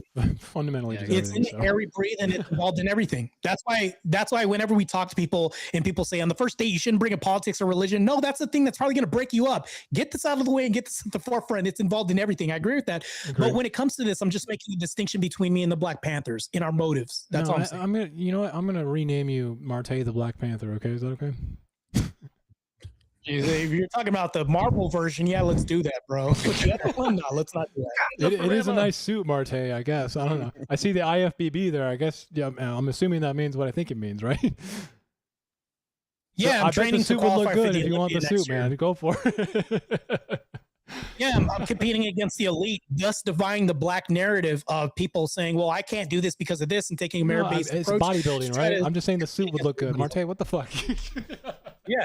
Well, I'm just saying, because there has to be some depth to this. I know it has to be entertaining, but yeah, just wanted to give you some facts there too. Bro, send in your audition. They need a new one. Didn't he die? Oh, that's kind of fucked up. Yeah, we have two different physiques. Yep. We look like the number 10 standing next to each other, bro. We look like a black and white TV on screen. Wait, how tall are you, Martae? How tall are you? 5'5". I mean, you probably can squat. You probably can squat and lift a lot more than me. Yeah, I've been called a monster in Walmart several times. So yeah. By white people or black people? Probably both. Everybody. Yeah, both. I thought a woman dropped her cup of water. It's just I stopped wearing tank tops a long time ago. You got offered to go in and audition for the Black Panther role. The problem with that, Searkar, is they're replacing the Black Panther with a woman, right? That's the Hollywood wokeification. Maybe we do need to destroy some things. I don't know. I think that's dumb. If that's a bait or if it's real, bro, my opinion on that is why fucking stupid. Stop. But like, yeah.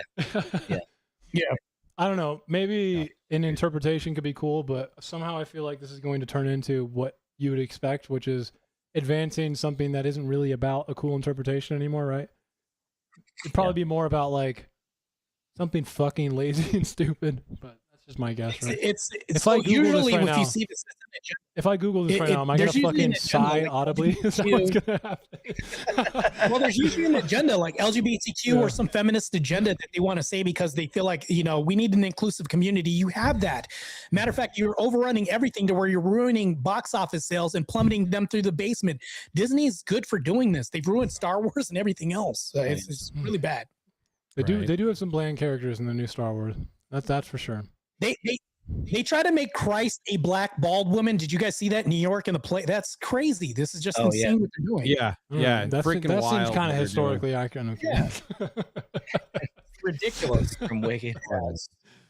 Just kidding. This is why counterculture is important for us to have these debates on Tyler TV and have the potato discuss these. I think that having competent discussion, even argumentation is good. I think that this needs to be done. And I think that this should be more prominent, but I think people are too afraid to get here and have verbal fisticuffs. When it comes to this, we need to have more discourse, appropriate discourse in Remember having conversation. that cathartic solves a lot of feeling, the catharsis as it builds up in you when you can tell a bald lady that she's not Jesus and probably shouldn't audition for this part.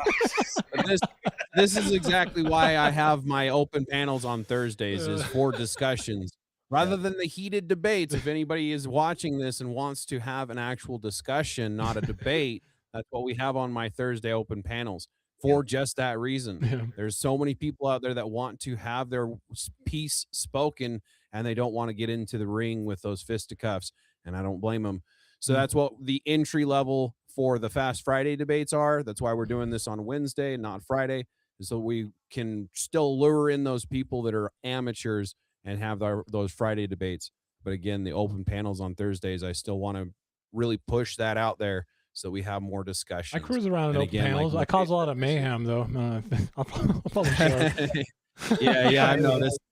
I've But noticed. anybody is welcome on my panels as long as it can stay cool, calm, and collected. You are welcome on my panels. Anybody that wants to join them. So I just wanted to Good, I'll put that show out there up. since we're talking about it. I can't wait to be name called. It's gonna be great.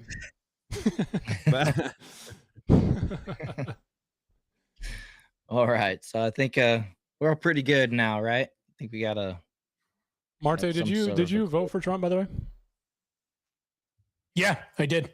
I do something that's been bugging me lately. Okay, I mean, to me, I think Trump is not a Christian at all, but I do think he appeals to what Christianity is for a lot of people in this country. Right? It's a really real thing.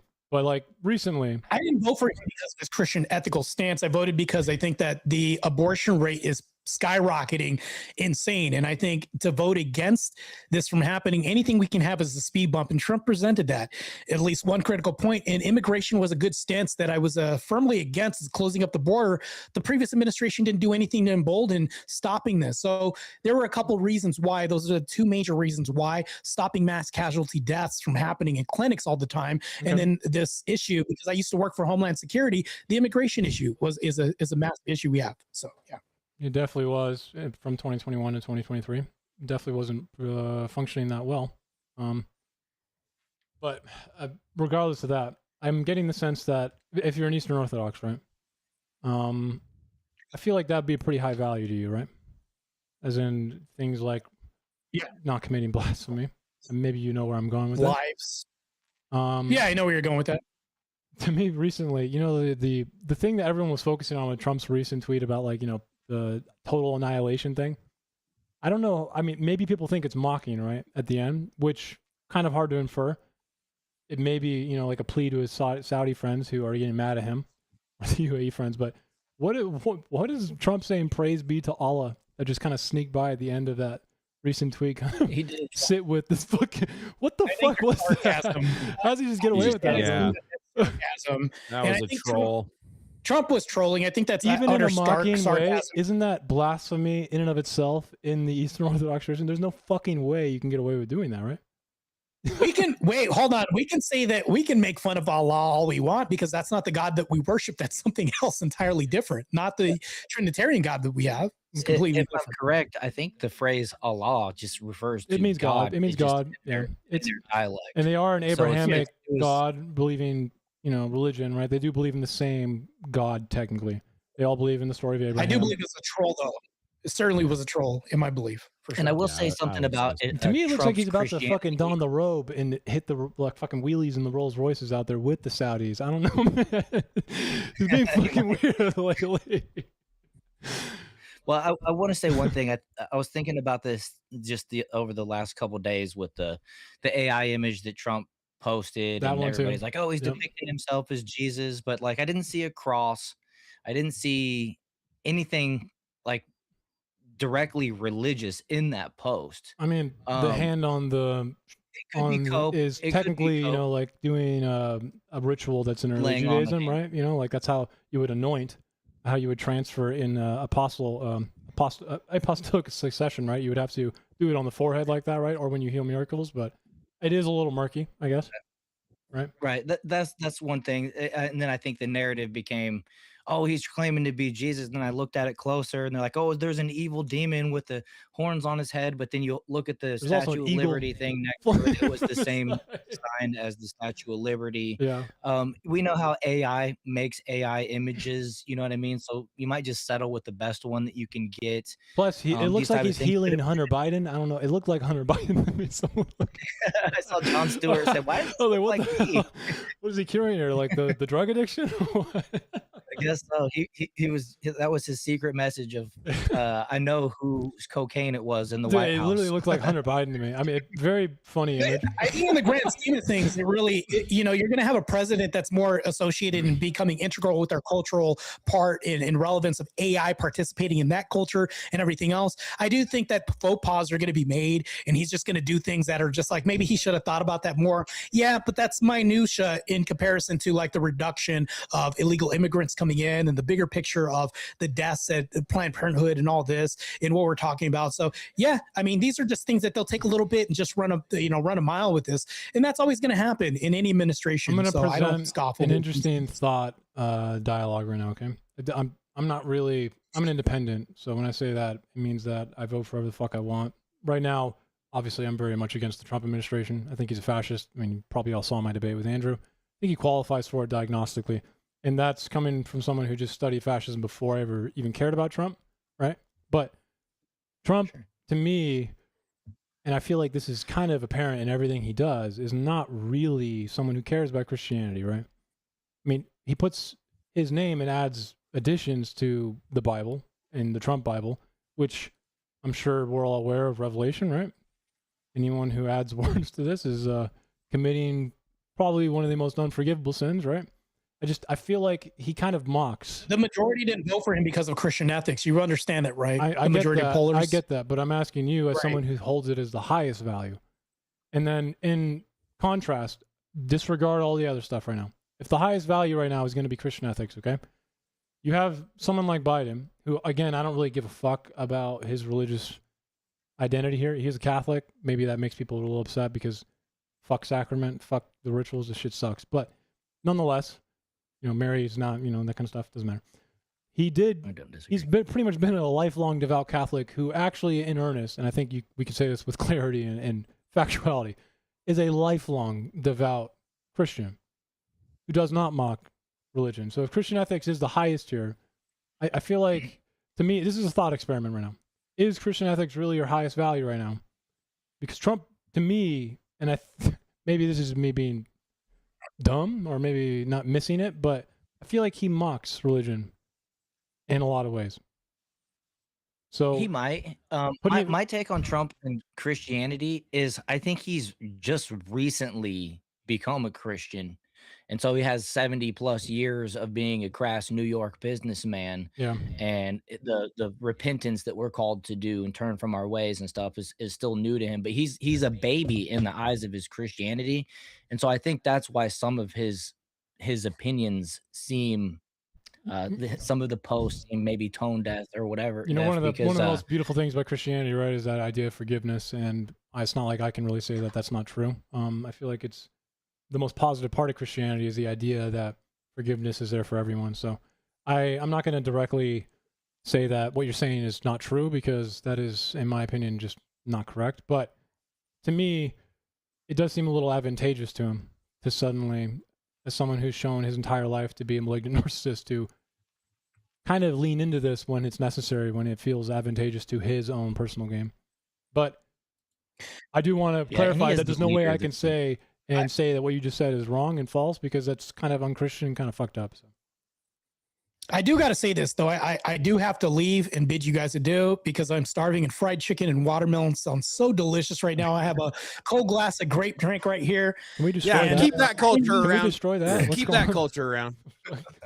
Well, you know, Sorry, I'm but- perpetuating that. That's just my appetite. My melanin compels me to eat fried chicken. I'm Is just the telling you right Popeyes now. app on Whether or your not front that's home possible screen or or what? man? I've been craving Just telling you Popeyes right all now. day. I love fried Right. chicken. Anyways, it's been real, and I appreciate you, Searkar, for at least being an opponent in the debate arena. Hopefully, maybe you can engage in the prompt next time. Not a shot at you. I'm just saying, I just want more engagement. I'll That's try. just my It's, opinion. it's difficult That's for me. it. So, I suck. So. no comment from me on that. But anyways, Potato, it's been real. I appreciate you having me on and being a good, gracious host. Tyler, Christ is God. I appreciate all you guys, and I'm out. Hey, thank you. Later, man. Have a good night, man. Yep. What time is it for me actually too? 7:41. I think I'll take that as my exit too. That's all right, guys. But thank you both for having me on. Yeah. Fair enough. Yeah, man. Absolutely. I just want to shout out again, Tyler. I think you were the one I was communicating with. Fucking Yeah. stellar job, bro. I don't know why, but for some reason I was like, this guy feels like he goes above and beyond with like the communication side of it. It was really good. I haven't really done that many of these Thanks. online things, but it felt like different for some reason. It's like, wow, super Oh, okay. polite. Well, thanks. I appreciate that. This is my first, debate that I've really organized. So I was just trying to be thorough and Oh, make cool. sure that, Yeah, I mean, right right off the bat, you put effort into it. Even if it's something Yeah, small, well, I I was like, appreciate I it. was like, whoa, really went above and beyond with like not just being polite because for polite's sake, but just I don't know, it felt different. So, yeah, awesome. Well, I appreciate that. yeah, and thank you, Potato, for And yeah, man, moderating. Yeah, absolutely, man. I want to thank you for, again, the respect between the channel, myself, and the other debater. We do appreciate the pushback that we can get from you and the other people that are willing to push back against us. I think So I remember in the I comment do sections of appreciate you being some here. areas we didn't have that much of it, but here I will absolutely do. I think we've talked a few in comments somewhere. Your name looks a little familiar. Yeah. I was actually on a panel on Speakeasy with you. Oh, really? So we've kind of tussled, a little bit, yeah. I remember that actually. I don't know why I can't remember it, man. You're good, buddy. but Like I said, it's good to see you again. Appreciate you coming on of course. and giving us content. Appreciate it. Yeah, thank you guys. I hope you have a wonderful night. Okay. Absolutely. Yeah. Did you want to shout anything out? You got a channel or anything you wanted to shout out? Oh yeah, forgot yeah. to let I Martae- always kind of forget about that. My name's Searkar R, because reasons in the beginning. I stream on Twitch and YouTube, and I yell at my own reflection all day. That's kind of what I do. Cool. And I did put the link to everybody's channels, the Potato X, Martae, Searkar, Nice. all in the description. Also, the link to my Discord is down in the description. If you're interested in getting into debates, we do the entry-level debates on Fridays, the Fast Debate Fridays. But if you're more experienced, we can set these up during the week as well, or even on Fridays. It doesn't always have to be a novice style Yeah, yeah. entry-level debate. But I mean, I don't know if I could say I'm new or not on online stuff, but definitely not new when it comes to the structure and everything in particular. But yeah, I'm down for whatever. Anyone who comes into my channel too, I don't ban anyone. If they want to come in here and call me an idiot, right? I do enjoy debating all the time, so I don't have to argue at my reflection, right? Because that sucks. right. Right. I hear you. But I'll check you guys later. Okay. Absolutely. Have a good night, guys. Okay, man. All right. Thanks again. Blessed night, man. All right, that was fun. I went to Disneyland earlier, right? And I thought it was my light again. Thank you, Lucy. Your question, by the way, was actually a really good one. For a second there, man, you had me like kind of, fuck, bro, reclusive. This better not be something stupid. And then I don't even know why I thought that, because your question was fucking ridiculous. Like, it was just like, I feel like it took the wind out of everything. It was so like well thought out, and you're just like, I feel like you forced the idea of like how history cannot be separated from culture in a single sentence. And I returned to like, oh yeah, this is reclusive we're talking about. Metaphysics fucking guy.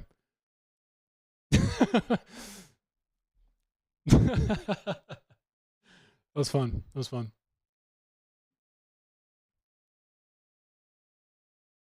I mean, I don't really blame you. I feel like it was a fun debate. Oh shit! I just deleted my. I feel like.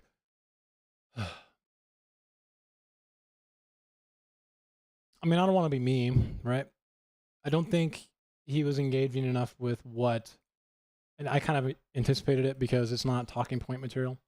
A lot of the stuff that I wanted to bring up, I didn't even get to do that. You know, like Ira Berlin's Many Thousands Gone. Just a fantastic fucking book, by the way. And I like to approach the subject not from what I was hoping Martae would see the olive branch and be like, oh, he's not trying to shame me or like shame people about Black history in the U.S., which is, in my opinion, wildly complicated, but really like beneficial to understand not just U.S. history and like the psychology of racism and the economic aspect of it, which is really what drove the underpinning racism in it. All those things got left untouched, and the one part I did kind of get annoyed was the fact that we should erase that and replace it, you know, like destroy it. I don't think that is. We should not erase that whole idea and identity and the history of that, right? Like that to me is one of the most important parts. Not to shame people about it, but that's how you learn how to fix systemic problems and like address them, right? Which, funny enough, a lot of the things he wanted to do to fix the problems, to me, sounded like systemic things. Let's increase funding for trade schools. Woke? Hello? Who the fuck are you? Are you woke? Like, what the fuck happened? That is a systemic fix because it's not just giving money to Black people and being like, there you go, shut up, you know? And then watch all the prices in the area increase by the same amount that you just gave them in a lump sum because businesses are not dumb. They're not going to be like, oh, look, everyone, you know, people who own property are not going to be like, wow, all of the Black people in the zip code just got $1,000. I'm just not gonna change my prices. No, they're not dumb. They're gonna be like, it's $1,000 more now for property. So right back where you started, or the ratio would go into the loan. But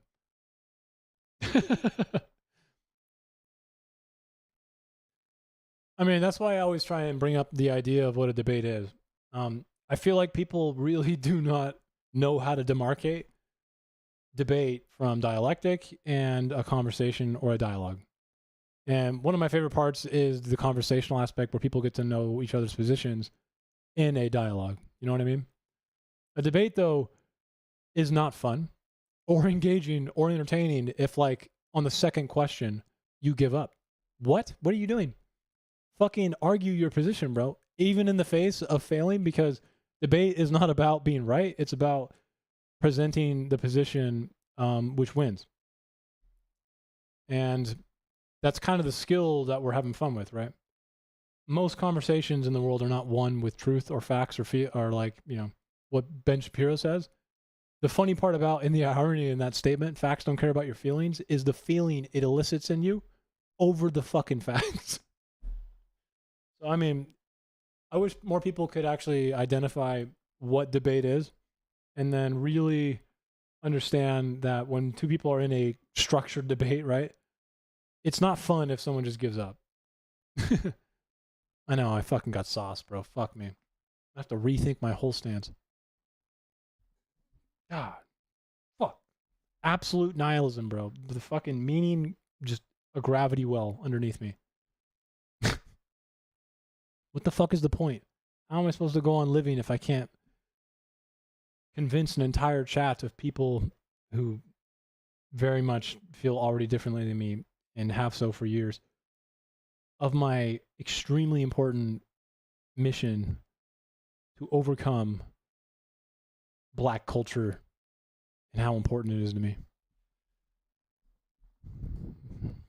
Just Camus myself.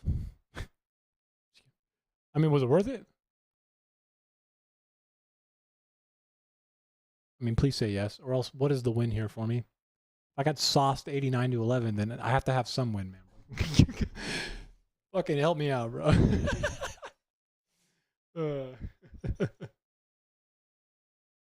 I think my opening and closing, if you noticed, I'm going to be honest with you right now.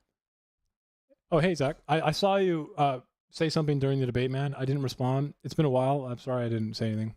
I did notice it, though.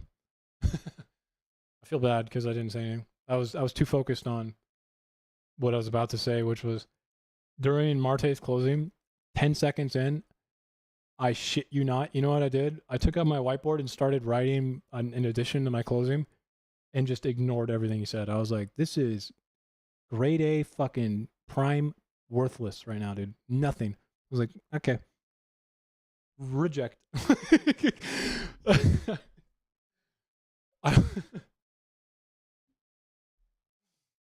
Not an okay thing to do. I was like, I literally just started journaling. Like, fuck me, bro. I made the active decision. I was like, fucking none of this is meaningful or worth anything.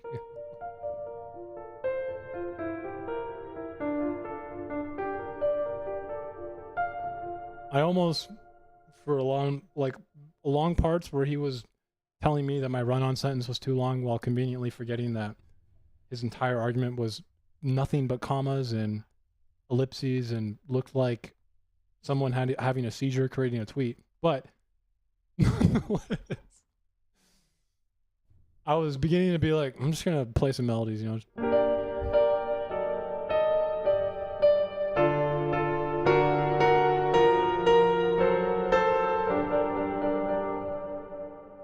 That's good, man. I was gonna ask how you been.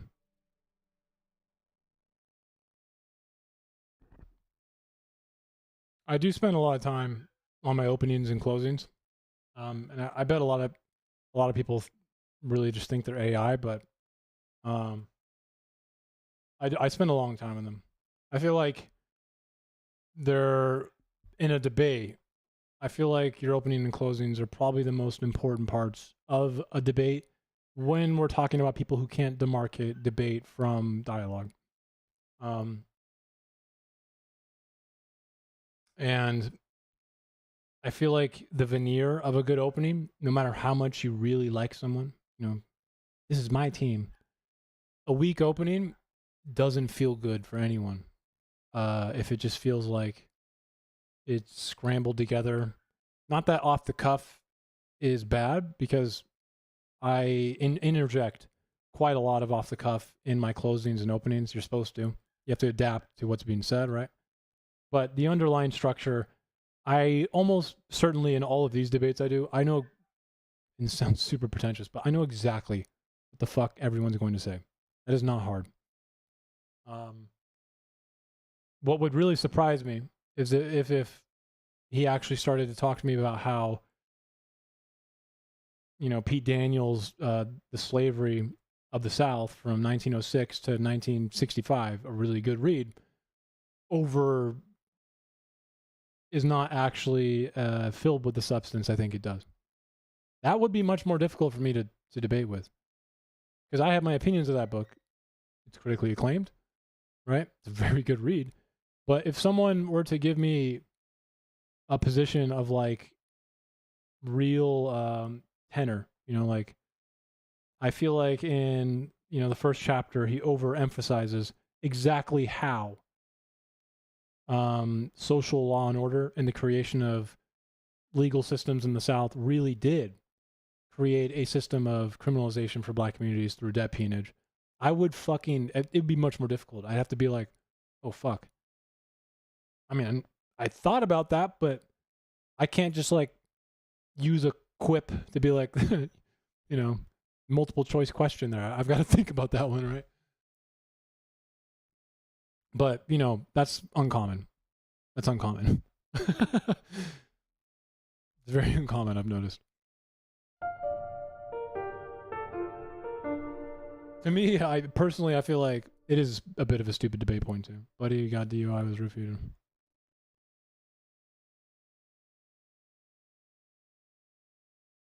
DUIs suck, bro. So I hope your buddy's okay. Shouldn't be driving, but sounds like he wasn't really in control of it.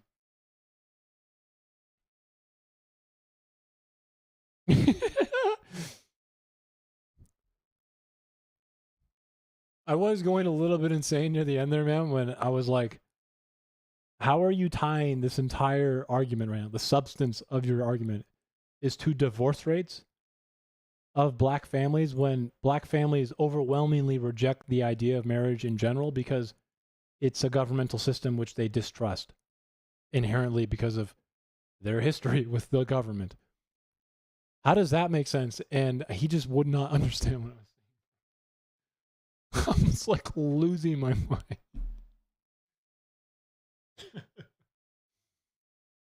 It's kind of like, you know how lacrosse is historically a white sport because access and culture, the amount of equipment you need, the training you need is a barrier to entry, right? And I looked at the rates of black people who left lacrosse and was like, you see this? This defines how much people in the black community care about lacrosse. And I just like said that with confidence and didn't really bother to be like, literally no one who's black plays lacrosse. Did I ever think about that? What's going on here? Dude, my sample size of 2. Fuck, bro. That's a 200% increase if one dude leaves lacrosse. That's fucking gnarly, bro.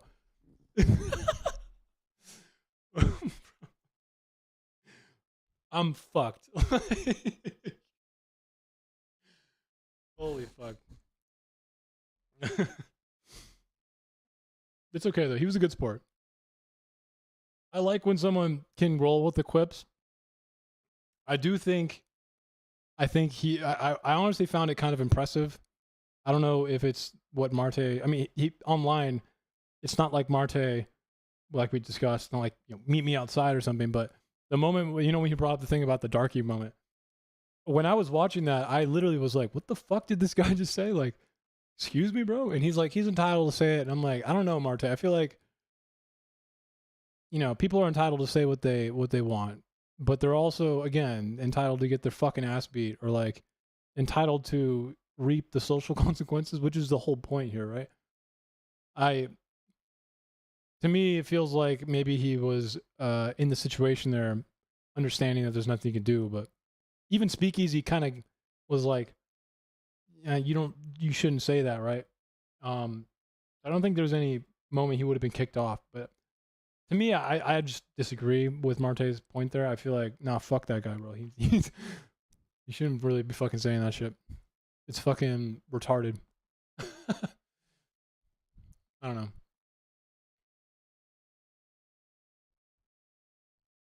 Censuses, by the way, are done through a survey most of the time, right?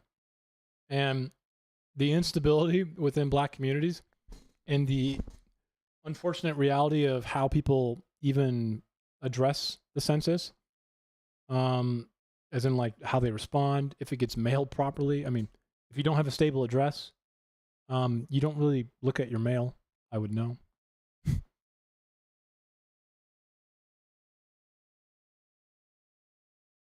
Dude, prepare your underwear, bro. I'm going to fuck you up.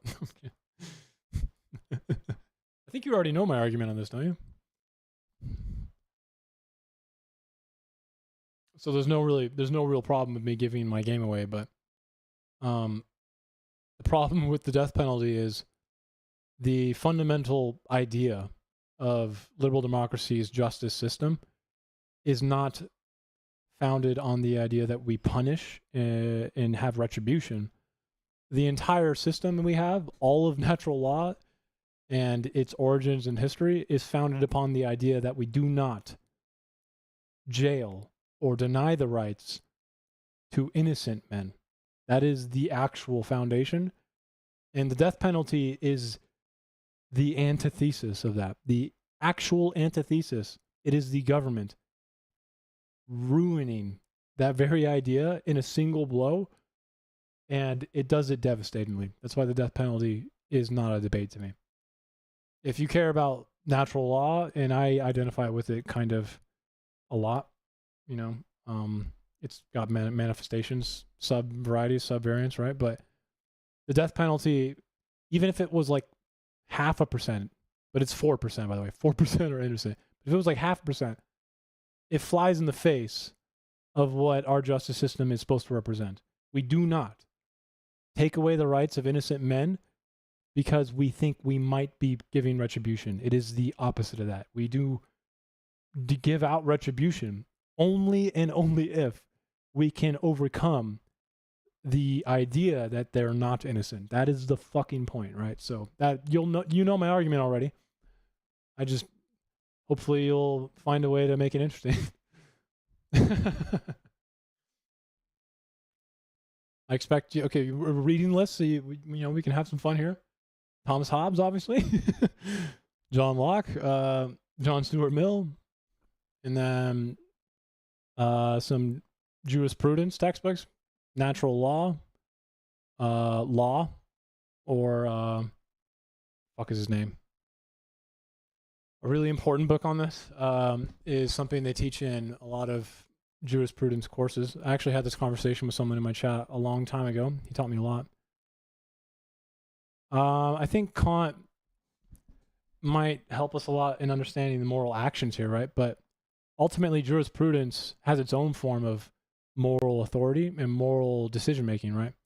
Jurisprudence is an entirely natural form of moral authority.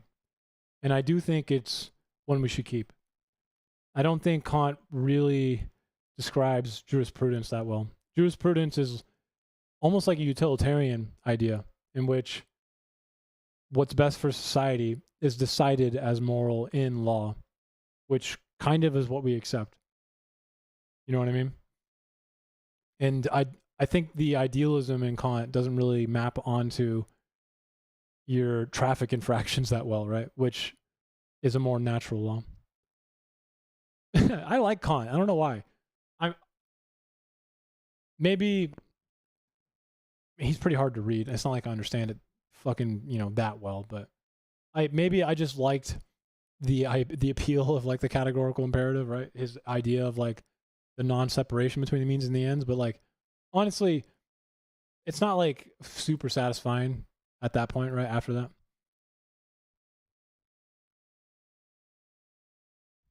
Well, there you go, Vigilante. I think I just fucked myself. Can we destroy that part of your memory? Is that part? Kant is fucking no. Okay, I can't. No. I don't know who Michael Dummett is, so I feel like you've one upped me already. But so what the fuck, man? Who the fuck is Michael Dummett? Is his name like a preemptive, condition here? Michael Dummett? Is it dumb reading or what? Dump it or what? But no, man. The Phenomenology of the Spirit, okay? By you know who? Hegel, dude. Fucking, that is the worst read on the planet.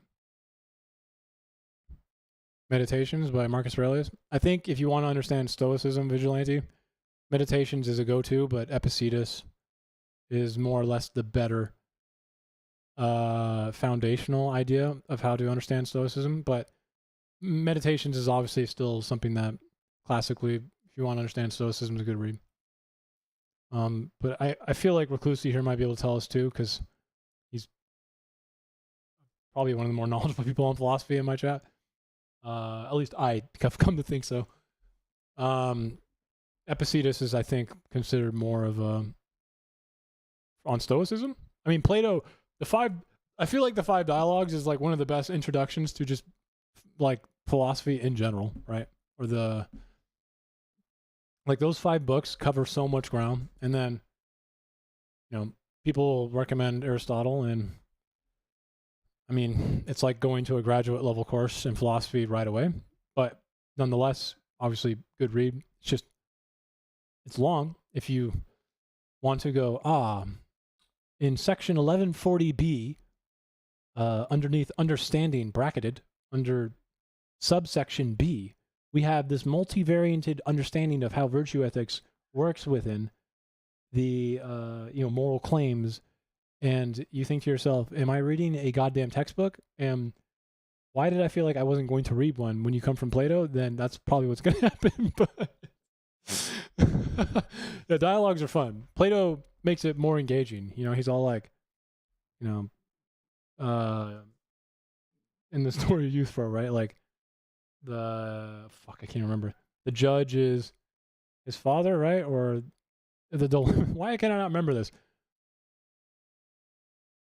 Is it Plato's talking about Socrates' father who's on trial, or is it the judge is his father who is essentially saying that his son has done something bad?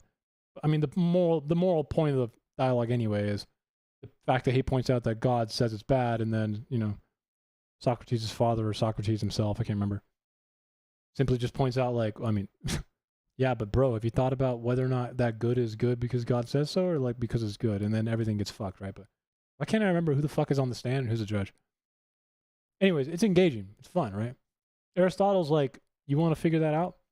Go to page 1155A and go to subsection C, and you're not going to get any dialogue. You're going to get bracketed definitional nomenclature. Not a fun read. Not a fun read. It's very different, right? I'm just like fucking rambling right now. Jesus Christ. Where the fuck is my fucking book I wanted to give you? It's like I have so many fucking unorganized books in my goddamn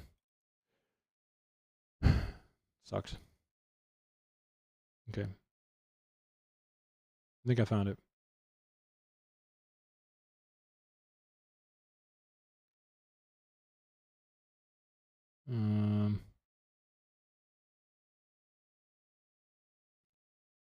I did not find it. I spoke too soon. Law. Wait, it's called jurisprudence. I could probably just look it up. Bro.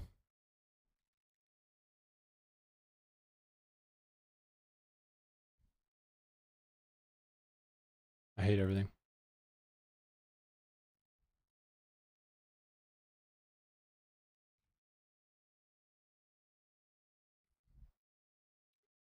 I don't really get to talk philosophy of vigilante that much.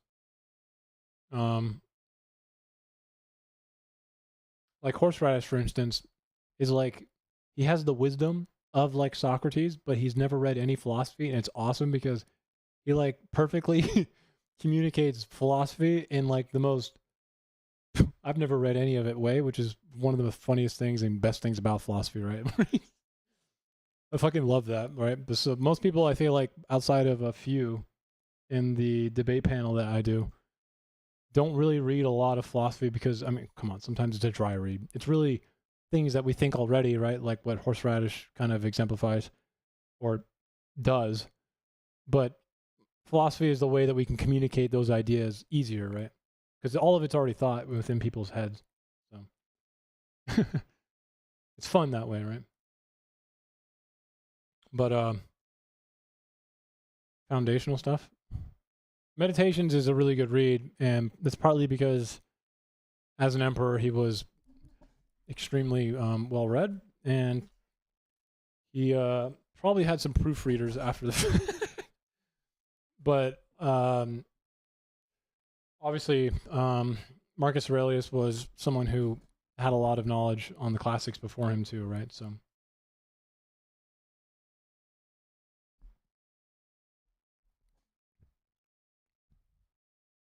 you're a complete idiot in the chat? Are you?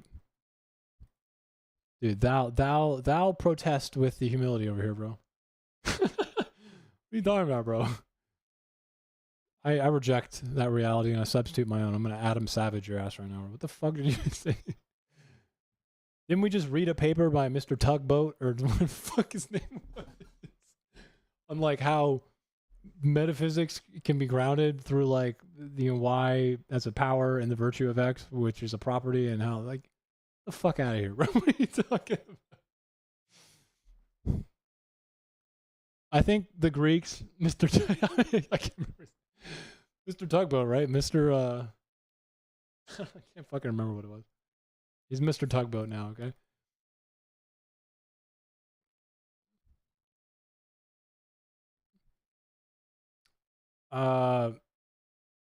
While it is a compilation of his journals, right? Like I'm not really sure if Marcus Aurelius himself intended to like literally publish the way that we're describing. I do not think it's. I mean, he is the emperor, man. There's definitely people who probably looked over and proofread what he was writing. I'm not really sure how much authority they had, but I feel like that would be pretty common for an emperor. He's got access to many different scribes who probably wrote parts for him even. He just probably audibly said things and they wrote for him, right? That was not uncommon either. It doesn't make it fake or incorrect, right? There's a difference between pseudography and maybe Reclusi can remind me of the terminology here, but there's a term for not just pseudography, but like the actual falsification in addition to pseudography. I can't remember what the fucking word is. A lot of the Bible, a lot of atheists will try and attack the Bible in this regard because they'll be like, parts of, Joshua weren't written by Joshua or something, and that's not really an argument. A lot of the prophets had scribes, right? And just because it was written by someone else doesn't mean that it's not actually something that they would have written. A lot of the people that we're talking about who had the access to write parts of the Bible, even like Paul, had people who were trusted to be scribes for him, right? So that was not uncommon. That doesn't mean it's like a truth thing, right? When Joshua says that, I'm going to fuck up the Ammonites, like, or the Betetites or Betetiites or whatever, right? Who became a vassal state, like he did fuck up the Canaanites, right? Like they weren't given that option, but I'm really having trouble remembering what this is called. It's pseudography. And the further idea in scribe. It has a very specific name, so I want to make sure I'm not like stopping there. Because there is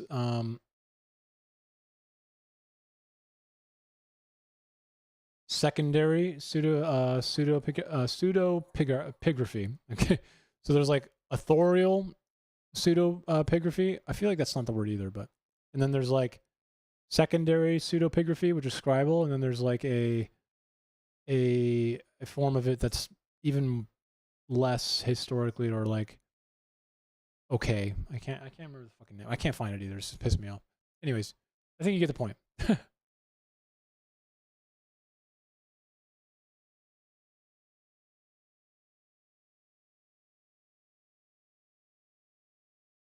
Pseudonomous pseudopigraphy. There we go. So written under a false name and a secondary pseudopigraphy is what I think I'm referring to, which makes it extremely spurious, right?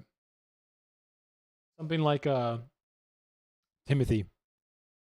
The second book of Timothy is widely regarded as something that Paul did not write and doesn't really have a lot of Paul's other work in it, right?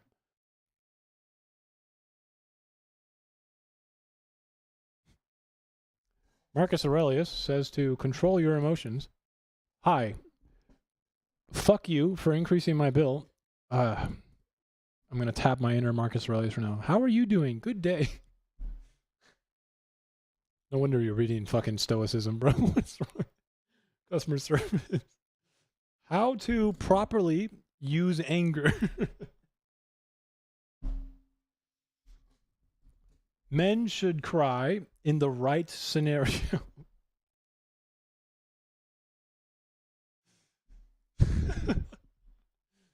Just, there you go, bro. Holy fuck.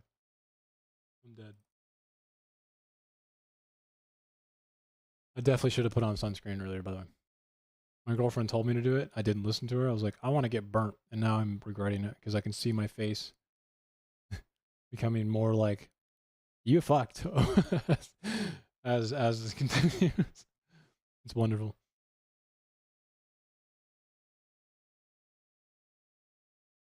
Not as wonderful as the fact that I cannot find the book that I really want to give you so you can argue against me better. Oh, wait. I found it. Boom. All right, here you go. Okay, I found it. Vigilante. If you want this book and you read this, then you'll be able to fuck me in my own turf a little, because I will be using quite a bit of this, okay? I'm giving you an olive branch right now for fun.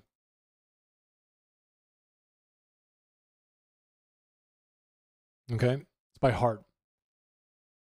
So this is a book on jurisprudence, okay? And this entire book has a moral and legal system with authority that honestly outlines quite a bit of what jurisprudence is and the political legitimacy of it when it comes to moral reasoning, how coercion can be morally good here, and what it means to like the natural law in the society we live in. Now, this is a really relevant book. I'm not lying here. Actually, it's like an extremely good read. Okay, like the way this guy writes, I was brought onto this book by a chatter of mine who I guess studied jurisprudence. Well, the funny thing is that there are a lot of books that aren't fun to read, but the way this guy writes is actually extremely like. Some people write really well. I'm not one of them. In a conversational way, when I write, I tend to overthink it. I write very analytical. When I'm trying to do a conversational writing, I struggle with narrative writing, right? I think good writers know how to like inject narrative into their academic writing and make it that much more relatable and simple, right? Something I've always struggled with because I tend to overthink. And what I do is when I write, I look, which is why I practice writing on Obsidian quite a bit, but most of it you'll find is kind of textbook analytical shit. I do inject my own flair into a lot of it, but it is political writing, right? Narrative writing to me, I have a problem where like after I've written quite a bit, if I get a little slow and I don't know where my next sentence is going, I have a problem of rereading my last sentence. Or if I slow down that much, I tend to all of a sudden get narrowed a bit and I can't see my entire paragraph or like even chapters as a whole. And I get stuck on single words and then I notice it if it's really bad and then I get mad at myself. And I'm like, what the fuck am I doing? Why am I caring so much about one word trying to fulfill like this entire sentence right now? And I've lost entire sight of what the sentence is, right? That happens a few times on every page when I'm writing, and it fucking infuriates me. Something I could probably work on, but the point of this is that he writes, in my opinion, in a way that is not like that. Like when you're reading it, you're like, ooh, you know, this is fun.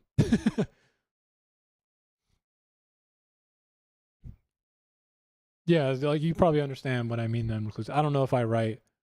I've never written economics. You know, I'm not like writing any like peer-reviewed economic paper, but I have a feeling that I could probably write something in an academic sense, at least from what I can remember throughout my collegiate career. I tend to do very well in those regards. And then it tends to suck ass when I'm like, how do I make this relatable to someone who actually doesn't really care this much? Oh, hey, guys. Hey, Lethe. What were you guys doing just now? I'm over here yelling at my own reflection. It's been fun. Como estás, mi amigo? I'm sunburnt from Disneyland earlier. I'm overwhelmed with how much I want to destroy black culture and everything black inside of it. And I think black people just need to stop doing crimes, you know? I think that's where I'm at right now.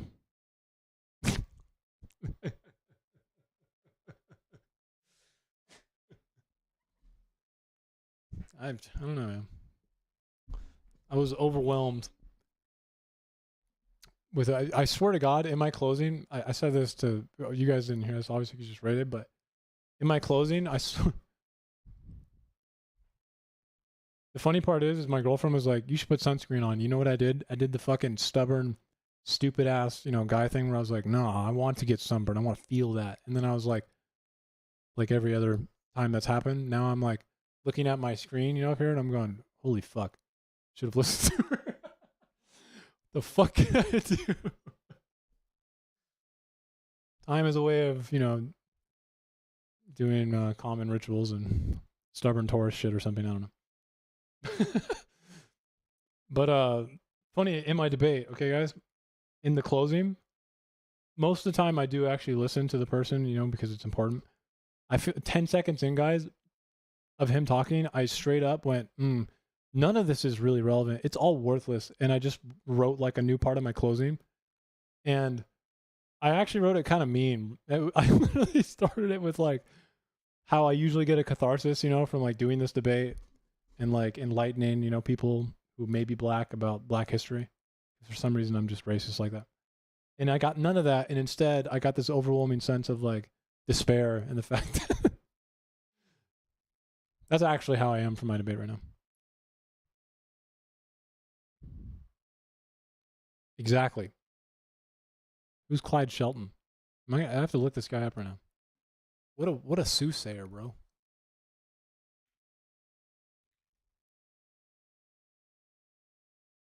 Oh, the law-abiding citizen.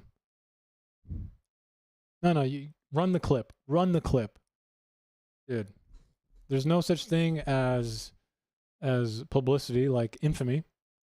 Haven't you guys ever watched Nick Fuentes?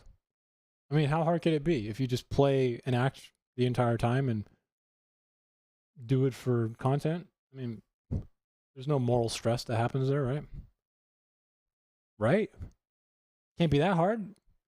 Just say some shit like women suck ass and, they're made to make babies, and then look at yourself in the mirror and fucking tug on, right?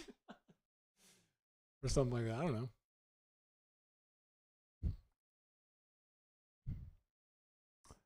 I will make the call to you once I am doing this. Okay? I'll have my answer for that, okay? Once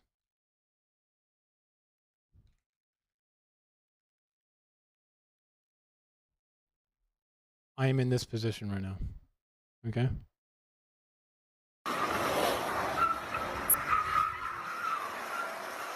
Then you'll have my answer. What the fuck? Can't hear you, bro. Okay. Over the sound. What did my comments about women mean? What do you mean about looking in the mirror? I'm too busy looking in my Rolls Royce's mirror as I down this fucking Roxy, bro. The fuck? I'm about to clavicular up in this bitch. I'm about to hit the fucking seizure in this thing, bro.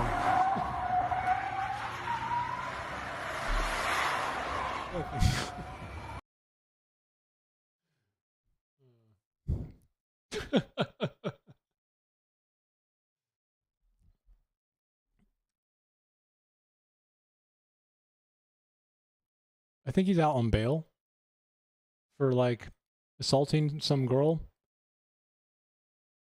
And then I don't think did he run someone over, or did he point a gun at someone and then run them over? Didn't he like wave the pistol on the stream or whatever, literally right behind his friend's head, who, if this was a different universe, maybe 10 years ago, a live leak video would have been what we all saw. But just like, dude, imagine if his seizure happened here.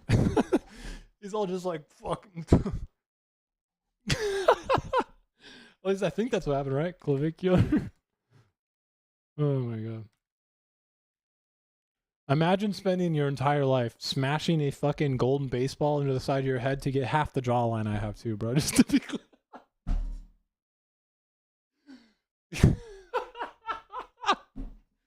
Fucking Christ, dude.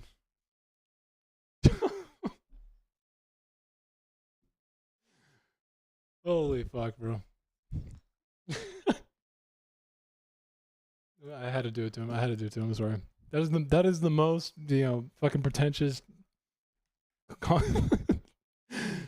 It's so dumb, bro.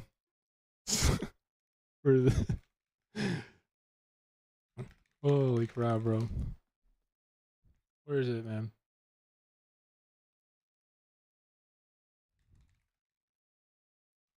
Where the fuck is it, dude? He takes like a golden baseball, bro. I think that's what it was.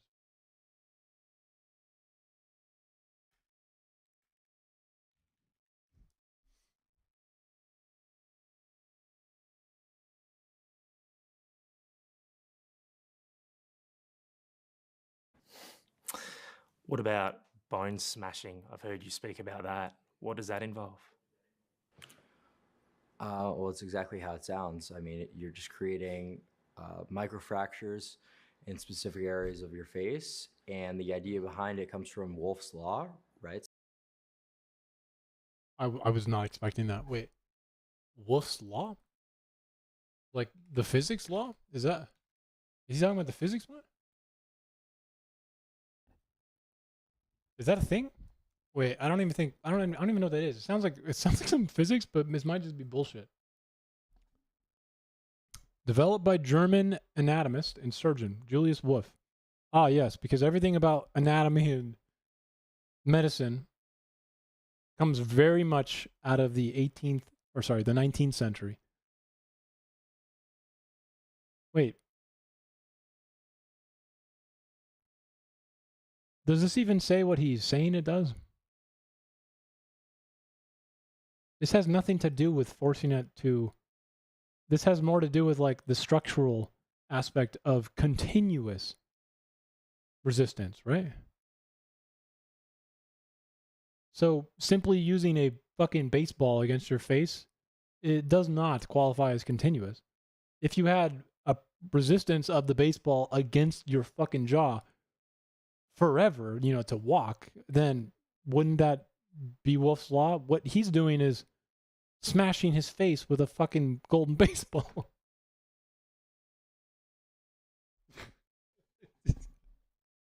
I'm learning so much. When you break down a bone, it grows back stronger.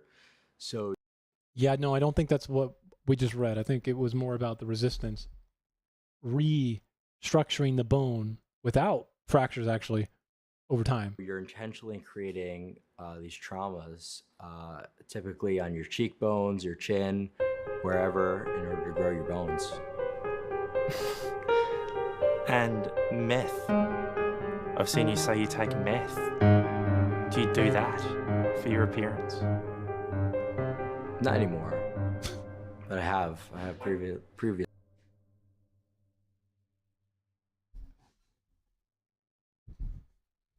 I'm 20 years old. Not anymore. That was a long time ago. I'm different now. I am new and improved. I take street amphetamine. It's different. Not methamphetamine. Okay? Copious amounts to reach the same amount of what I felt with methamphetamine. And then I also drowned myself in tramadol. Clearly, because that's probably why I had a seizure, because I have no idea how the interactions between drugs work. And then took like a Roxy and drank alcohol in the middle of a club, because who the fuck wants to experience the club? I want to pass out and hit, the running man on the floor. What the fuck, bro? Oh my god.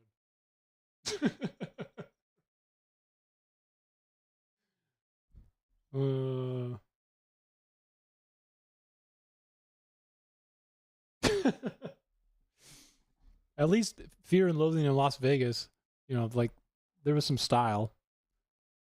Have you seen Clavicular interact with women, bro? I swear to God, it is like... Talk about someone who actually accidentally incels himself, bro. Like he straight up... Maybe it's for clicks, but like, he'll be like, I'm gonna adopt the terminology of what he prescribes, okay, or describes. I don't really think it's appropriate, but like, my man is in, okay, like he's won the game. He's past the stage in the club where you look at each other and smile and you have to do all the talking. He's literally in, and then he fucking cock blocks himself. I'm not kidding. Like, he straight up should just never open his mouth. It's so... Holy fuck, bro. Where's the one I'm thinking of? Wait, is that me? Why am I on there? Lee, don't put me on there. Oh my god. There's parts of it in this fucking thing. Should be nicer, girl. He is. He's definitely suffering a little bit, right? I feel like he says so too, right? I'm pretty sure he has. I don't know. I don't know too much about him, but wait, what is this? Okay. All right, what's your name? Raha. Nice to meet you. Nice to meet you. You got a bit of a crazy look in your eyes. It's just my nose. I know. I'm saying you might look like you're gonna do something unpredictable. You know? I'm Arab. Because I'm Arab? No, it's because you look crazy. So do you crackhead. Because I'm Arab. Jesus Well, he's off to a good start. Christ. That's a pretty big jump you made there. Don't you mean Allah? Yeah. What do you do for a living? So right now I'm on the ballot for mayor of LA. Okay. Where do they find these women? Who the fuck is this?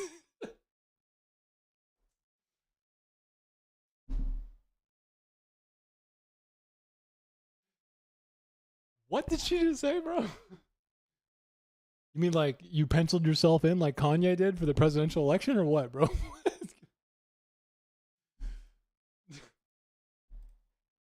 Mayor of LA? Nothing, dude? You got nothing for that? No quip? That is like the most quip-worthy shit I've ever heard from a girl. There's so many ways that you could just make that something. No, actually, though, I am running. Okay. Yeah, Oh. 26. How old are you? 22. Okay. And do you think at 22 years old you have enough life experience to... He made it literal, bro. The only route right now I feel like you could do to make this as weird as possible is to literally though, like what kind of political experience do you have? Like, are you gonna do what I do and actually read Wolf's Law and apply that to my fucking face through a golden baseball, but with politics? Like, girl, are you up to speed? know how to run Did you take meth? Because that'll help. the city of LA? Look, we have the president that we have right now. I have all the chance in the world. Fuck. Okay. But that's about the president that speaks nothing to your skill level. Well, my ex is in politics. Okay, great. Can't say Fuck. because he's Well, it sounds like that bridge is burned, though. If your ex was not an ex, maybe this might help you, right? But since he's an ex, he might be a disadvantage, actually. I'm not sure if she's aware of this, but he might be like, I know you were thinking about maybe promoting this girl, but like she fucking blows. And then you didn't. Is she not aware of this? Like, married, but you know. he's married. He definitely wants you to run. Right, fuck you. All the doors are open, girl. Sure, you're in. Exactly. So you dated Okay. someone while Hit him up now, bro. The fundraisers are already lined up. married? He wants his affair to come up front and center. You do crack. What are we arguing about? You do fucking crack. At least he understands Wolf's Law. Okay, But he's not running for the mayor about like. yeah, I'm not trying to be mayor. You're here with a hickey asking girls for every fucking info on them. You have a hickey have a on your neck. That's not even a Literally hickey. Right there, I can see. I bet he just used some tool to try and, create a different jawline on his neck. It probably is one of those like suction machines, girl. I don't know why you're giving him this much credence right now. Because he may not be a player. He might just be some dude who bought the wrong tool to do the wrong thing. See it clear as That is not a hickey. That's not even a hickey. What do I look like? I'm 14 years old. Like I'm gonna have a hickey on my... Oh God, please do not tell her what I just said as a joke. For the love of God, dude. Fucking do not tell her. It's literally a suction machine that you're supposed to put on your gun. my neck. You show them. You literally. It's not a fucking hickey. Okay, so Yeah, show what- them. Show them. Show them. They already said that. We just did the intro. They already seen. Yeah. It's if I'm lying, may God strike me down right now. On everything I love, if I'm lying, God strike me down. Well, Strike me down, so I'm not lying. listen to me. I don't think that if you can't handle a setting like this, you'd be fucked in any type He was literally about to tell her, girl, no, this is the machine for down there to make my neck smaller. of debate. Well, yeah, You know? of course, that's the whole point. I'm not doing it to become like this great mayor. I'm doing it to I'm not doing this to actually be good at the job. I just think it'd be cool to be a I mayor. just want to run my own city. That's it. And Yeah, then okay. But you don't want to be like a great mayor. No, You just want Maybe you should run at your local gym first. His tracksuit's not. That was so mean. Holy fuck. to the best Control yourself. parties. I want the clubs to be 24 hours. And like, I just want to make LA what it used to be. You want to make LA great again. That should be your Yeah. campaign Sure, slogan. like 15% Well, no, my people campaign is because my name's You might as well throw I mean, to be fair though, Larondi, I feel like the opening she had is doing a lot of heavy lifting here, right? Much like this tracksuit is doing for her right now. Like, I have also a slight percentage of smashing a golden baseball into my face to get half the jawline I have currently in the same fashion he does. But that doesn't mean it's likely or ever going to happen. throwing a Hitler salute while you're at it. I actually have one. My first Let's see name's it. Rahoff, but my last name's Hasu, right? So my campaign, like, actual thing is Hasu for the streets. Because I'm for the Did they find these people with Craigslist ads? What is happening right now? streets. Like, it's. Yeah, clearly. You get it? You know what I'm Yeah. saying? Yeah. Sorry. I think you're probably like the worst person I've ever talked to, like in my entire life. Well, that was good. That was good. I'm gonna. I mean, I have a degrading kink. That means a lot to me. a what? Okay, no one with a degree in kink is going to make someone feel bad for a hickey, though, girl. If you want to make this joke land, you can't literally fuck it up 10 seconds before, unless you're talking to a fucking goldfish, I guess. Who the fuck thinks making fun of a hickey as like some tabooish thing is going to then believe, oh yeah, but you have a degree in kink? The fuck? Write better jokes. All right, What is going on? we get her out of here. Somebody Yeah, yeah. get her out of here. Dude, put her back to the drawing board. Why are we responding to every Craigslist ad within a 1,000-mile radius? Send her back to the streets where her slogan can perform. Yeah, you're done. All right. What's your name again? Rahoff. All right. Yeah. Why are they now? Is it the same person? Oh, geez. They're all required to wear this tracksuit? So I brought you a gift because I want to be with you so bad. Like, you're my soulmate. I brought you a pipe. Oh. Okay, she has comedic tone. Oh, fuck yeah, dude. Let me get that. I'm Do you mean she was lying? keeping this shit, boys. Fucking hell. What the fuck? Dude, Is that what I think it is? Is that just a tampon plastic? This clavicular about to be like, what is this thing, dude? Like he's never actually fucking like, you know, looked at one in his life. this is actually like one of my favorite gifts someone's given me. Fuck. Fucking A. I feel like I might have been wrong about you. You should be Oh no, it's actually glass. like the mayor and hand these out to fucking homeless people, you Well, know? actually, I've been going to Skid Row and giving them liquor. Fuck. Okay, I guess she's the Saudi prince's lost, daughter. The fuck? How much money do you have, bro? Do you know how fucking expensive that? Yeah, let's do that. That's a What the fuck, bro? good first date. Liquor? Are you... Should have won. Like, No, I have it. I just haven't posted any of it. But we've been doing the content, just none of it's posted yet. Okay. I hope you never do, because if this is true and it's not a comedic joke, then you're a piece of shit, you fucking loser. So you genuinely think you're gonna be the mayor, like just handing out shit and being a good gun? Wait, is this the same woman? This man's be- I- Oh my- Yeah. To be Yeah, one of my other chatters who's a regular Globalize from Lithuania sent me that, and there's a special type of way it makes me feel, probably because I'm biased from the fact that for a long period of my life, because of decisions that were not my own, from a young age, I was very much concrete level homeless, and there's a special kind of rage that like builds up in me whenever I have to fucking sit through whatever these people think is appropriate here. And again, call me biased, but like, I don't know. If I like knew that person in real life, right? The special kind of psycho of me would probably like actually freak the fuck out and be like, yo, where do you live right now? So I can fucking like actually hurt you. mayor of LA, look, Like, let's please. I just need me and Why are you doing this? What is wrong with Karen you? Bass at a boxing match. I got the city. Like that, I got it. Dude, I don't want to hear this stupid woman anymore. Dude, I need Actually, girls, this is. Dude, who fucking clipped this, bro? Learn I how play to the clip videos. Just keep going. Yeah. It's the same girl. What's cool? Car enthusiast and homebody. Got it. Isn't it only a cup? Okay, we have multiple now. Let's see what's happening.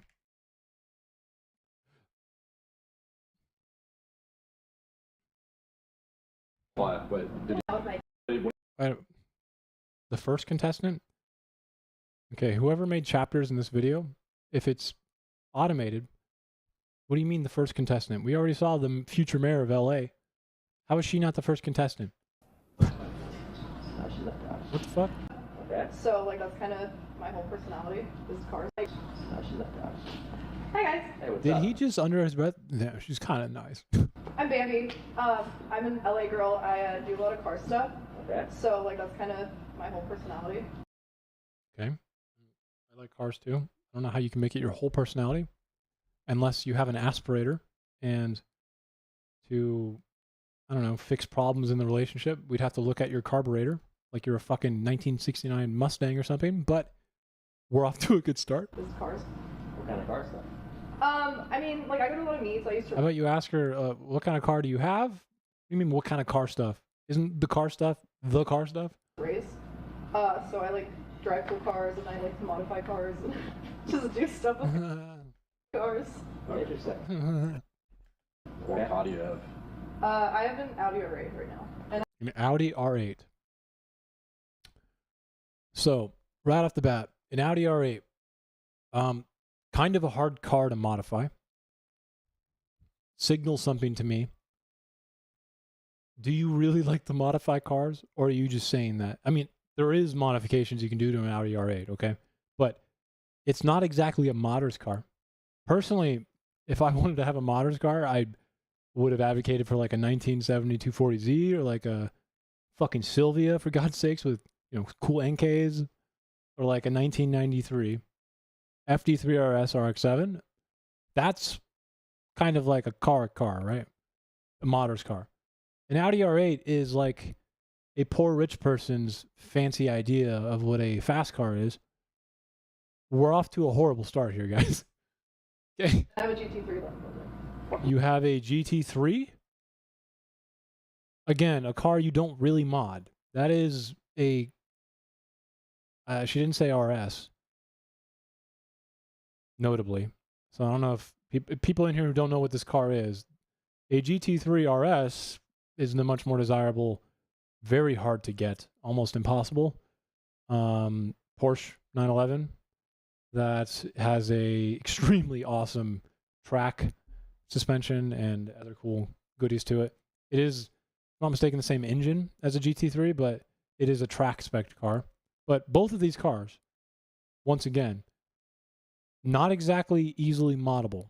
Okay, there's like certain enthusiasts you can bring this car to, have them do like a specific tune, make it, they have like a branding for it, right? I'm sure you've heard of like dynos, or sorry, not dynos, but Denon staged like M3s. They specially do these certain types of tune-ups and like modifications, but when I hear a girl or anyone say, I'm a car person who likes mods, usually they're going to describe how they like to be hands-on. And this girl is most certainly not, you know, on the dyno modding her GT3. She's paying some dude to do a package, which we're off to another horrible start. I don't see this really going anywhere. Yeah, we'll give her a yes. What is it, like a yes, or is it like the fucking swipe? No. Neither of these two know what those cars are, but cool. Yeah. I don't fucking know, man. Yeah, we'll give her. We'll just go get yes or no. Yeah. All right, yes. Cool. All right, see ya. See ya. Yeah, Dobbs. Hi guys. Oh, I would have been like, what did you do to mod your GT3? Kind of hard to find mods for that Porsche. Primarily because it's expensive and most people who buy that car don't really want to mod it. What did you do? Slap a Instagram sticker on it and call it a day, or what? Sophie, I'm from LA. Wow.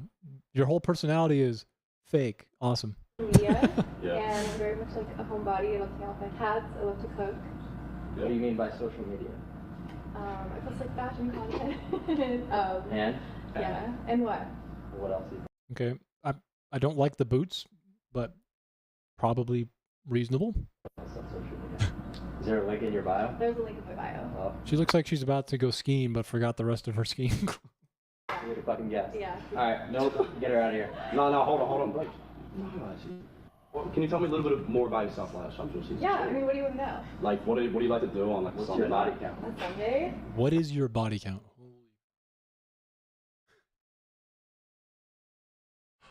I like to just hang out with my cats. I'm like, I love to cook and bake. I'm very much like Do cats count in the body count? a homebody. Okay, fine. Wait, did you have a question? It doesn't matter. Okay. You know what? We'll throw in the yes category. Yeah. Fuck it. Okay. What is this guy's haircut, guys? This thing looks like it was cut with like a square edge. You know, like when you'd have to make a rectangle perfectly in like trigonometry class for some reason, which never happens because rectangles aren't common. It looks like they used graph paper to cut this guy's hair. I like Hi again. How's it going, guys? Good. Good. How are you? Why am I Okay. being so mean right now? This is bad. Fucking talk to two of you at once is gonna be interesting. Kind of scary, huh? A little bit. You guys kind of look. I'm scary? A little bit. Do you know who I am? Yeah. What do you know about my Well, I know that you smash golden. content? I know that you meth. Yeah? I know that you fraud Max. It's been 2 weeks since I did meth. Yeah. Gross. Wait, why? Dude, it was just getting a little too much. Like, I was losing too much weight. So I was like, fuck, no more meth for a little bit. Okay. Actually, probably forever, hopefully. I don't, Use instead. nothing. I've been sober. I haven't been drinking. No really coke. We're doing pretty good. Okay. You Foreshadowing. Soon, he will go famous again for probably overdosing and having a seizure because he took tramadol, a Roxy, somehow an Adderall at the same time with alcohol. And then no one knew that giving him a Xanax at that moment is the number one thing you should probably do when someone's having a seizure induced in that regard. Because that's what they would do with the doctor, just intravenously. No one was like, we should crush up a little bit of Xanax, put it into water, and have him drink that. Famously, you will go famous for doing all of these things. What wonderful foreshadowing we have in this video.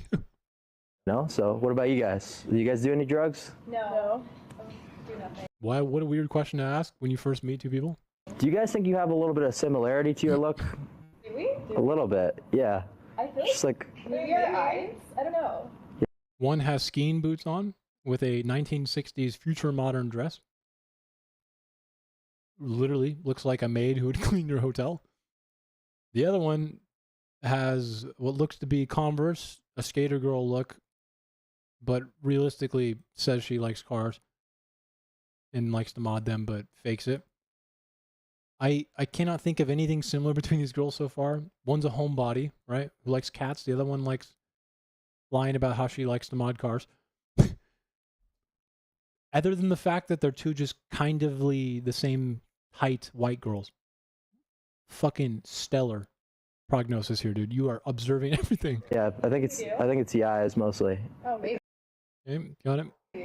Yeah, but that's I mean, that's a great compliment. I'll take If I find out that they have different eye color, and what I can already tell is they kind of have different eyebrows at least, I'm going to lose my fucking mind. it. Good. Do you have fake breasts? Oh my. You think I do?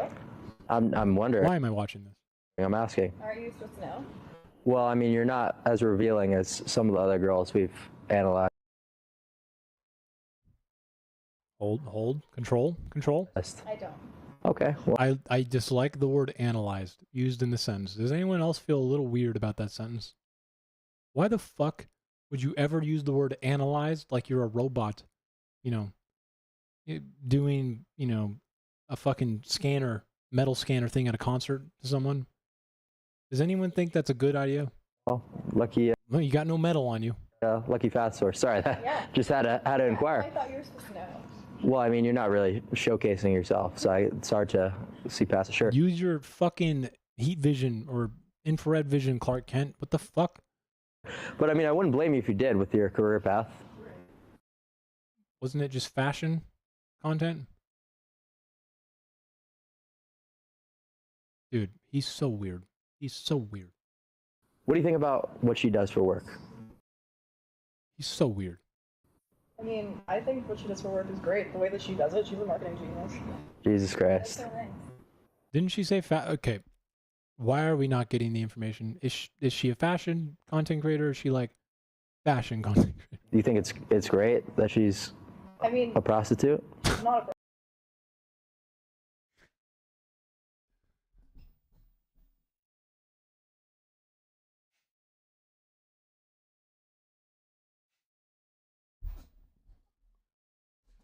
Okay. I honestly feel like this dude is dumb enough to actually forget that he's like on her subscriber list too. You know what I mean? If anyone has the time and energy to go verify this, because this fucking idiot probably used his real like email and also his fucking name to make his account. Somehow I feel like this joke would land horribly with all of that in public knowledge. Might as well be. I don't even so. show anything. Yeah, you don't even I know don't. what the content is. Yeah, you don't even. I don't need to. It's the intent, you know. Oh, we've had the double entendre. Okay. So she is just a fashion model. He's just assuming she's not just a fashion model. He's assuming she's a fashion model because he's a fucking weirdo. No, it's the intent of what you're doing. You're selling your body and basically ruining any chance of any. What is the difference between doing meth and slamming baseballs against your face in order to get clicks on content? Are you not selling your body there, Mr. Wolf's Law?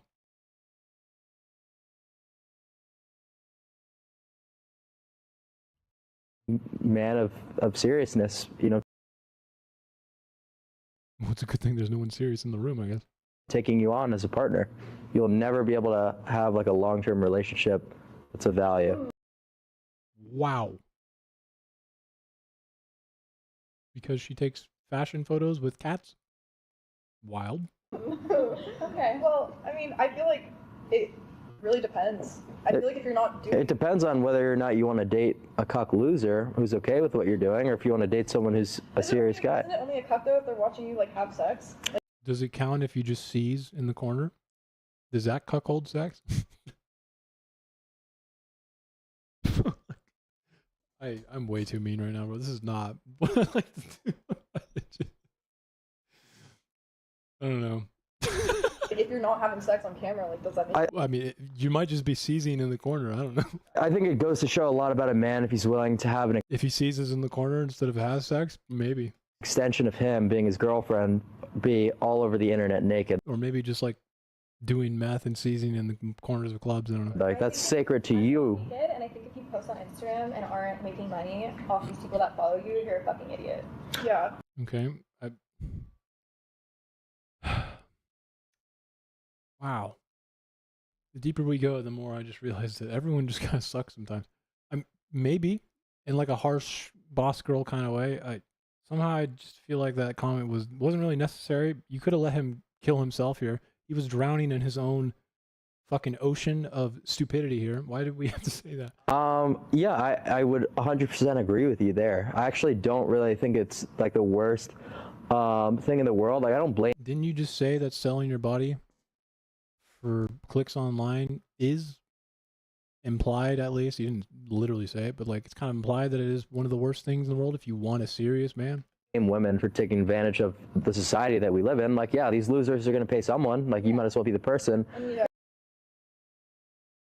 not even showing anything. Like, But- imagine you're just posting what you post on Instagram. As long as, You're getting paid for it. We're fraud men. but as long as you acknowledge the fact that you will never have a serious relationship, you'll never have someone. Words of wisdom from the man who's too busy seizing in the corner to have sex and seems to last much shorter, even in conversation, than I can imagine the absence of sex is for him. What wisdom to pass down on everyone. I think you'd be surprised. I'm learning so much. No, I'm not surprised. I'm just telling you that people. Very like small-minded. No, not really. It's like, sure, you could. No, not really. I'm wisdom up, bro. I'm wisdom maxing. Absolutely get married. You could absolutely have boyfriends, but none of them are going to be worth a shit. Yeah, have you heard of wisdom maxing, bro? I'm wisdom mogging. truth, because nobody of serious value wants their wife plastered and even bikinis all over Instagram. That's just ridiculous. Okay, well, I can't wait for you to be that sucking fucking cuck loser right after this video's over, bro. Ridiculous. I mean, what are you doing? The first thing you did was ask her, are those fake? Like you were already about to pay her money. Well, what am I doing that's different? Well, I'm a man, and I don't post my fucking naked cock all over Instagram. I don't post my naked self on Instagram either. Well, it doesn't matter. At the end of the day, even if I did that, I'm Caught in a trap. What do? Deflect? Narcissist prayer? Narcissist prayer. Well, I mean, even if I did, it wouldn't matter anyway because I'm different. I'm me. And my cock is blissful. I'm a man, right? So you are a reflection of the man. If you're a man, doesn't that mean you can show your cock? And that you intend on being with. Okay, well, I'm probably way richer than you. Well, it's likely. I mean, I wouldn't be surprised. How old are you? I'm 27. Okay, well. She's 27?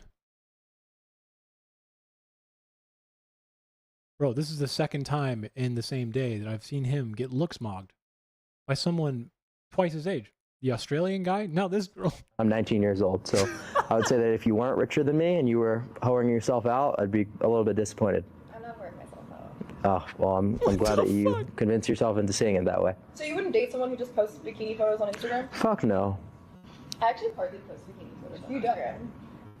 No, I mean, I feel like you should just commit to the bit, because, like, you wrecked your entire image. You might as well just... Is this a self-report? Wait a minute. Is he giving away the internal torture going on right now? That's what I'm hearing. Might as well just commit to the bit. Everyone knows you do meth. Everyone knows that you're a fucking weirdo. Might as well just commit to the bit. Right? Is this a cry for help right now? Just go balls to the wall and... Please stop telling me interpersonal subconscious leakage right now, dude. Start hoeing yourself out. Fully. Like, that's why I always tell girls. I'm like... What I tell myself in the mirror, actually, it seems.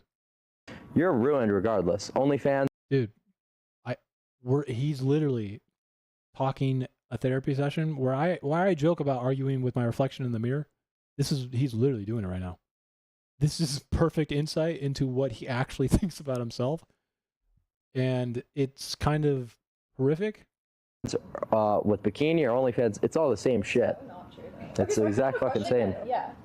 So let's say, like, you don't do OnlyFans and you don't, like, post stuff like that, whatever. Let's say you do meth and publicly, put yourself online and no one seems to realize that what he just said is quite literally him describing the fact that he hates everything right now and he just wants to go balls to the wall. Might as well commit. And let's say, like, you're dating somebody and you, like, send them photos of yourself and then they leak it. Would that, like, make you the same as, like, someone that's just selling that? No, not at all. Because that's intimacy, shared... Yeah, it's different. Those are my photos. They're sacred. I purchased those before anyone else. Between your partner, not all over the internet. But it's still on the internet now if they leak it, and you didn't make any... Well, it doesn't matter. Also, if they were leaked, wouldn't that mean that you broke the respect and intimacy here? Because there's only two people who could do it, I guess, in this hypothetical. So, what do you mean? You'd have to be the person to do it. How do you get to retain this respect like he's talking? The intent is different. The intent, I guess, is that you leaked it, right? So, huh? I don't know. It's completely different. Same thing as on the internet now. We're running into a minute, right? Sure. Can you move your chair over? Yeah, absolutely. I mean, the intent is vastly different, but I don't support either of those things. I don't think that people should be sending pictures of themselves on Snapchat, you know? If you were dating someone, like, if they sent you photos, that would be weird to you? Just not something that I would really expect. It's like if you're dating a girl, you're seeing her in person, the fuck... What if it's like they're on a trip or something, you don't see them for a month? I don't know. I don't think, well, I don't think there would ever be a scenario where I'd... Respect the yeah, I saw funny games till a nigga tripping. Going her. Just not something that I would know. Thanks. I don't think that people should be sending pictures of themselves on Snapchat. Go hide the west side just to don't respect the stripping. Give a fuck if he like it, but he gon' respect the stripping. Yeah.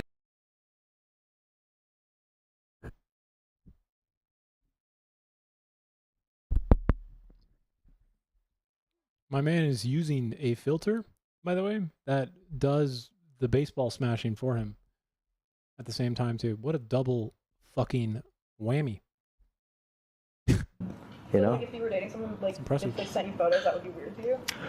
Just not something that I would really expect. It's like if you're dating a girl, you're seeing her in person. The fuck? What if it's like they're on a trip or something? You don't see them for a month. I don't know. I don't think. I wouldn't be with that girl.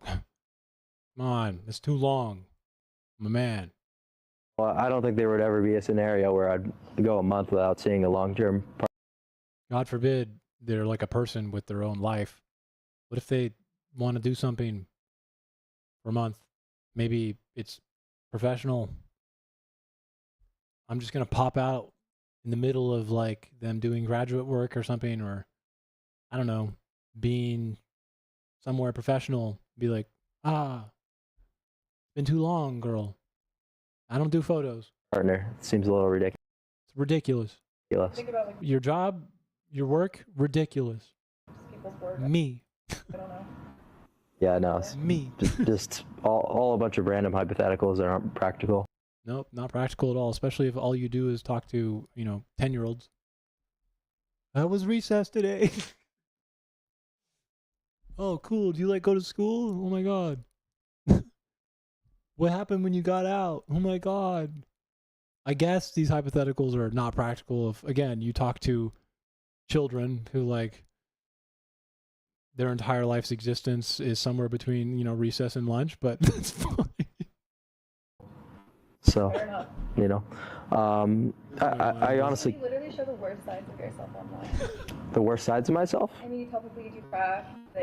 Who does crack? I don't know why people are saying oh, you do. Meth, one of the two. Yeah, meth is. Those two are different things, girl. It is important to make the distinction. Okay, one is a very rudimentary form of crack cocaine that you do to make it much more potent and blah blah blah blah blah. There are different, at least. Is base. But I wouldn't put it past them to do both of them anyway. It's Aryan. And think that they are different. Can you tell us about myth? Loki, I've just interrupted too, man. Did he just say Aryan? Who does crack? I don't know why people are saying oh, you do. Meth, one of the two. Yeah, meth is base. It's Aryan. I don't even know what that means. What, the Hitler thing? You watched one video on Hitler giving out Percocet to soldiers? And you're like, oh man, based. Germany did meth. And I watched that one YouTube documentary where Germany was on a bunch of meth. Newsflash, back then it wasn't called meth. It was medically a substance that we gave to fucking suburban women, white women in the US too. We didn't really think of it that way, just to be clear. A lot of soldiers in the US, I'm not really sure if we gave it in the pack that the Germans did. They had it in Percocet or something like that, and it was given to every soldier. But the idea that all of the soldiers were just unempathetic robots, and that's why they were able to do the things they did, because they were just on meth all the time, and why Blitzkrieg was so successful in the beginning is not true. But thankfully, I'm reminded that no one really cares to understand topics. They just like this dude's face exists superficially in everything. Tell us about myth, Loki. I've just interrupted too, man. The depth of this dude's capability to have a conversation is making my jawline more jawy, okay? If you really want to have a jawline, smack this dude's ideas of conversation against your face, and you will get Wolf's Law. No, Claire. Okay, yeah. How do you guys know this myth? Have you seen it? I've seen your stream. Well, it's just a stimulant at the end of the day. It's really. No, it's not. It is more than that. Meth is. Here, why don't we turn this? I'm going to end it pretty soon, but instead of listening to this fucking loser try and talk to girls, I think I'm going to have fun really fast and show why methamphetamine, okay, is vastly different than other stimulants, and it has a lot to do with chemistry. Funny enough, I have an AA in chemistry because I took too many classes in it, against my counselor's wishes, because I enjoyed it too much. Not that really matters about knowing much about chemistry. An AA is the basics, organic chem, physical chem. but there's a methyl group attached to this amphetamine, which is extremely important compared to an amphetamine. Okay? And the thing about chemical structures, if people are curious, is that one change can have extremely large effects on what the chemical does. Everyone's favorite, and I think the easiest thing to show here would be the different isotopes of what carbon and nitrogen can do. Okay? Because when it comes to cyanide, all right, simply having this bond, this formula, a carbon and a nitrogen, with this isotope, right, or the ion, sorry. I might be just misremembering some of this, but the nomenclature is not that important, right, guys? You can do one thing to this, okay? And it's all of a sudden not going to kill you, okay? It's a fact, okay? You can do it, just do it this way. We'll go to, and it's going to, obviously, because of how much people care,